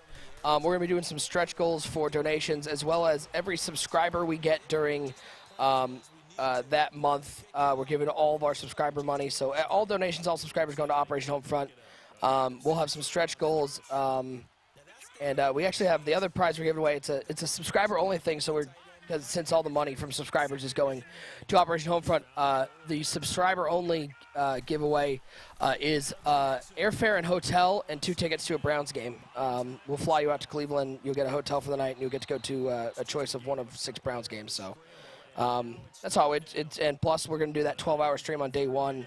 We're going to have a representative from Operation Homefront on to talk about it. So it's all. We're just trying to give as much as we can to Operation Homefront and try to get as many eyes on the tournament so that we can try to do some good. It's always good. I really do believe, Zan. It is so cool getting to talk to Mutt Guru. I think positive force for good is such a great sentiment for what we do here at Mudhead and what Mutt Guru does and what we try to do. Yeah, absolutely. I mean, it's all about karma. You know, what goes around comes around. You know, if you're a good person, good things happen, typically speaking. And, you know, in time, good things happen.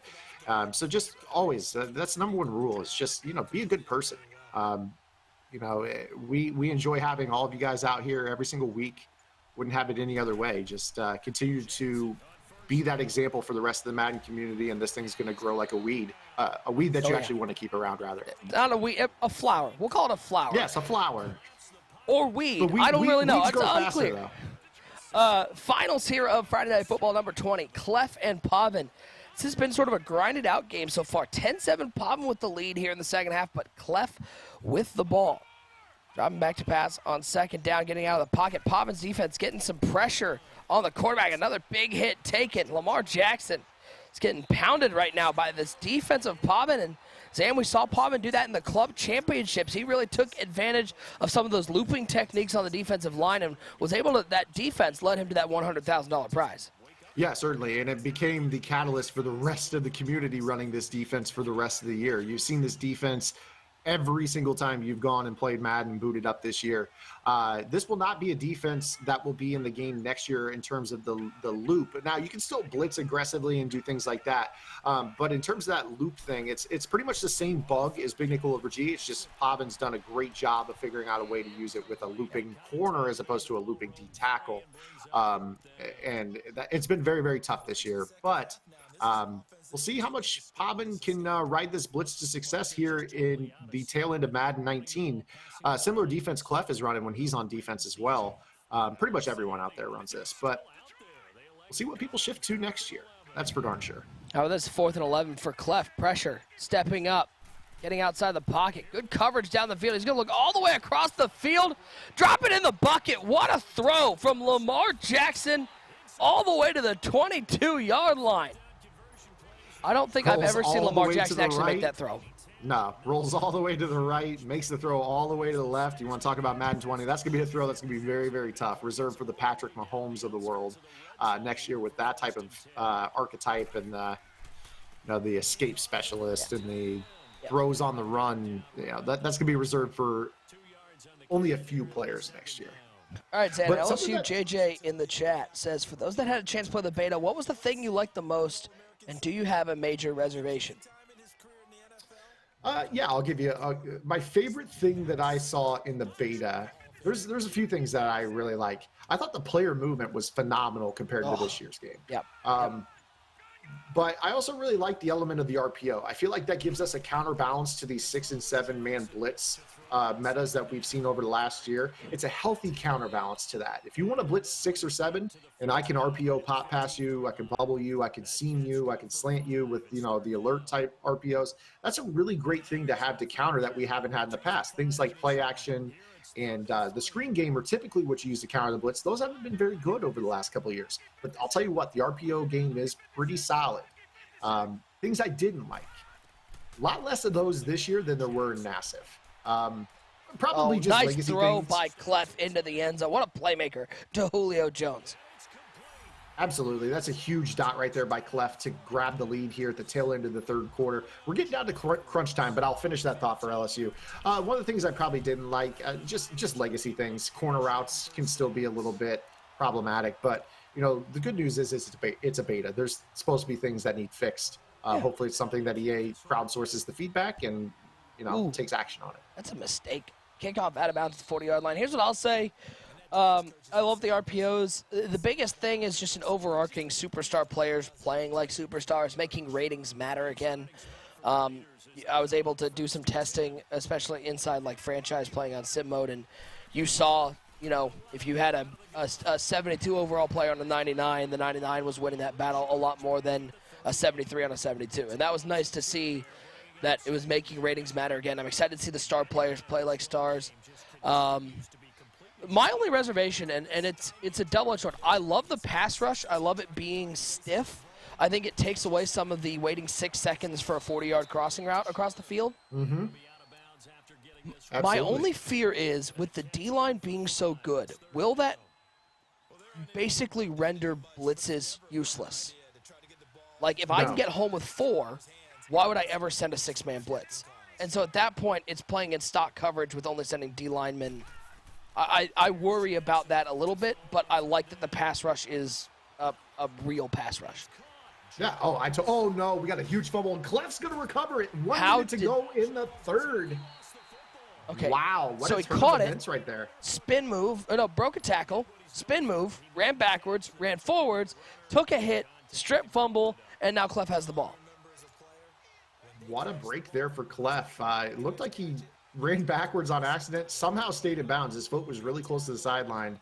And then when he ran back, runs right into the strip animation. Another one of you were asking? The great pro players, Some Serious in the chat. What's going on, Some Serious? Good to see you, man.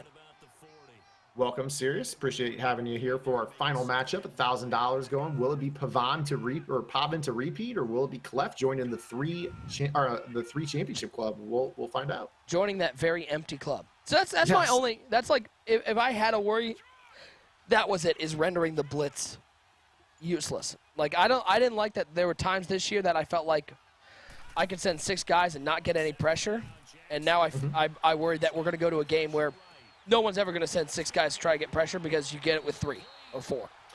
See, I think that competitive players, I don't know how it's going to play in your CFM, but I think that it'll play competitively. If people realize that the pass rush is really juice sending 3 or 4, yes, they're probably not going to blitz as much, but that doesn't, in my mind, make it so the blitz is something you'll never call. I think it's going to be something that people are going to know, well, I'm going to have good success in 3 or 4. Force up. Absolutely. But I think people will still blitz a fair amount because the pass rush is so fast that you could almost walk the safeties down a little bit, rob the middle, and then what do you need that linebacker for if you could replace him with the safety over the middle? Sure. You never know. I think it could go both ways. But I can say I'm very excited for the game to come out. I'm excited to get hands on it and I'm excited to see what the competitive meta looks like because I think bunch is still going to be a big thing next year, but I think the defensive schemes are going to change a little bit. You're going to see, especially with how smooth player movement was, you're going to see runners come back into Madden. You're going to see the guys like the problem rights. You saw it today in Fitzmagic. You're going to see the guys who are run first players. I think are going to have a real opportunity to really be dominant in Madden 19 without taking away the passing game or Madden 20. And here's the thing: runners that are dominant over the last 3 years have done it without a real play action game. Now, I'm not saying the play action is going to be amazing next year, but the RPO is going to be a way to give you some balance, an option to throw. If the run's not there for you, if the hat count doesn't look right. So the RPO is going to add to those players' schemes as well. The pure passers probably aren't going to be as impressed by the RPO as the drop back schemes that they've used over the past couple of years. How about that? The RPOs Big are going to stop benefit on third runners. down. Pavin is able to force Clef to kick a field goal. It is up and good. It's a 7-point game. C. Burdette, I think that it might be the most underrated thing they added. Taking out aggressive pass rush, I'm fine with, but the ability to base align or man align pre-play, especially with the quick snaps, I love that. I love being able to come out and be like, I'm always going to come out base align, or I'm always going to come out man align, or I'm going to come out in however the formation wants me to come out. I think that's a great addition to the pre-play adjustments. Great foresight by EA on that. That's huge because if you're going to be on the field right away, no breaking the huddle, that doesn't give you time out of like in this year's game, you call cover 3, you want to base a line right away so that way you show 2 high, you don't give away the 1 high cover 3 look. Yep. If you don't have that in your coach's adjustments and now you're just warping onto the field from the play call menu and you see single high, you're giving away your coverage cell. So that's a great foresight adjustment to have there for EA. That's good. Can't stress that enough. That was a must-have thing in the game if they were going to change how the huddle was broken. Pavin looking to tie this ball game up. It is 17-10, 3:12 to go. The finals of Friday Night Football number 20. High pass right side. What a catch. Holy OMG with the catch. And Pavin an extra point away from tying it up. I still cannot believe that. He caught that ball in traffic and managed to go straight down to the ground and get either a knee or 2 feet in, whatever that was. And now here we go. Clef with 3:09. And that one's a touchback. Last time he had the illegal procedure. Couldn't afford that right there. What do you think, chat? Press 1 if you Who you think got? Clef scores and wins. Press 2 if you think we're going to overtime, or 3 if Pavan wins this ball game. There you go, money drive. This is for $1,000. This is for 100 points in the Summer Series ranking. This is for history for Clef to be the first 3-time Friday Night Football champion. History for Pava to be only the second one to go back-to-back and join the illustrious 2-win club. A great start for Clef on this drive as he'll pick up a chunk to the 49-yard line. Good corner route right there. Cloud Flat rallied down, was able to roll out, hit that throw. Now he's already at midfield. And now 1st and 10. Gun bunch for Clef. Dropping back on 1st down, but the Pava defense right up the middle. The greatest player in the history of football, Apke with the sack. Ask Dubby. He says he's got to fight. That Apke item has been a staple of salary cap. I didn't see him much over the last few weeks, but it looks like Pavin's still rocking the Troy Apke. 6'3", decent enough speed, using him as a blitzer. You don't need crazy cap with this loop defense. The guys are coming in free, so you don't have to have the finesse move or the power move. Ooh, almost a jump there. Clef. Dropping back, rolling out. Nobody's open. He's going to take off with Lamar. He'll slide down this time. Not going to risk taking any hits.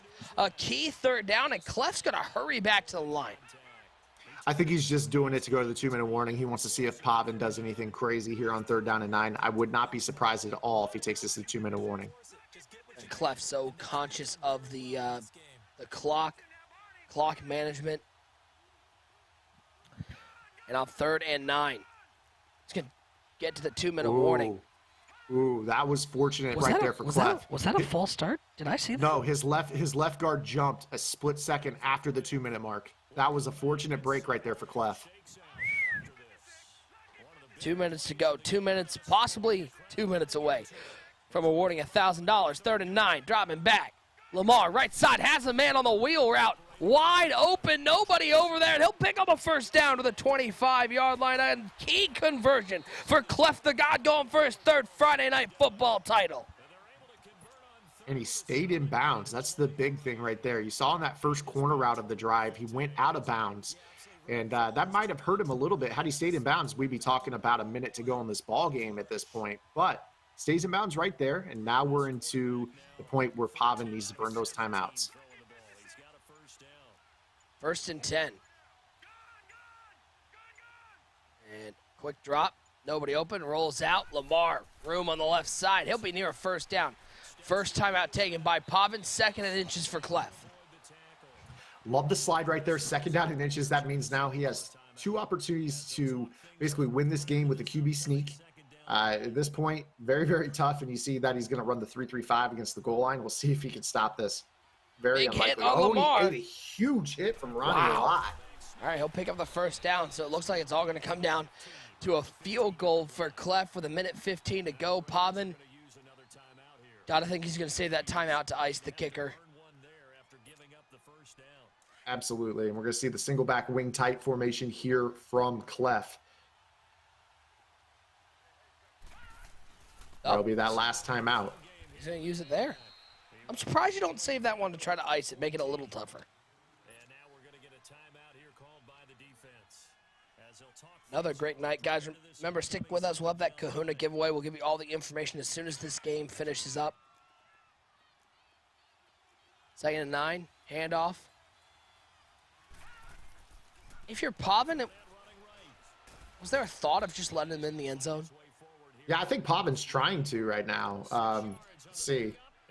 For another 20 seconds off of this, another 30 after that. Yeah, you're talking 50 seconds.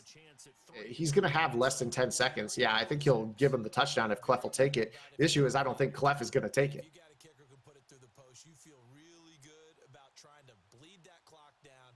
Clef went through. PCAM went through. Fitzmagic went through Crush, went through Joe Rice. That is quite a path to the finals here to face Pavin. Pavin goes for the strip there. Yep, he's going to have maybe 2 seconds. Yeah, I mean, the field goal kick right here is going to – I'll tell you what, if I'm Clef right here, you just I'm trying to remember if EA fixed the issue with the 10-second runoff, even though you have a timeout. I think right here, Clef will just let it go all the way down to play clock and 1, call his timeout. I wouldn't want to risk it, but Yeah, the last thing you want is it not working and then going to overtime. you don't want that to happen. A $1,000 kick for Clef. And not only a $1,000 kick, Zan, a kick for history to be the first 3-time Friday Night Football champ. Absolutely. He's going to have 1 second left, most likely.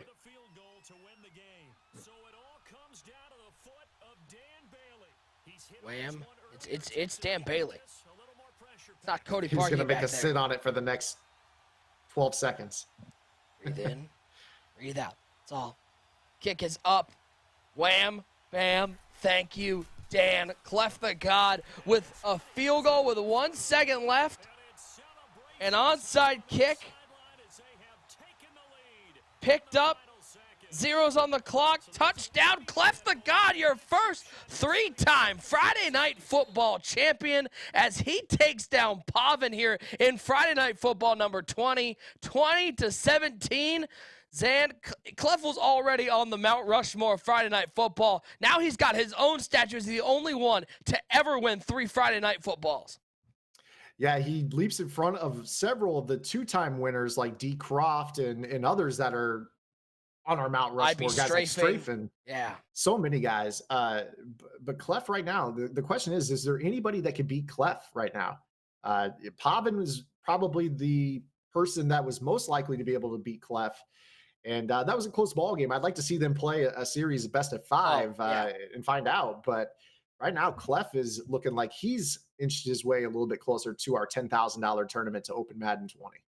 And I think, do we have our updated Summer Series standings? Here they are. Pavin with 150 points after winning last week and getting 50 points this week for his second place. Clef gets 100 points for his win this week. Rage, Joe Rice, Skins, and Scheeman, as well as Kratovin there with 25 points. They're all in the running for that top 6. Again, top 6 get to play for that $10,000. That's a power top 6, but Zan, there is plenty of time to make up some room. One win may get you in there, and we're already seeing some guys with some strong performances back-to-back moving their way into the conversation. It's going to be a dogfight for these final 3 weeks. Yeah, we still got guys that have yet to make their Summer Series debut. Guys like Dubby, guys like Skimbo, guys like Kiv. Yep. I mean, so watch out. Anything can happen over these next few weeks. Next week's bracket is going to be, tonight was a great tournament. Next week's bracket is going to be just as good. I can't wait. This is going to be a really, really hot and heavy run over the next 3 weeks for these guys. All right, we got one more giveaway to do. It is the Kahuna giveaway. Zan, give people an idea of how they can win every single card that we gave away tonight. So if you guys want to be eligible to win all the cards that we gave away tonight, all those positional heroes and the 2 ultimate legends, you guys are going to need to hop on Twitter. We are going to thank Clef the God, or congratulate Clef the God on his 3rd victory here. You can see his Twitter at Clef the God. Just send him a tweet tagging Mutthead as well. And then tonight after the show, we are going to randomly draw one of those tweets congratulating Clef, and we will award you the big kahuna. That's the Minka Fitzpatrick, the Deion Jones, the Calvin Ridley, Marcus Allen, and Too Tall Jones. So all 5 of those cards could be yours for one simple tweet. For those that are in the chat saying, why Twitter? Think about it this way. You're 1 in 3,600 right now in the chat. On Twitter, you're going to be 1 of 100 or 1 of 200. Your odds are much better. Just take 2 seconds and go send that tweet. Help build this community a little bit further. And again, it's a great opportunity to give a congratulations to a guy who deserves it, the first 3-time champion in Friday Night Football history, Clef the God. A reminder, guys, we've got squads tournaments running tomorrow, 1 o'clock Eastern at twitch.tv/Mr. Golden Sports, 5 o'clock Eastern time at twitch.tv/E_squads. All these earning ranking points towards our leaderboards and future Friday Night Football invites.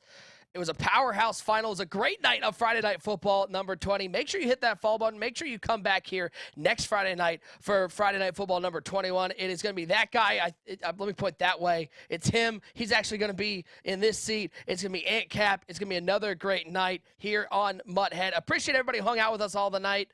And you guys have yourself a wonderful weekend. We'll see you next time right here on Friday Night Football. Donuts. Niçoise salad. Delivering from over 95,000 restaurants nationwide. If you want it all, you can get it all.